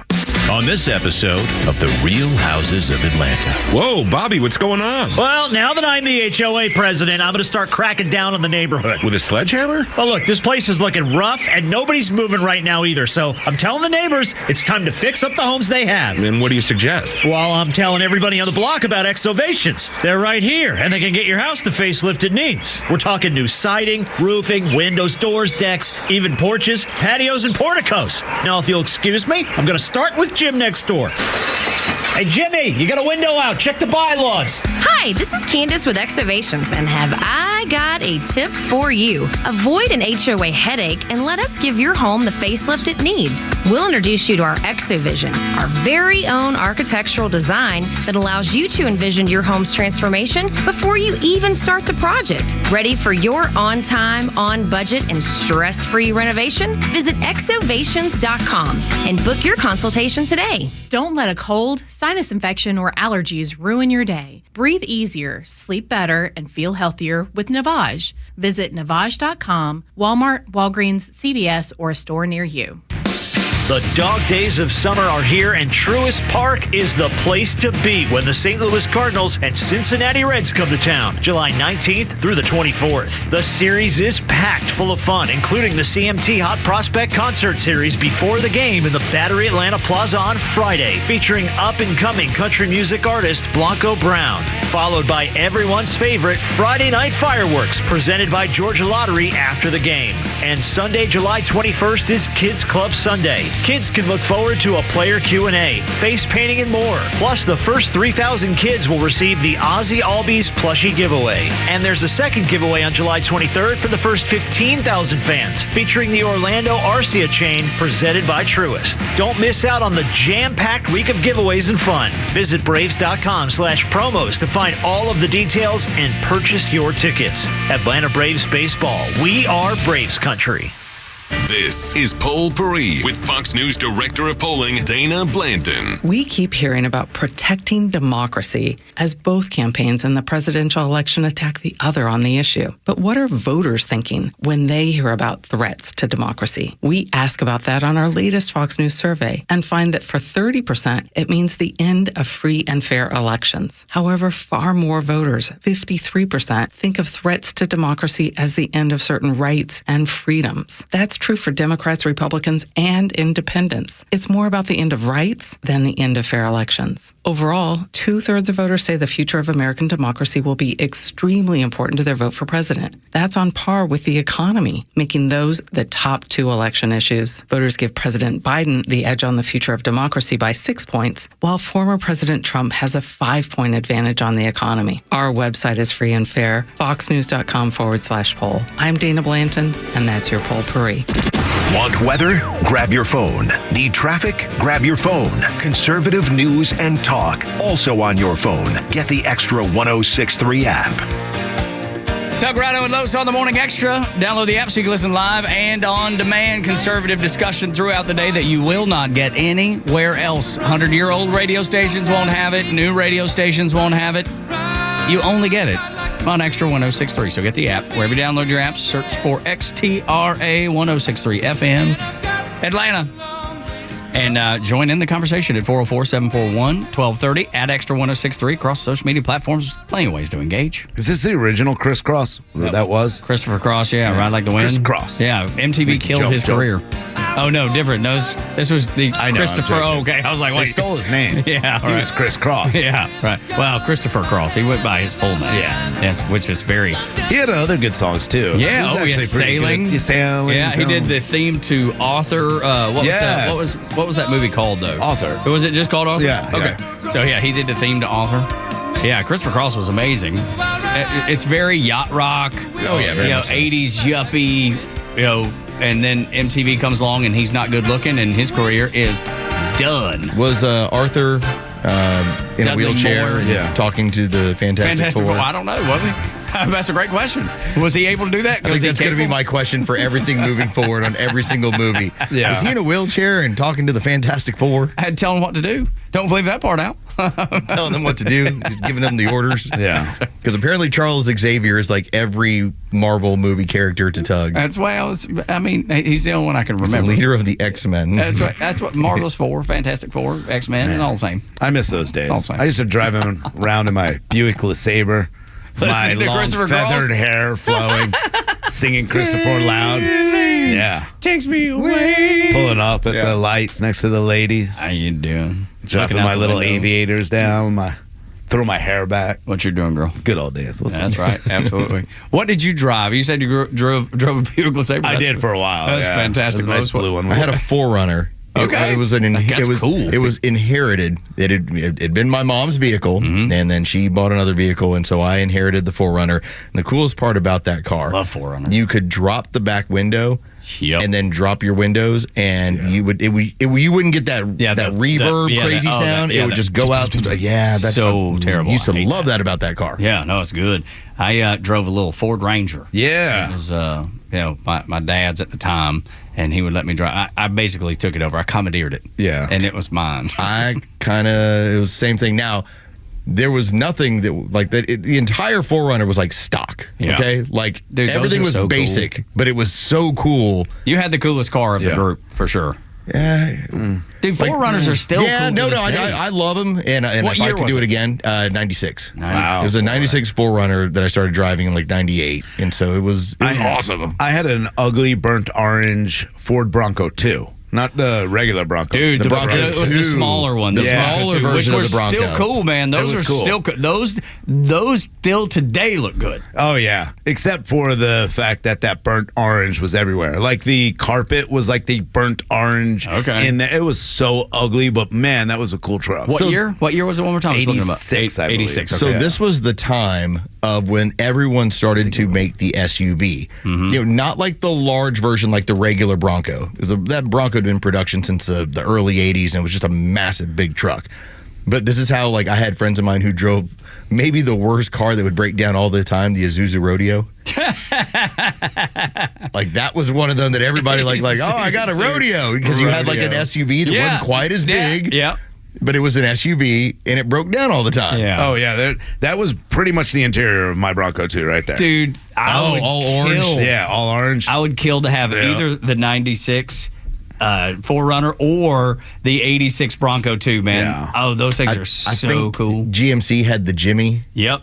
Like, there was... That was there it was come off the same production line, just badged differently. Just a little bit different of a vehicle. And so, yeah, the smaller SUV, when it started to kind of come into vogue. And now, the Ford's brought back the Bronco, and some of Which those looks so cool to me. Dude, they look awesome. It does. It looks cool, love but 'em. Especially if you just soup them up just a little bit. Yeah. Maybe bigger tires and wheels. Yeah. Just the littlest adjustments make them look so awesome. They have a lot of good packages for that. They have the wannabe Jeep Wrangler look to the Bronco now, which I think is pretty cool. Great, yeah. Yeah, I like, it looks good. It just, when I went because I was looking at different versions of what I wanted before I got the Maverick, and I went and looked at the Bronco, and it seems so weak and just not good put together like some of the old ones. So No, I mean, it looks pretty though, man. It looks good. My dad Brett got one. He didn't get the Sport, did he? Because the Sport's awful. No, he got the one with the big old tires. Yeah, and it's attaboy. light blue. Yeah. It's one of the two doors, which you don't see a lot of those. Yeah, I hate the light blue one. No, I like Everybody's Not got really that one. light blue, but like a blue. So our sister station was over at Beaver Toyota in Cumming, probably about 2 or 3 months ago. They'll wow you. And I went into the showroom, and they had a Toyota Highlander. I'd never really seen with like the upgraded sports package, leather seats and everything else. Man, that was the only time in probably the last 5 years that I ever had like FOMO about getting a new vehicle. Oh, really? I was like, you're man, that I looks could take one so of those." cool. Yeah. And then I went, I can't afford that at all. You can't afford any of them. It's funny because we got a hardtop for Jacob's Wrangler and new tires and all that sort of stuff. And I love. It's a 2015 Wrangler that he drives. It's got a 2.5-inch lift or a 2-inch lift or something, but it looks really good. I like it a whole bunch. And my wife, when we finally, when we got everything done, she was like, I think I want to keep that thing. Yeah. And she was like, I want to trade either that or I want to trade my Subaru Ascent for a Bronco or another Wrangler. Like, she's all about it. I don't think there's a better car than a Jeep. I love Jeeps. Yeah, me too. And Erin's got 2 of them, and I keep going, hey, listen, because she's like, I might sell one. I'm like, maybe I'll sell this Ford Maverick, even though I like it's a great camping truck, because you could drive all over the country and save gas. But boy, I love a Jeep. Yeah, I've always loved it. I had a Jeep, a 94 Jeep, and it caught on fire in my driveway, which was tough. Yeah. I thought that just happened to EVs. Did you fall asleep with a cigarette in the hand? With your feathered hair? There might have been a way with my feathered hair. Had the top down.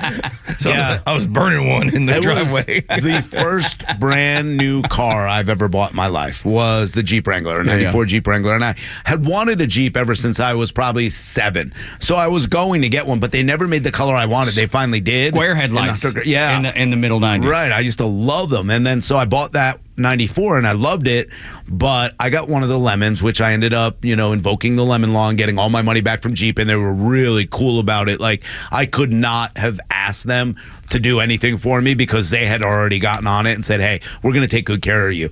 And I went with another car after that because I was so sad that it was my Jeep because the wiring harness was wrong and it just kind of lit up. But at the same time, my windshield, they fold down. They fold forwards. Mine folded backwards on my lap while I was driving down 75 one day, and all the glass broke. So that's pretty much the catalyst for them going, we got you. Yeah. I'm telling it was 87 through 95, the square headlight Jeep. They're awesome. Yeah, I kind of dug them too, but most people hate it. You know, like Jeep enthusiasts, they all hate the square headlight years, and I don't have a problem with it. I'll take one of the old ones before I take one of these new Jeeps. I don't like any. I don't like the Renegade. I don't like the Gladiator. I don't like any of those. Anything past about I'm sorry, about past about 2016, 2017 when they what is the JL? Is it JL Jeep? Whatever it is, because JK is that the years that we have. I don't like the running lights on the fenders. I don't like any of that. Yeah, I'm with you on that. Well, for $1,700, I can get you a 1995 Isuzu Rodeo. But it won't those run. things were cool. But it won't run. It won't run anymore. Well, I think it runs. Well, you don't know that, and you just talked about the one that always died. It runs downhill. Yeah, exactly. You push it. Yeah. Just thinking that maybe you would have better luck for $1,700 with an Isuzu Rodeo. You keep talking about downsizing. Get serious about it, Tug. Well, you make that Jeep great. Yeah, I love our Jeep. I say you take it from him and give him something safe. Yeah, I know, like a LeSabre. Just give him yours. Yeah, absolutely. Just I'll trade you. Yeah, what's funny is... Or tell Laura to do it. He can listen, he loves his mama. Oh, he already told her. Anything she says, I want your Jeep, he would trade in a heartbeat for her. You're exactly right. He's a good boy. Dude, let me tell you, so much so, you're so right about that. He's already told her. He's like, if you want to keep it, I'll take the You know Subaru. what she should do? Just make Jeep cookies next time he comes back and have him and she's like, I'm sorry, all I have is that I want a Jeep. Yeah. He'd just hand it to her. Let me tell you what just compounds that. Last night, because we had a big cookout at the house and grandparents were over, and it was just a nice night. We rented a boat, went out on the lake, and it was just a fun night. He comes in with a bag of ice. His mama asked him to stop and get a bag of ice on his way home from working out, before we ate. And he brought it in, and I was like, hey, dude, put that out in the freezer in the garage, because that's the only place we got room for it. Yeah, only makes sense. And he was like, let me ask Mama. I was like, what? What? I'm your dad. And it's so funny because... Should have slapped him. He did. He went and asked his mom. He's like, Mama, where'd you like me to put this? He's smart. And she goes, maybe out in the garage, the refrigerator or the freezer in the garage. That's the only place I think we got room. Did you stand by the freezer when he walked out there? No, but I looked at him and he smirked as he walked by. He knew exactly what he was doing. Of course he did. He knows exactly what he's doing. And then he proceeded to tell her, I didn't listen to Dad, but he said the same thing. But I just wanted to make sure. I just think Mama wanted me to do. He got you. Yeah. Oh, he knows. He knows exactly what he's doing. Buttering up. He must want something. I don't think he views you as like we all view you as management material. I don't believe he looks at you that way. Yeah, no, definitely not. No, he knows how to get exactly what he wants anytime he wants it from his mama. It doesn't matter if he came in drunk off his tail, not that he ever has, but if he were to. If he came in at 3 a.m, drunk off his tail, and he went in the bedroom and woke his mom up and be like, "Will you make me a grilled cheese?" Oh, she would get up. She'd get up and do it. What would you say? I would say, "Get out of the room! Go make your own." Drunkard? Drunk? That's exactly right. No, he knows how to butter his mom up. That's all there is to it. See, I know the other way. My mom would never do any of that for me. Like, I have to go to my dad. My dad's the pushover. Okay. My dad is the one that me and my brother could go to. That's funny. My mom, like, unless it's an like if I needed something because it was an emergency and I needed her to be mom, then I'd go to her. But for like, she don't fall for any of my crap. Yeah. Oh, no, she never has. Yeah. I tried to play all those games. I never fall for his crap. Yeah. And I'm not going to wait on him hand and foot, but his mama will. Yeah. And I guess it's I don't know. It's the relationship. It's beautiful. My mom literally says, "Jack, stop being nice to the boys." She knows. Yeah. Jack. I love it. Stop it. I love it. Hey, quickly before we get to headlines, we want to get a good VP because there's the future involved in Trump's VP choice. Like, conservative values continue after his 4 years because he only has 4 years. But the consensus choice makes me nervous. Yeah, I mean, J.D. Vance is the name that a lot of people are looking at. And I love J.D. Vance. I think he's great. Sure. But there is a seat that would be vacated, and the question is, how do we move forward from that? Because you don't want to lose J.D. Vance. He's such a good, strong voice. He is what Kamala Harris's staff is afraid of. They don't want to debate him for a good reason. He's quick, he's smart, and he stays on point, and he actually knows about policy and the policies that need, and he doesn't play the games with the distraction from the social things. So what would happen if we were to move him out? And that was my concern. How do we know Mike DeWine is going to pick the right Republican or a conservative? We don't think he would. And guess what? His conversation, because now it kind of seems like J.D. Vance may be the guy because now they're already having conversations. And Mike DeWine already said he will pick a consensus Republican. I don't know what a consensus Republican is. Yeah, what does that mean exactly? Well, don't you think it means someone that is in the mainstream? Because that's the way I it's another word for establishment. That's exactly right. That's why I said it makes me nervous, because if you pick somebody that is fiery conservative, then not everybody's going to be in consensus on that. This would be like if we got a chance to go ahead and replace here in Georgia, and Brian Kemp was like, "Yeah, I'm thinking about maybe like a Jeff Duncan." That's the way it came off to me when he says, "I'm going to pick a consensus Republican." That's not what I want. If he wanted a conservative Republican, he would have said, "I'm going to replace him with a good conservative just like J.D." And that's where I'm a little bit nervous. But J.D. Vance is one of those guys who I really like, and I think at least we have a plan. And I'm glad that he at least picked a Republican. I'm afraid of the Republicans that he would pick. But there is we've talked about it, and Carlos has brought it up so many times. You've brought it up. We want to make sure that whoever the VP is, we could say, hey, another 8 years, this is a guy I'd get behind. J.D. Vance might be that guy. Right now, I don't think he is. I still have a lot of questions about J.D. Vance and some of the things he said, but this is a guy who could become very presidential under Trump after 4 years. Doug Burgum is still the guy that I think I like a lot. They sure are pushing him pretty. It's a big push. I like him, though. I liked him when he was debating. I like a lot of things about him. And I don't think he's going to be the guy, though. I really don't. You know what I don't mind, though? That you are going at least the governor route. Yeah, right. Yeah, that's good. Because as much he's got the experience. But I'm right there with Rhino. I've got a handful of good senators. I don't need to be chewing them up, putting them as vice presidents. No, I think you're exactly right. Morning Extra, 106.3, 9 o'clock hour, brought to you by Southern Exteriors. 9 o'clock. I'm getting us ahead. Yeah, man, 8 o'clock hour. We're so close. I know, right? It's because it's a short week, and I'm looking at the 9 o'clock hour for some reason because I've lost the 8 o'clock hour. I don't know what I did with it. At least the printout of it. 8 o'clock hour brought to you by Central Heating and Air Conditioning. They've caused a fight in my house. My wife likes the house to be freezing cold. I like it to be comfortable. They fixed the AC because it went down on the hottest day and made it work so well that it's throwing snowballs in our house. If you need that cooling ability in your house, 770-GET-HEAT, centralheat.com. The stories that matter to you. These are your Georgia headlines. Presented by RBM of Atlanta, your Mercedes-Benz connection since 1964. All right, here are your top stories in the state of Georgia for today, Monday, July 1st. The Atlanta Journal and Constitution's editorial board says it's time for Biden to pass the torch in an opinion piece published by the newspaper. The editor said throughout the excruciating 90-minute forum Thursday night, the president failed to convey a competent and coherent vision for the future of America. They went on to say that Biden deserves a better exit from public life than the one he endured when he shuffled off the stage Thursday night. 2 Liberty County firefighters reported missing several days ago have been found dead in Tennessee. Tennessee authorities found the bodies of Reagan Anderson and Chandler Kubander, as well as Anderson's missing vehicle last night. They said the bodies would be sent for an autopsy to determine the manner of death. Kubander's mother said that the two had dated for several years, and she did not believe her son would have gone with Anderson willingly, noting that Anderson was a danger to herself and that her son was probably trying to help her. Police said no further details were available, and the investigation is still ongoing. And in sports, the Atlanta Braves were unable to complete the sweep of the Pittsburgh Pirates after the Braves' Spencer Schwellenbach gave up 2 2-run home runs in the 5th inning, leading to a 4-2 win for the Pirates yesterday at Truist Park. The Braves will take the day off before welcoming the San Francisco Giants to Truist Park on Tuesday evening.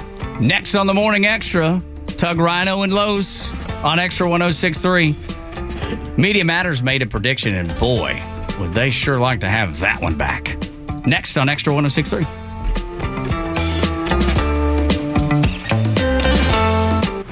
Stream Clay Travis and Buck Sexton, Glenn Beck, Fox News, and even NASCAR on Sundays. Anywhere on the Extra 106.3 app. Download the app now and get 24/7 access to the live stream, the latest news, and everything you need to know about Atlanta's only conservative talk station. Download the Extra 106.3 app for Apple or Android and check out even more great original content at thepodcastpark.com. You want to make sure that your home is your castle, that when you look at the house from the street, it is exactly what you want it to be. Perfect. You can live in this perfect home if it has this done, that done, the other thing done. What are those things? The exterior of your home taken care of. Windows, roof, siding. It doesn't matter what, maybe you're painting the whole thing. It doesn't matter which one you need done, because Southern Exteriors can do all of them. And they will do it and shake your hand with a look in your eye, just look you right in the eye and get it done. Do exactly what they say they'll do. And that's the beauty of working with Southern Exteriors. So make sure if you're going to do exterior work, you call them. They won't make you wait. That's another great thing. They will not make you wait. So many people, you call them up. Try to buy a refrigerator from one of the big box stores. And they'll tell you, oh, yeah, we can get you that, in about 3 months. That's what happened to us. We had to order a new dishwasher. This is about, 6 or 8 months ago. New dishwasher, new stove, and a new microwave. Everything was just falling apart. It was just time to replace them all. You know how long we had to wait? 3 months to get all of them. And now we want to replace the refrigerator. Holy cow, they said it would be 6 months to get that at the big box store. So the point of not making you wait is so valuable. Make your house your castle. Make it perfect with Southern Exteriors. Call them, 877-9-SOUTHERN, southernexteriors.co. Do not make the mistake of putting .com because you go to the wrong place. southernexteriors.co. Join A Second Chance Bail Bond CEO Daniel Madelon and host Tug Cowart for the weekly radio show Back Your Blue. They will highlight special initiatives, criminal justice programs, and community events aimed at keeping our communities safer. Tune in Saturdays at 10 a.m. to learn some good news about and from the law enforcement and justice communities. This week's guests are Sergeant Finney and Major Gaynor with the Cobb Sheriff's Office. Tune in on Saturdays or catch up on all past episodes wherever you get your podcasts or at thepodcastpark.com. No one plans on going to jail, but when it happens, it's important that you know who to call. Call A Second Chance Bail Bonds, where we believe everyone deserves a second chance. Whether your loved one's been arrested in Cherokee, Clayton, or any of the other metro Atlanta counties in between, A Second Chance Bail Bonds works fast to help expedite release within hours. A Second Chance. It's better to know us and not need us than need us and not know us. Call A Second Chance 24/7 at 404-BAIL-OUT or online at atlbail.com. Marketing is everywhere. From the billboards on the highways to the notifications on your phone, we are constantly bombarded with people trying to sell us stuff. What makes good marketing? Are you doing enough in your life personally and professionally to market yourself? You have questions, and the Marketing Madmen have answers. Tune in every Saturday, now at 4 p.m., right here on Xtra 106.3 to get practical marketing advice from expert guests who are shaping and reshaping the business world. They say marketing is a madman's game. Join the Marketing Madmen every Saturday at 4 p.m. to find out why. Get ready. Diamonds Direct will forever change the way you shop for jewelry. With over 80 years experience in direct sourcing, Diamonds Direct is finally opening in Atlanta. Customers across the Southeast know Diamonds Direct for their unbeatable selection and prices, but return again and again because of their unparalleled customer experience. The experts at Diamonds Direct are your advocate in the dizzying world of diamonds, ensuring you are nothing shy of confident in your purchase. How do they do it? With the best selection, the best quality, and the best price. In fact, Diamonds Direct guarantees they won't just meet any local price, they'll beat it.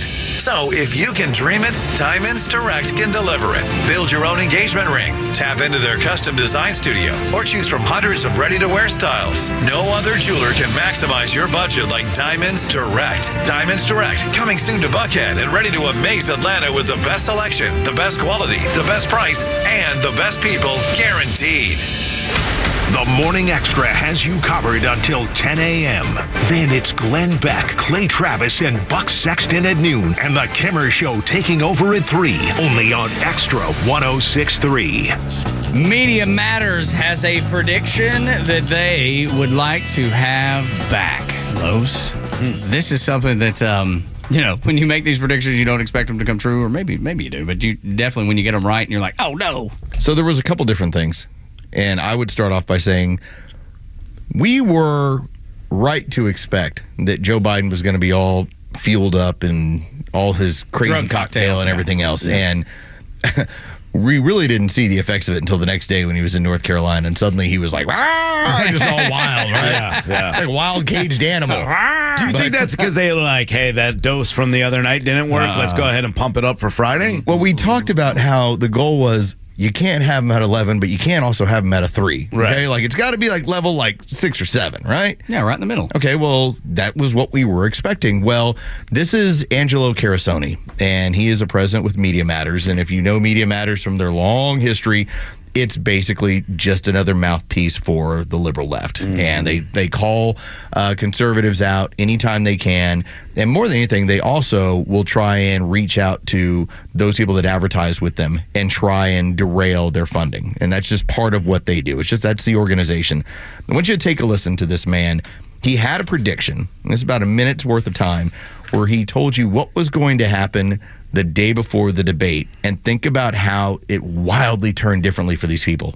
But I do think there's been a lot of discussion about Joe Biden's age and capacity. Last summer, the national news, be it broadcast or television papers, was 8 times more likely. We looked at 3 months of coverage, 8 times more likely to talk about Joe Biden's age and mental state without once mentioning Donald Trump's age and ask similar questions about it. So the narrative got very lopsided. And I think even at minimum, putting up that segments like that, and you would find multiple of that in any of his speeches, and starting to ask the question of what is going on here. If we're going to cover this honestly, we need the people covering it to actually force themselves to sit through a full speech just to get a sense of how much it changed. Because the downstream effects of that is you would not see as much hand-wringing in mainstream media and mainstream reporting about the discrepancies between Joe Biden and Donald Trump's, mental acuity once somebody actually saw what the current state of Donald Trump really is. Not the few snippets of him yelling as he's walking into a room or a courtroom, but actually how he speaks for a full hour. And I think what Donnie said earlier is exactly on point. That debate could be a real pivot point. This is going to actually force a lot of people that actually have not tuned in for a long time, even though they should be, to just get a sense of just how bad it's actually gotten.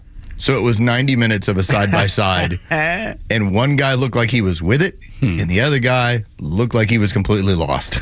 Yeah, that's exactly what it was. It couldn't have been more wrong of what his prediction was. Well, but I mean, he was right, and just in the inverse. Yeah, exactly. It was inverted. Right, that's correct. Yeah, look, this is something that they knew deep down inside. They didn't think it'd be exposed. They thought, oh, he's got 16 doctors up there at Camp David with him. They're getting him ready. They're pumping him up just like they did for the State of the Union. Anybody who's actually watched or paid attention to politics, yeah, of course, they all know that Biden is completely diminished. We're going to continue to play the game that Trump is bad because instead of Jackson, he said Johnson. That's not the same. Or look at him walking down a completely wet ramp slowly next to a general. Not Jill holding his hand or Melania holding his hand. A general who's also walking slow and then running off. They're going to compare that to what we see every day with Biden. They knew that they were trying to make it look the other way so that they would have a chance in this. And they knew that the media will not cover Joe Biden for that extended period of time where we got to see those lapses. Well, communism is a death cult. And one of the things that they do, one of the tried and true reactions they have is they're always going to try and make themselves into a victim because that allows them to push the revolution. Hey, we're victims. Here's the reason. Mm-hmm. So oftentimes they will accuse you of what they're doing so that they can proliferate the revolution. For instance, oh my God, we can't allow Donald Trump into office. He'll use the office to come after us. Well, you're already using the office. That's what you're doing. Mm-hmm. The newest one is Donald Trump has dementia. Oh, no, your guy does. It's like, so this is a game that they play is to tell you exactly what they're doing or what they know is to be themselves, but they accuse you of it to put you on the defensive. Oh, they're a big one now. I mean, the biggest thing they're going to continue to do is Trump lied. Trump lied. Trump lied. But when you break down what they say is a lie, it's he lied about January 6th. Well, did he lie when he said that he ordered that, or not ordered, let's say he offered 20,000 true National Guardsmen to Nancy Pelosi and she turned it down? And so did the mayor. They consider that a lie because they say, well, no, he really did threaten democracy with January 6th. They said it's a lie that he called for peaceful protests. The only reason it's a lie, what his tweet said. Yeah, it's because they redacted that part. Right, exactly. They redacted that and part of the tweet. And they did that on the January 6th. On the January 6th. The opening. Going after him. Opening scene of January 6th was like that. At least the commission. We had discussed what was going to happen. I still remember day before the debate that the big push from the Biden administration, Joe Biden himself, was going to be on the creation of 15 million jobs. That was how his counter was going to be to talk about his economy and what they've been able to do, because this is what these people go to. They keep saying, well, we have low unemployment. Yeah, but the economy sucks. Yeah. To think that it took him 3 minutes to get into that debate and to claim that he created 15,000 jobs. Okay. That's actually closer to accurate. The heart of what you were supposed to do is tout 15 million. Right. That's when I knew 3 minutes in, I'm like, he's in big trouble if he's not getting those things right. I got to tell you, man, it was 20 seconds for me when he walked out on stage. I think I texted the group and I was like, he looks drunk. It's done. He was so like woozy and unsteady. Took me 5 time. minutes. Yeah. Oh my gosh. 5 minutes to realize this is a disaster this for is them. Going to be And then we all texted one another and said, we have 90 more minutes of this. This is unreal. And I remember sitting there because I watched it with my wife and I was like, 51 million viewers. What did he just say? What did he just say? And you know what's crazy? By the way, CNN fixed the subtitles because remember I said I want to watch it in closed captioning? Yeah. Oh, no, they fixed that. Yeah, they made him look brilliant. Yeah, of course. Deaf people are like, wow, he spoke really well. Yeah, in post, you can do that kind of stuff. You can't do it while it's happening, though. Another cool thing is my son and his buds all watched the debate together after they went to that soccer game. They went over to his house and watched the debate together. They have 4 or 5 kids. Must have been some fun drinking the game. No kidding, right? 9 o'clock hour, 8 o'clock hour. 8 o'clock hour is brought to you by Central Heating and Air Conditioning, your Atlanta carrier expert, 770-GET-HEAT, centralheat.com. When we come back, we're going to hit Nate Silver saying Trump's got a big chance of winning.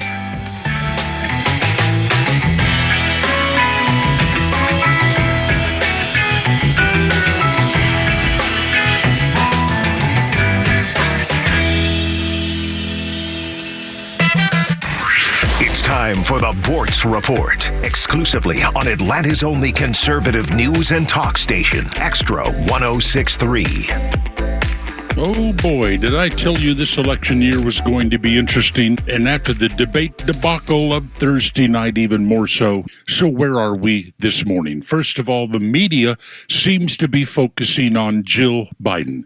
She is the reason that Joe Biden won't drop out of the race. Now, let's look at it from her perspective. When she married him, he was 47 years younger than today, still young, still vibrant. He could still walk, think, talk, and he was powerful. Boy, did Jill love that. Come on, with one of the most worthless doctorate degrees in the country, education. This was a life she never expected. Then it went from the Senate to the vice presidency to the presidency. She's on top of the world. Now she's going to lose it all and just have Joe every day to take care of? No way. He's got to run again. She's not ready to turn loose of this. Come on, Jill, it's only 6 hours a day. They tell us that Joe doesn't really get up till 10, and by 4 o'clock in the afternoon, he's exhausted. What about Joe? What if he really wanted to get even with all his detractors? I'll show them. Well, here's the perfect way he can do that. He can resign right now, not just suspend his campaign, not just get out of the race, but resign. And then, guess what, world? Kamala Harris, the hyena, becomes president of the United States and the de facto candidate for this year's presidential election. Can't turn your back on her. She's a woman, and she's black, or somewhat black. No, the Democrats would be stuck with her, for the campaign anyway, and we would be stuck with her for 4 years. Hold on, folks. This is going to be a hell of a ride. Neil Bortz, Extra 106.3. Hey, Atlanta. It's Ben, host of the Weekend Ben Burnett Show, proudly brought to you by Peach State Pride. Each and every weekend, we bring you all the issues going on around the globe and what America's ultimate role is in order to drive our agenda forward as conservatives. And if you ever miss an episode, you can download everything I've ever done on Apple, Spotify, or you can go to the podcast park. See you around, Atlanta. I'm Chad Pergram with the Speaker's Lobby. Republicans are already angling to renew expiring tax cuts from when former President Trump was president back in 2017. Provisions established by the 2017 law are set to expire at the end of next year. The impending tax cliff has prompted lawmakers to start laying the groundwork for 2025. Biden administration officials, including Treasury Secretary Janet Yellen and the director of the National Economic Council, Leo Brainerd, have said Democrats would extend tax breaks for households making less than $400,000 a year and offset the cost with tax increases on the wealthy and corporations. Republicans have long said they would like to extend and make permanent expiring provisions. Addressing the tax cliff is likely to be central to the budget reconciliation plans GOP leaders are pulling together in the event of a Republican sweep in November. And the constraints of that process are such that squeezing in a multi-trillion-dollar increase in federal deficits could be difficult if the willingness on the part of the lawmakers was there. With the Speaker's Lobby, Chad Pergram, Fox News. This is Atlanta's new home for Fox News, Extra 106.3 FM, WFOM and W292 EV Marietta, a Dickey broadcasting station. The 9 a.m. hour is presented by Southern Exteriors, quality and precision you can rely on.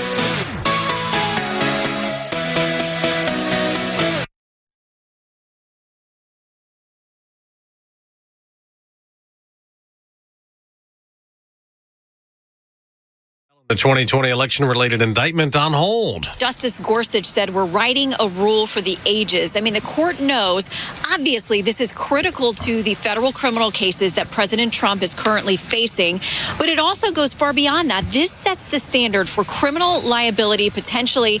Is there immunity for a president for decades, for generations to come? That's what happens with this court. So they know the weight of this moment. Fox's Shannon Bream is outside the Supreme Court, which ends its term today. A former Trump advisor is supposed to report to prison today in Connecticut. Steve Bannon has to serve a 4-month sentence, convicted of contempt of Congress for not cooperating with the House's Capitol riot investigation. Words of encouragement for President Biden. His family urging him to keep running for re-election, and so are many Democrats now. Some had urged him to drop out after Thursday's debate performance. Congressman James Clyburn tells CNN State of the Union he should stay in this race. He should demonstrate it going forward. His capacity to lead the country. All U.S. military bases in Europe are on a heightened alert status over the threat of a potential attack. Republican Senator Kevin Cramer is on the Armed Services Committee and tells Fox. I don't know the specifics. I don't know necessarily the countries that they're looking at or where these signals are coming from. Right. But there's enough to put it on this high alert. It hasn't been on this high of an alert in a decade. Hurricane Beryl ready to hit Caribbean islands, and it's back up to a Category 4 status. Warnings up for Barbados, St. Lucia, and St. Vincent and the Grenadines. It's a powerful storm, but small as far as diameter goes. These hurricane force winds only about 30 miles out from the center of the storm. Fox meteorologist Adam Klotz, Hurricane Beryl could hit Central America and move into Mexico later this week. America's listening to Fox News. If you had $1 million in 2009, today it will be worth less than $700,000.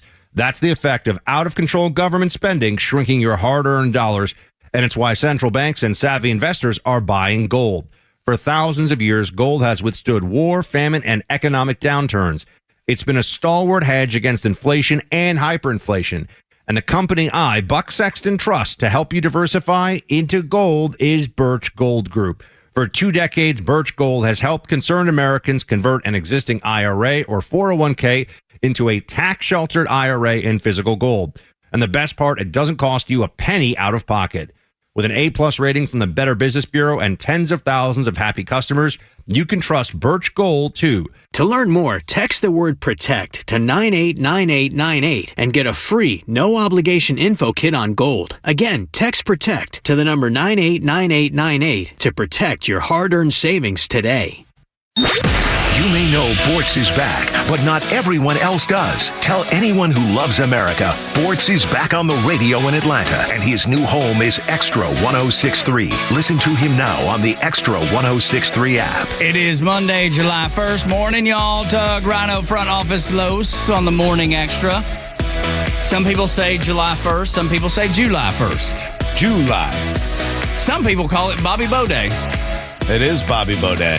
I think my man gets $1 million today, doesn't it? Is that right, Los? Yep, that's his check. Is it on the 1st? I think so. Yep, July 1st. Yeah. Good for him. Dude, when's this end? I think it's till like 2035. I'll have to take a look. Crazy. It goes for quite a while. That's wonderful. Doesn't he always have like a big barbecue for like his family on that day? Like he's going to have a 4th of July barbecue with that $1 million. Isn't there like some sort of holding, though, that they put it in some sort of account because they were afraid he was going to blow it all? No. So when he signed with the New York Mets, because of what they were trying to do from a salary structure standpoint, they decided to defer payments. Mm-hmm. So he was basically going to receive, I think it's like $35-40 million, but it's all deferred over every July 1st. Here's another check. I'd have to see how long it runs for. But the man, because of the salary structure of the Mets, gets a deferred $1 million every single year at July 1st. I love that the Mets messed this whole thing up this way. I mean, it's probably a smart idea on their part. I mean, what's $1 million to them nowadays? Filthy, stinking Mets. They're just nasty, those Mets. Nothing. They've, Got the Olympics coming up. 2035, by the way. 2035. That's awesome. $1 million every year for another 11 years till 2035. You think that's good for him? You think he's cool? You think he's happy? Yeah, I mean, the man hasn't played in a baseball game in 23 years. What's his worth now? I mean, like, does he still have it? Because he lost a lot of money. Yeah, he did. That's why I feel like there is some sort of, I feel like I read this before, and Los, you'd know better than I. That they probably said stop spending that $1 million on July 3rd. Probably. They had set some up to defer that he can't get until he's like 65 or something like that. He's worth $20 million. Oh, he's fine. Okay. He's all right. Yeah. Yeah. Well, you know who the one that they did this for because he had a spending problem was Allen Iverson. Yes. Maybe that's what I'm mixing up. I think so because it was a large amount of Reebok money. Yes, remember, he was the guy with Reebok. Yes. And because of his spending at the time, his representative set it up where he was basically going to get a giant annuity payment. You know, and now obviously he's done well. He's retired. He's what he is. But now he's basically looking at like it's a $20 or $30 million payout that he gets coming up here. Yeah, pretty soon. He has that little mini statue now. Yeah, so little, it's so tiny, so bad. Opening ceremonies for the George Floyd's Olympics. got 10 better statues than him. No kidding. Opening ceremonies for the Olympics on the 26th. I don't watch the ESPYs, but the ESPYs are coming up on the 11th. All-Star game on the 16th. I do love the NBA. I do love MLB All-Star games. Nathan's hot dog eating contest is this Thursday on July 4th, but no Joey Chestnut. I mean, Is he I never not watched it going anyway. to participate? I thought they re-offered him to Well, I mean, it be was able all to a bit to begin with. I mean, it was all, So, but no, I don't guess he is. Oh, good for him. Some of the movies that are coming out this month: Despicable Me 4, that comes out Wednesday. Eddie Murphy's new Beverly Hills Cop. Okay. Can I tell you, I went back and watched Beverly Hills Cop 2. I love them. The best movie. Aquel. We watched Aquel. We watched I not only watched that, we also watched Trading Places. Oh, yeah. With 48 Hours. Dan Aykroyd is in there with Eddie Murphy on that one? Yeah, so good. Another 48 Hours, Nick Nolte. These are genius movies. I almost got to the point where Eddie Murphy, what happened? Why are you doing Coming to America 2 when you could be doing brilliant movies like you used to? He can just do voice acting for the rest of his career and be completely cool. Because the Shrek movies are just a gold mine. And made him well, there's a new Donkey one coming out, so I mean, he's going to do that and get paid a grip of money. I'm ready for Beverly Hills Cop 4 now. Me too, man. I think it's going to be great. ready. I think it's going to be great. I don't watch any of the TV shows, but like Bachelorette that's coming back or Big Brother. Cobra Kai, I fell out after a season and a half, so I don't care much about it. But Futurama, do y'all ever watch that one? No. I never got into that. Me either. That one's Couldn't great. get Okay, Joey, board Of up course. Joe I've been watching Futurama since I was like 11. But you know what? It's a long time it's run. Do you know what's next Sunday? What's next Sunday? Buddy, it's going to make you so happy. Happy Gilmore 2. No. Shark Week! Shark Week! I love Shark Week, dude. I can watch it nonstop. It's the only thing that I will stop watching baseball for. I will switch from Braves baseball to watch Sharks. I don't know why. I hope they put some more new, good, original content in because I know for a while they just kept playing the ones from the year before. Yeah. They'll keep running through a lot of that. But the last few years they've put in some good original content. I hope they have a lot more this year because it's so much fun to watch. I talk about sharks with my son all the time, and I don't know what the fascination is with sharks, but we're all fascinated with them. Yeah, it's because they're cool. Joe, grab this cut. It's the one of the shark couple out lobster fishing off the coast of Massachusetts. They thought they were seeing a whale. Oh. Turns out. It was a megalodon? Yeah, I know, but it was a huge great white. Oh, God. Wow. That is a shark. No, it's a whale. It's a shark. That is a whale. Oh, my God, that is a freaking shark. That's a great white shark. That is a shark like I've never seen. Yeah, there's two. That's a 20-foot great white shark coming at us. 20 feet long. First of all, she said, it's like a shark I've never seen. Obviously, if you're like, it's a whale, then he's like, no, it's a shark. She's like, no, it's a whale. That is, man, see, women are always like that. Like, come on.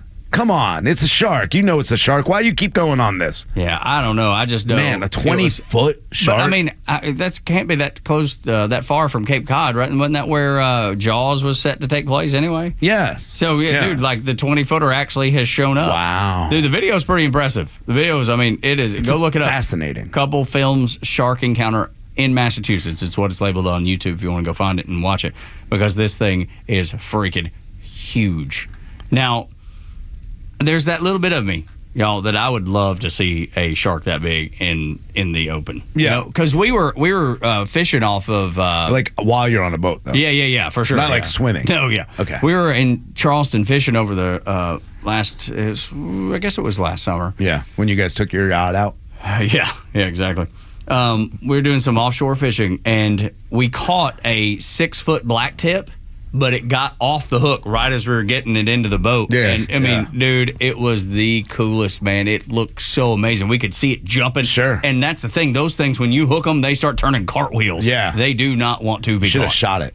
Yeah, we didn't have a gun with us right that moment. But What's wrong with you people? Seriously. Who goes on a boat with sharks around and not a gun? I don't know. Yeah, I don't It was kind of cool. Last summer, my younger daughter did catch a hammerhead, like a that's smaller, awesome. maybe like Yeah. 2-foot hammerhead Okay, shark. so a baby one, yeah. But it was so cool to watch Dude, that thing, they how they are swim, how they awesome. wiggle. Yeah. Did she want to keep it? You guys should have kept it in like an aquarium in your house. It's like the third cool. silliest thing you've said in this segment, and we're like 10 minutes Why in. you can't keep it? Yeah, no, you can't. Oh, No, you have to throw them back? Yeah, the black tips too. We were going to have to throw it back before we got to keep. I wish you could, like, I mean, you guys live on the beach. You should be allowed to take it back to your beach home and build a huge aquarium for it. That'd be I don't know. That amazing. sounds expensive though. Yeah, I was gonna say you got to feed them too. Yeah, man. And they probably they probably want to eat your arm. Yeah. As you try to reach down there and clean the tank out. Yeah, how would you get your shark out of the tank in order to clean it? Yeah, I guess you can't keep it small. If it's 2 feet long now. Then, Well, the interesting part is that when they are kept in a tank, then they won't grow as big. Oh, really? Is that Yeah. they're able to? Okay, well, Yeah. that makes sense. Then you just have to feed it little minnows. Shark Week, man. Who doesn't want to watch Shark Week? It's you don't want to watch Shark Week? I stopped liking Shark Week after they lied to me, and that pothead Michael Phelps lied to me too. Oh no! What was the lie? I don't think I've heard about They this. said that Michael Phelps was going to race a shark.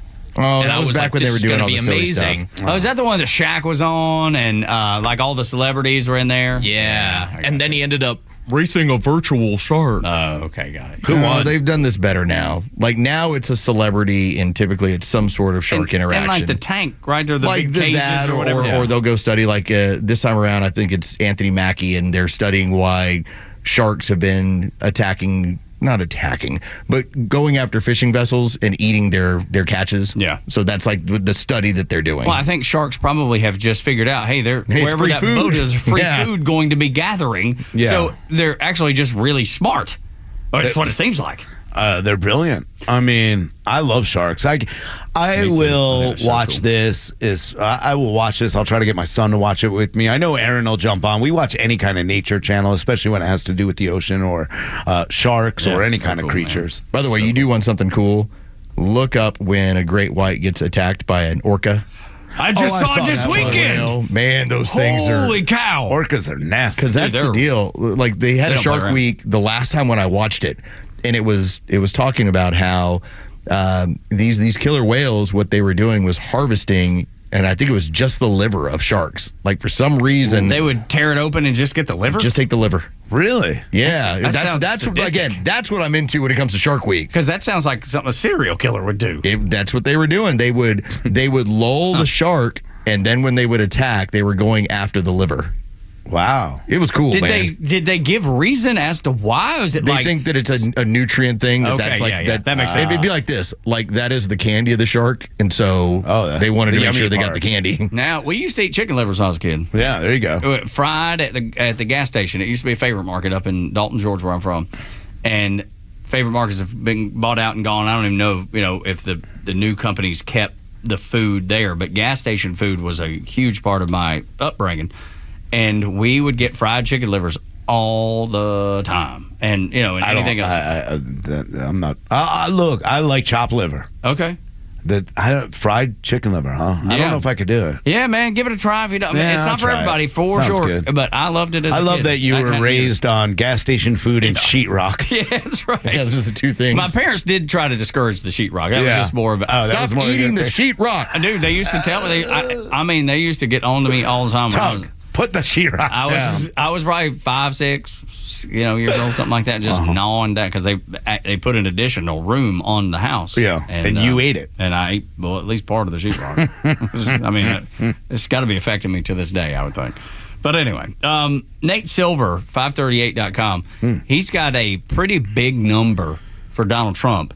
He says 66% chance of Donald Trump winning, and he's convinced of it. So let me just get this straight to keep going with my numerology. 33% don't think he can win. Yeah, that's exactly right. Wow, 33 came up again. It's like so weird. There's a real theme here, man. I'm beginning to believe they're just making up these stats and just going to go with 66% again. Absolutely. Let's see if could anybody be. catches on. Yeah, right. And then we'll call him a conspiracy theorist who goes, why does it always come up that way? Yeah, I know, right? No, it absolutely could be, man. Who knows? But I don't think he's wrong. I don't either, man. if Joe Biden is the nominee, which I fully believe he will be, I've said it since the day after the debate Friday morning. I told y'all I believe he will be the nominee. There's not a doubt in my mind. Would they like to change it? Yes. Are there too many obstacles to changing it? Yes, I think there are. But that being said, it just opens the door for Donald Trump to wax freaking Joe Biden and be our president again, this is the first time I've believed that it could really happen. Yeah, I truly believe that this should be a landslide victory. I don't trust the Democrats not to cheat. They're already organizing all their people. Stacey Abrams is back in Atlanta talking about, you can't allow democracy to take away black voters' your right to vote. We're going to play this game again. We've already got the reports out in the AJC about more COVID issues, so we got that game again. But the reality of it is Donald Trump needs to do a better job at keeping this lead of 66% because we still got a long time before November. We still got October surprises. We don't know what's up, but I would love to see Donald Trump just focus on this message and nothing else at this point and just keep going down the path of winning this. I'll tell you one thing I love that he did in that debate, and that was the fact that he kind of turned and said, Joe, I know you don't want to destroy this country, but they're in power making you destroy this country. Be smart about what you're saying. I want him to continue down that path, and I think he will just destroy Joe Biden and the Democrats in this race. Most of the time, these things are always 51-49. So the fact that it's 66% is what Nate Silver has it as. And he's been pretty reliable in some instances. Since 2016, because he had Hillary with like an 89% chance of winning. And some of that was just the craziness of how he viewed that entire election cycle at that time. But with that being said, there's something that can happen that I don't think we're factoring in yet, and it has nothing to do with Donald Trump.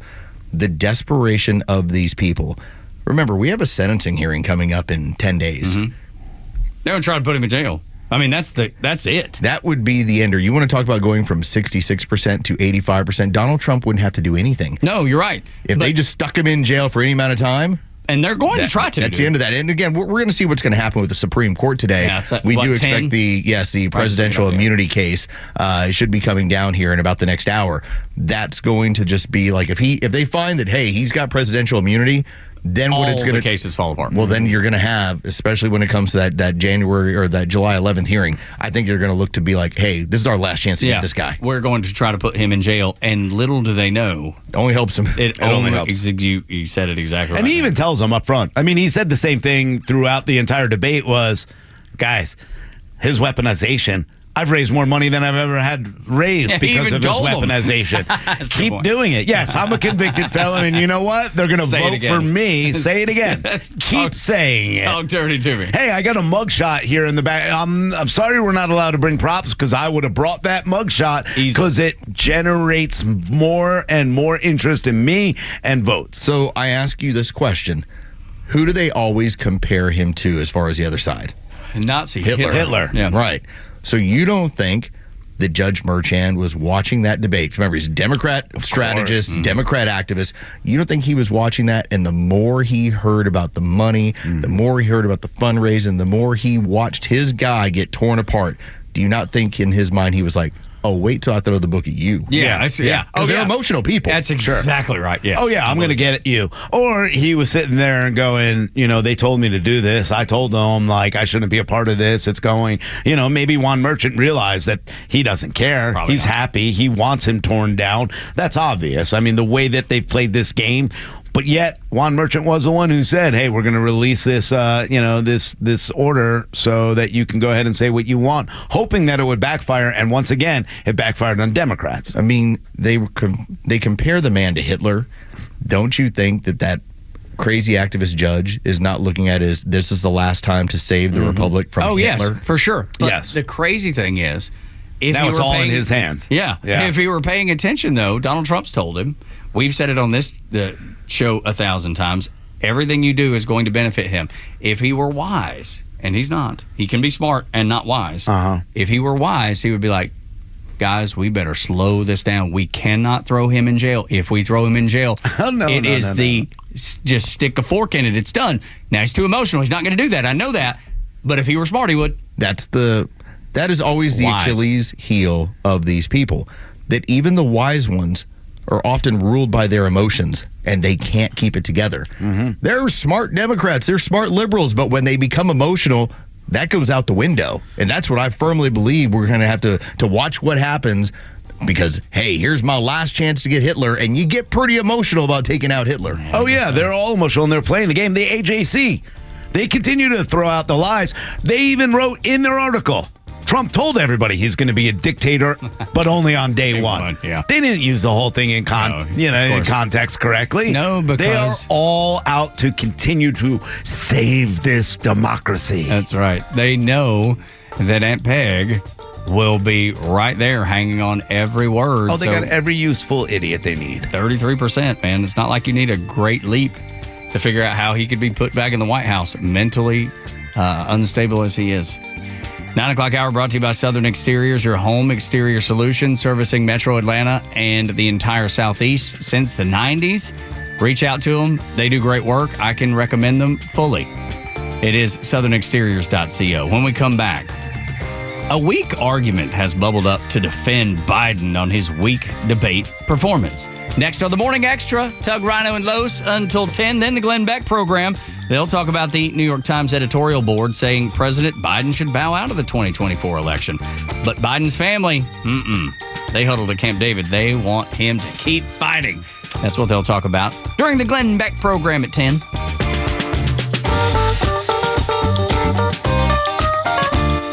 Atlanta radio legends collide on Extra 106.3. The legend Neil Bortz is live every week with Atlanta legend The Kimmer. Because when you get these two guys together, who knows where we'll end up? I am shocked. Well, not that shocked. The Kimmer is live on your drive home every weekday afternoon from 3 to 6. And now Neil Bortz joins the show every week. And if you miss it, catch up anytime on the Extra 106.3 app. On this episode of The Real Houses of Atlanta. Whoa, Bobby, what's going on? Well, now that I'm the HOA president, I'm going to start cracking down on the neighborhood. With a sledgehammer? Oh, look, this place is looking rough, and nobody's moving right now either. So I'm telling the neighbors it's time to fix up the homes they have. And what do you suggest? Well, I'm telling everybody on the block about Exovations. They're right here, and they can get your house the facelift it needs. We're talking new siding, roofing, windows, doors, decks, even porches, patios, and porticos. Now, if you'll excuse me, I'm going to start with Jim next door. Hey, Jimmy, you got a window out. Check the bylaws. Hi, this is Candace with Exovations, and have I got a tip for you. Avoid an HOA headache and let us give your home the facelift it needs. We'll introduce you to our ExoVision, our very own architectural design that allows you to envision your home's transformation before you even start the project. Ready for your on-time, on-budget, and stress-free renovation? Visit exovations.com and book your consultation today. Hey Atlanta, it's Ben, host of the Weekend Ben Burnett Show, proudly brought to you by Peach State Pride. Each and every weekend, we bring you all the issues going on around the globe and what America's ultimate role is in order to drive our agenda forward as conservatives. And if you ever miss an episode, you can download everything I've ever done on Apple, Spotify, or you can go to the podcast park. See you around, Atlanta. This year, treat yourself to an explosive 4th of July with Great Grizzly Fireworks. Come shop their incredible selection of the biggest and best fireworks at a Great Grizzly store in Forest Park, Cartersville, Noonan, or Grayson. And do it soon because this year, Great Grizzly is giving you a chance to win a $5,000 fireworks prize pack. Sign up today and register to win at fireworks365.com/fan. No purchase necessary. Must be 18 or older to enter. Winner will be selected on Friday, July 5th, 2024, and will be responsible for picking up their prize. Yellow Jacket fans, your Georgia Tech football team prepares to tackle the competition this fall in historic Bobby Dodd Stadium at Hyundai Field. 5 seconds to go. He will toss it into the end zone at the 5. Into the end zone. Touchdown Jackets. Touchdown Jackets. I see it, and I still don't believe it. Support second-year head coach Brent Key and the Jackets on game day by visiting RamblinRack.com to get your single game and season tickets today. Sting 'em. Marketing is everywhere. From the billboards on the highways to the notifications on your phone, we are constantly bombarded with people trying to sell us stuff. What makes good marketing? Are you doing enough in your life personally and professionally to market yourself? You have questions, and the Marketing Madmen have answers. Tune in every Saturday, now at 4 p.m., right here on Extra 106.3 to get practical marketing advice from expert guests who are shaping and reshaping the business world. They say marketing is a madman's game. Join the Marketing Madmen every Saturday at 4 p.m. to find out why. Don't miss a minute of the action this season as Georgia Tech men's basketball takes the court in McCamus Pavilion in Midtown Atlanta. Into the lane, fadeaway jumper. He knocks it down and a foul. Secure your seat in the Thriller Dome to watch head coach Damon Stoudemire and the Yellow Jackets take on top-ranked opponents all season long. Dives down the lane, shoots the scoop, and he scores! Get your tickets today at RamblinRack.com. Sting 'em. No traffic, no big deal. It's the Morning Extra on 106.3. We played, I say we, as if I played anything. My son's team, Summer League team, played the Brookhaven Bucks, played against them, and they play out of Oglethorpe University, which is absolutely stunning baseball field. The Stormy Petrels. Yeah, what is that? I don't know what that is. It's like a pelican. Okay. Isn't it? I don't know. I have any idea. Same thing. I don't know. They got one of the coolest stadiums. It does. We all have computers in front of us, and we're like, well. Yeah. Well, it just came up random. I haven't had time to look it up. Yeah. But so I learned of that. I'll tell you why this got brought up. But apparently, that originally that stadium was supposed to be a football stadium. Right. The guy in the 1920s, whoever the stadium's named after, the name escapes me now. Oglethorpe. No. The stadium, though, the now baseball stadium was at the time going to be a football stadium. Yeah, it was Bob. It could have been Bob. Dave. Bob Petrol. He serves up like all this money to build it. They get a quarter of the stadium built. The Great Depression hits. The dude loses all of his money. Yeah. And that's how that stadium at least got started. And now they've dropped football years and years ago, so it became the baseball stadium. But absolutely stunning Herman over there. Anderson Field. There you go. And what's the dude? Does he have his first name on there? It's like Fred Anderson or something like that. Well, anyway, I'm having a look into your Herman Anderson. You're asking questions faster than I can move my fingers. I know exactly, and it has nothing to do with anything that I wanted to talk about. But while we were there watching the Aviators versus the Brookhaven Bucks, this girl comes out of the line for the concession stand, and she has a pickle split down the middle and a hot dog inside it. So she was eating a pickle hot dog. Whoa. I was like, what in the world is that? You've got me intrigued. I know, right? Do they only serve this there at well, it's the first time Anderson Field. Yeah. The first time I'd ever seen it was there. I would eat that in a heartbeat. Yeah, I mean it's a big old dill pickle, sliced open, hot dog in the middle. Brilliant. So it's a seabird. A seabird. We're not even close to the sea. Well, I know. It's just a Stormy Petrel is a seabird. Seems like we'd want to pick something that's close to the sea. If you're going to be that, you'd want to be close to the ocean. Right. I mean, that's a long flight to get to the ocean for them kids. Yeah. Well, anyway, gangsters as close they are to that area. Although that part of Brookhaven seems to be okay, but sure it does. Yeah, I mean, I didn't stay there long. I just long enough to get the game, get out there. Yeah. 2 restaurants we hit that were fantastic though over there. One was a Mexican restaurant, Los Bravos maybe. Oh yeah, Los Bravos is great, so good. And the other was a pizza place. It's a Buffalo. A guy that started it, Gallows or Galeas or something like that. Oh yeah, guy that started this pizza company is Gallows. That's it. Gallows, yeah. Delicious pizza, wings, pizza off the charts. So good. All right, the reason I bring up the pickle thing is there is a deli up from near where you're from in Long Island that is selling a pickle sandwich, and it is a hoagie with a pickle as the bun. So, I mean, like this seems to be like a thing, a bit of a trend. I saw it on TikTok. My daughter said it's the best salmon you'll ever have. I cut the ends off, slice it down the middle, pour it out. I don't want to get too many seeds in it. I put it over here. That is so good. Everyone's getting it. TikTok famous. I'm going to try it. Especially love pickle. We're selling 250, 300 pickles a day. There you go. 7 Brothers Gourmet is where the I guess the good people for put this them. together. But it's so funny that I see that this morning after having just this weekend seen the pickle hot dog thing. I was just because I don't like pickles to begin with. Really? I don't. Yeah. And so it just sounds a little bit gross to me. But after seeing it this weekend, it seems like maybe they started serving that because they saw it blow up on TikTok too. Sure. I don't know. I'm sounds just gross. It does. I agree. And I like pickles. Really? It sounds gross. Yeah. I would just destroy one of those. You must love pickles. Man, I love pickles. Yeah. I would if you were just to put Pickle me in Rhino. a room with tons of pickles, I would eat them all day and not care. Okay. Kosher dill, Sweet sour. pickles. I love them all.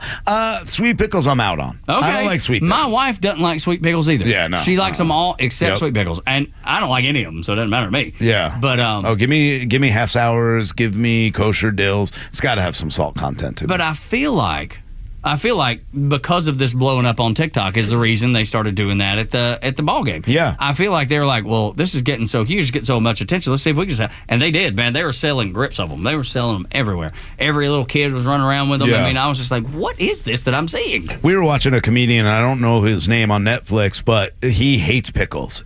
Or actually, he said he likes pickles, but he hates when they put them in like your to-go sandwich because then the pickle juice gets in the bread and you could just taste pickle and all that. So a lot of people, I can't imagine, would enjoy that. Me, I would definitely I love pickles. I would definitely find a way to make that work. Pickle Absolutely. gallos? No. No, not like in a that. crazy way. I mean, my wife, it was really weird. You know how pregnant women will have certain things that they just need. And my wife, maybe it was a sodium thing, whatever part of her pregnancy, her body like yearned for pickles. Yeah. So we had just a refrigerator full of pickles, and I think that kind of turned me into just an okay pickle guy. Yeah. I've never been a pickle guy. I pickle guy. Just kind of like a pickle here or there, not pickle on everything. So this is interesting, and I think anyway, I don't like pickles. I don't like the consistency of them when they've been on a burger or whatever.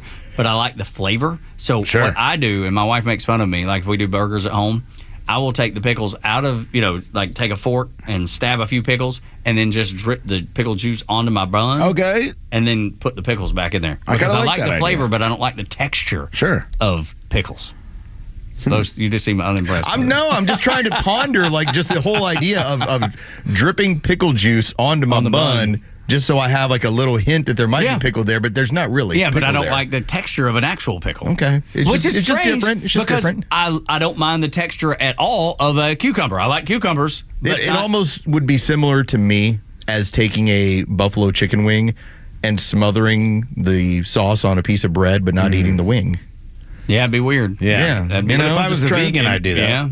Like you would go, but it kind of reminds me, I just don't like the texture of the wing. But if maybe that is something, like because you said that since you changed your diet for the better for health. Right, but I've never decided I just wanted a little hint of pickle without pickle. No, I know, but could you? That's psycho. To get just the taste of wings, because you said that's the only thing you miss about changing your diet. There's no substitute. No, so like not even a little bit of a wing sauce on something. Oh no, we put wing sauce on other Okay, things. yeah, so yeah. Okay, Yeah, he all gets right. that. That makes sense. All right. Yeah. He grabs some tofu, shapes it like a chicken. That's right. Leg, and then No, throws you some hot don't. sauce on it. No, Exactly. No, you don't. That'd be brilliant, though. Put if you tofu did. on the grill, and then it was some wing sauce. Yeah. Okay. See, I can't get with the tofu. I thought I didn't think you were being real. You're not I don't like cultured tofu, or though. smart. No, I'm definitely like not. that. You're I'm just not- from Dalton. You don't know nothing Yeah, about you don't know nothing about no tofu. I know about Crystal You ate Burgers. at gas stations. That's right. Chicken livers, fried chicken livers from at gas a gas stations. station. You're like an orca, hunting after That's right. the spleens and the brains of Great white white sharks. If you missed the last segment, Lowe's went into why orcas attack great white sharks and just merely eat their liver. Go back on the Extra 106.3 app and listen to it there because it is, it's kind of like that. They love the liver. They love the yuck. Oh, that sound is just it's still. So isn't good. it crazy how that sound always takes you back to that moment in Still that movie? takes you right back to Silence of the Lambs. It's the worst. We're minutes away from the Supreme Court rule on immunity, like less than probably right at 25 minutes. So we'll be off the air, but Glenn Beck will definitely be talking about it. The Democrats, though, in an effort to save Joe Biden's hide, which is unsavable at this point, I think anybody knows that, everybody knows that, but they're going to do it anyway. They're going to try.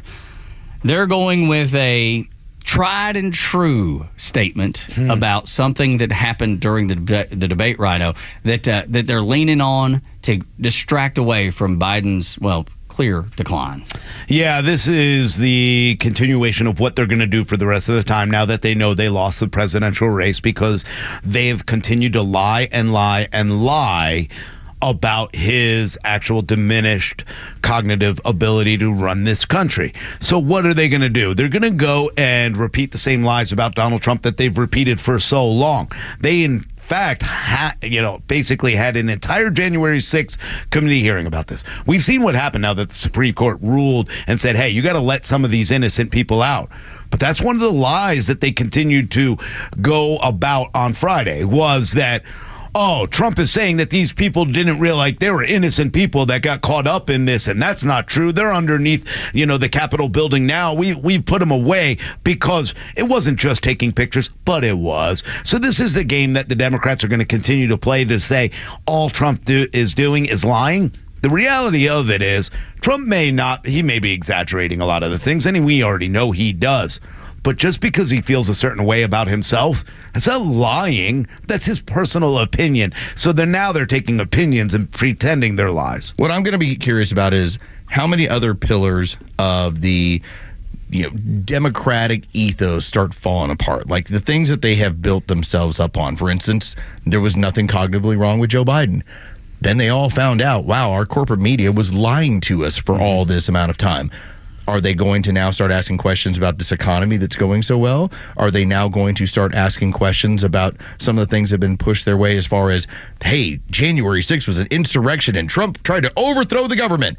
There's so many that are foundational aspects of how they look at the world that when you have one ripped away from you, I wonder if they start asking more questions about, what do you mean? You're saying he lied? Okay, explain to me this lie, because you've been lying to me quite a bit. But they did that. So after this, Dana Bash is the one who gets involved because she realizes we were horrible. And it wasn't, I didn't think they were unfair at all. No, I thought they were pretty balanced and they did a pretty good job. Biggest ratings for CNN. But it's not what they wanted. It's not what they wanted. No. They wanted to bash Trump. So now she feels like she didn't do a good enough job destroying Donald Trump. So she gets Lindsey Graham to come out going, oh, I could get him. And what she tried to do is they tried to sit here and say, well, how can you sit here and talk about Donald Trump winning that debate when we know all he did was lie? I like that Lindsey Graham did it because here's what they're running with. Again, we already talked about January 6th and the people underneath the jail that they've put away. But what about the National Guard? They say he's lying about that. He's not lying about it. It's right there. It's documented by Nancy Pelosi. And then, admittedly, she even in a video that was recently released that she admitted it. Yeah. They asked him to talk about whether or not the election was stolen or whether or not he would accept it. They said he never answered this question. And he totally did, as long as it's fair. As long as it's fair. So what do? They spin that lie into he won't accept it. They also say he lied about ripping a baby apart at 9 months or after 9 months. Even though it's a true case. It happened in Virginia, and it was a national case, and they're saying it never happened. Who are the ones that continue to lie to their constituents? Who are the ones that keep spreading the lie? Who's the one that's continuing to lie right now about Joe Biden's health? Yes, this is the only reason this all came up is because the media has covered for Joe Biden and told us all we're crazy. Deep fakes. Cheap fakes. Cheap fakes. How anybody trusts the Democrat Party that lied to you for more than 4 years, because let's go back to 2018 when you brought up he was diagnosed this way.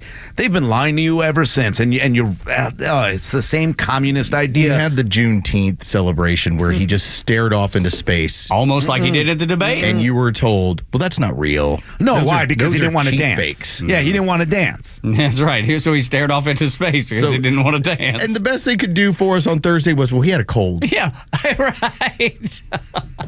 And you know what? Some media outlets are running with it.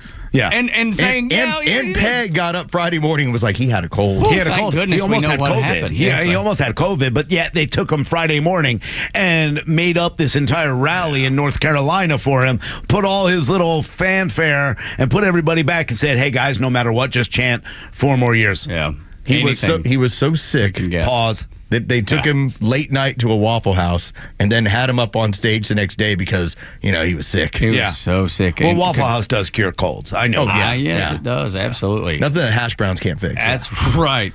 Nothing better than being responsible and going in with a cold or maybe COVID to a Waffle House. Yeah, right. And infecting everybody else. I know that I attempted to go to Waffle House in order to get COVID, and it just never worked. Yeah, no. I tried. Keep trying. They went from being 24 hours because they were so afraid of it. That's exactly right.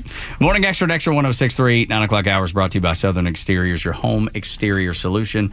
They've served the Southeast and Atlanta proper, the Atlanta metro, since the 90s. They've been doing it for a long time, and they can make your house, your castle, make it look exactly the way you want it to. 8779-SOUTHERN. 8779-SOUTHERN, southernexteriors.co. The stories that matter to you. These are your Georgia headlines. Presented by RBM of Atlanta, your Mercedes-Benz connection since 1964. All right, here are your top stories in the state of Georgia for today, Monday, July 1st.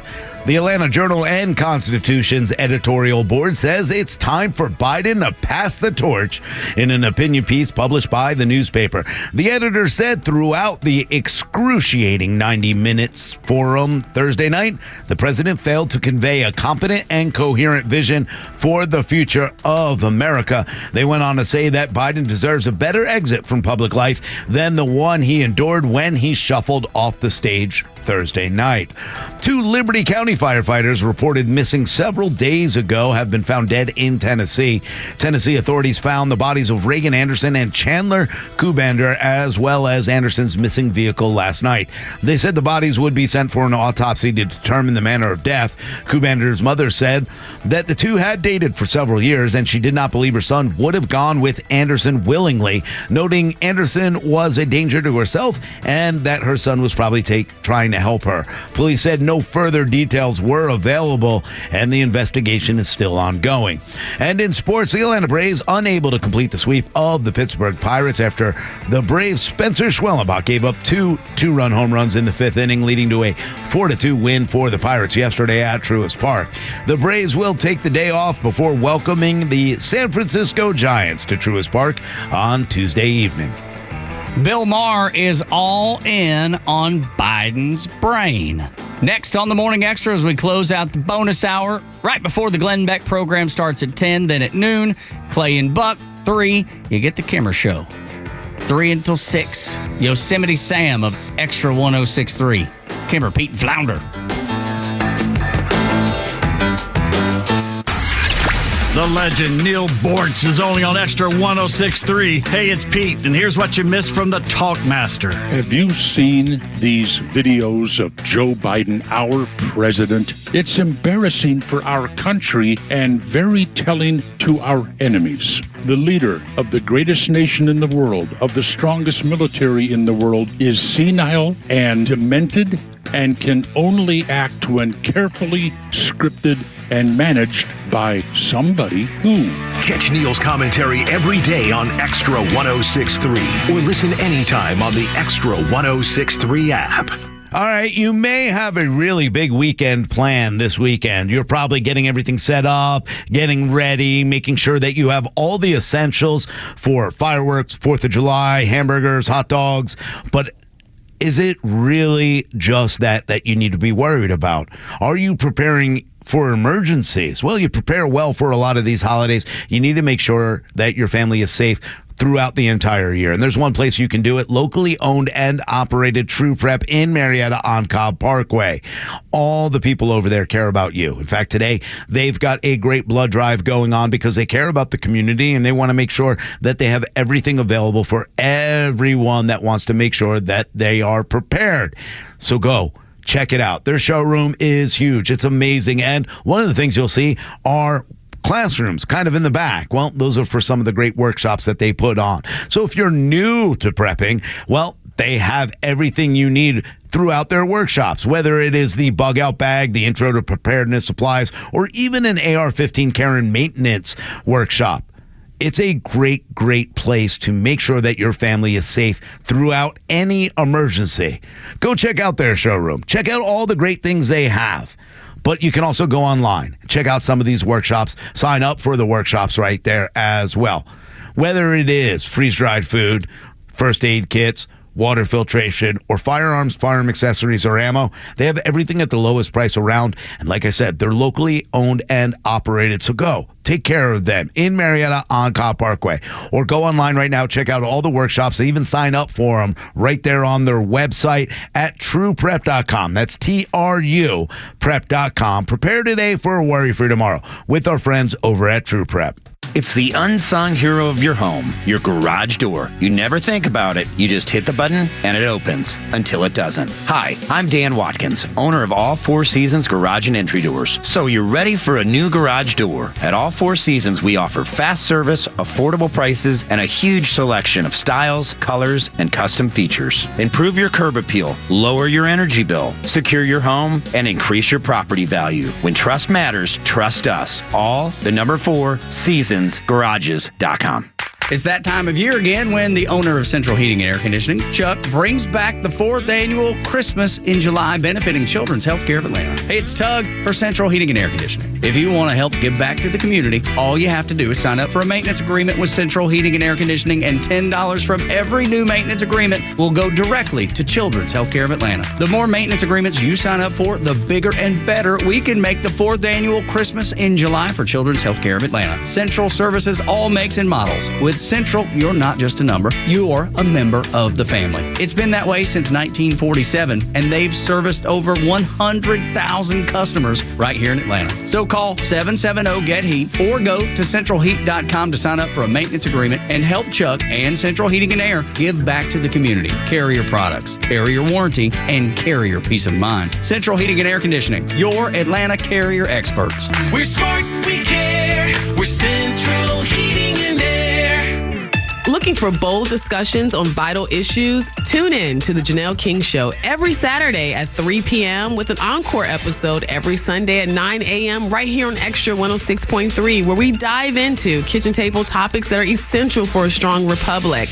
Don't miss an episode, but if you do, it's all good because we have new podcasts that drop every Tuesday on the Podcast Park or wherever you get your podcasts. Don't miss out on these thought-provoking conversations.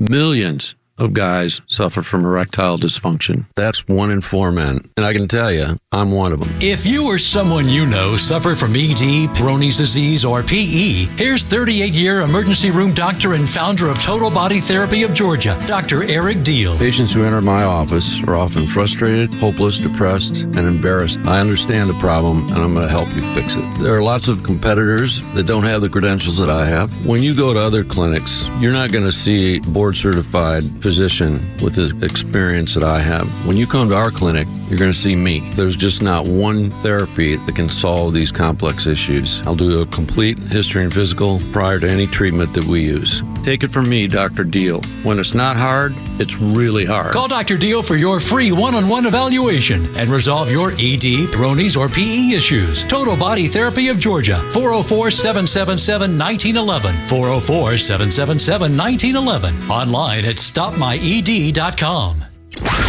Your voice, your vote. And this year it matters more than ever. So for the unbiased election coverage that affects your family and your community, trust the voices that matter when it matters the most. Extra 106.3 and the Extra app. Tug, Rhino, and Loso on the Morning Extra on Extra 106.3. Final segment of the Monday or Wednesday, depending on how you look at it, edition of the Morning Extra. Bonus hour that we love and always have.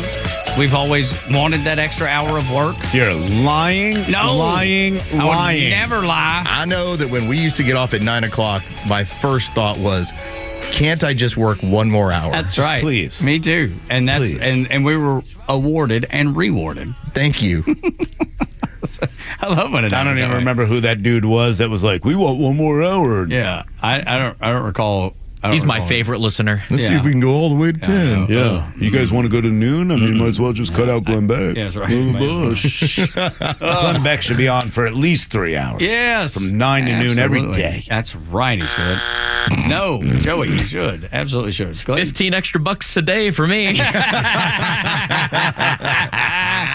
exactly right. Well, there is. It adds up. There's a win. There's a win. It adds up. That's so There's a funny win. because you're so overpaid. Yeah, back when I was doing your job, it was $7. Right. So ways back. Man. Adjusted for inflation, Yeah. it's probably about the same. Yeah, maybe. You're not wrong about that. Good Lord. Yeah. Bill Maher is all in on Joe Biden's brain. Man, Bill Maher on Friday night. I was so curious how this was going to play. I get up Saturday morning always out of the curiosity of what did, real time with Bill Maher get into. And Bill Maher decided to take his monologue time and just destroy Joe Biden with it. Wow. Huh? Did you see the debate? In case you missed it, don't worry, so did one of the contestants. Trump told lie after lie after lie. He never would have gotten away with that if Joe Biden was there. Oh, wow. Oh, Joe. Come on, man. Joe. You know, Joe, he famously loves trains, but apparently not of thought. Just all night, confused and halting and trailing off. I've seen beauty pageant contestants answer questions better. South Carolina. I don't want to say he's bad, but his new Secret Service name is Amber Heard. This guy was bad. And it wasn't just what came out of his mouth. The look on his face the whole night. It just looked like somebody just thought he left the stove on, The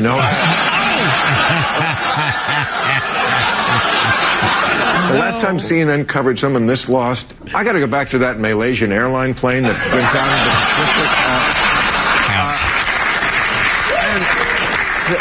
Pacific. Here's the most ironic part. The Republicans were so afraid that Joe was going to be beating expectations. Remember, last week they were like, he's going to be jacked up.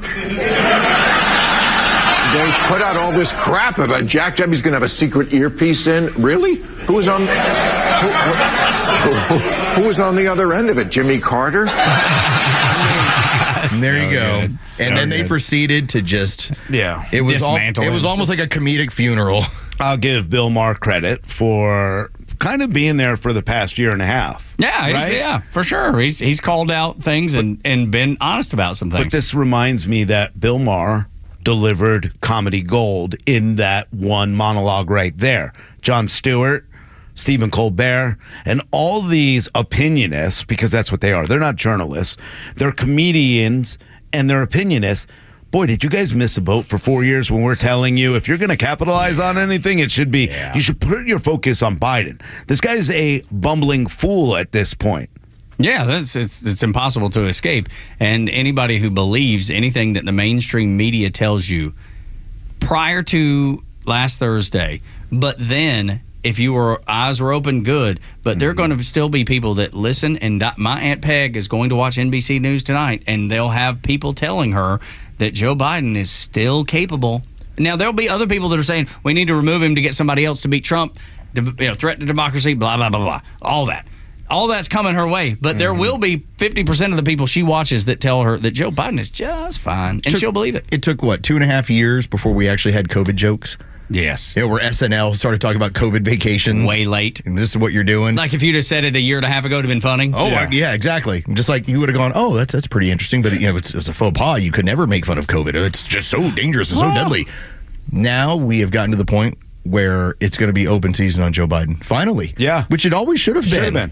I mean, just the stare stuff alone. It's comedy gold. Was funny. And now, what is it going to be wrong? No. Doggy.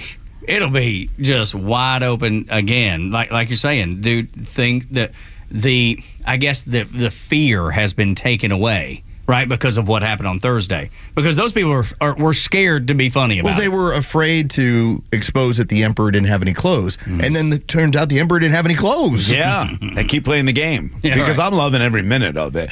Keep ignoring it. Don't make fun of it. Allow parent sibling Peg to make sure that she has this delusion. Make sure that the chips of the world all are delusional and will continue down that path thinking that, 0.6% of of the American people need him to babble about fighting Medicare and insulin, when we really need to focus on the economy, when we really need to focus on inflation, when we need to focus on housing for American people, when we need to focus on the border, because those are the true issues that people need. I'm not worried about it anymore because people saw the emperor had no clothes, and it happened on Thursday night, and now it's been verified because look at the Democrat media falling apart over it. Well, you have this scenario where the only response in some of these people's cases was, well, what about Trump?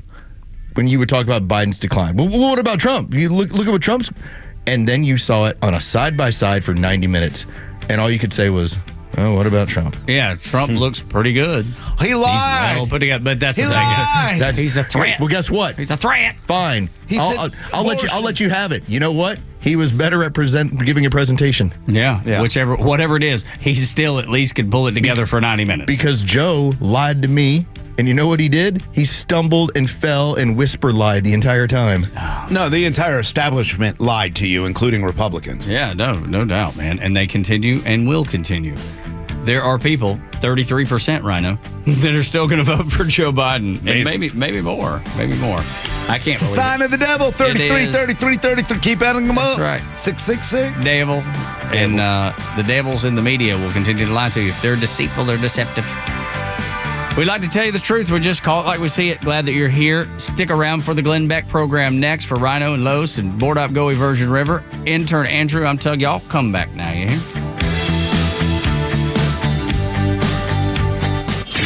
Shannon Burke is back on the air in Atlanta. Well, sort of. He's live on the Kimmer Show. I really believe that this is an effort to push Facebook and Instagram. They won't be able to push X around, but Facebook and Instagram and any to censor anything that looks like he's wandering off or falling or slipping and instantly calling it a cheap fake or a deep fake, whatever. It's the 51 guys on the letter all over again. It's exactly, don't believe your eyes. Don't believe your voice. Don't believe your ears. It's about, this has all the earmark. That's exactly what they're doing, and they're trying to get away with it again. You know how you can tell if we ever deep fake here on this show? How? I will sound like Sir Patrick Stewart. At the same time, we're being told that it's saying that the United States is a constitutional republic is dangerous to our democracy. Atlanta's biggest conservative voices are only on Extra 106.3 and the Extra app.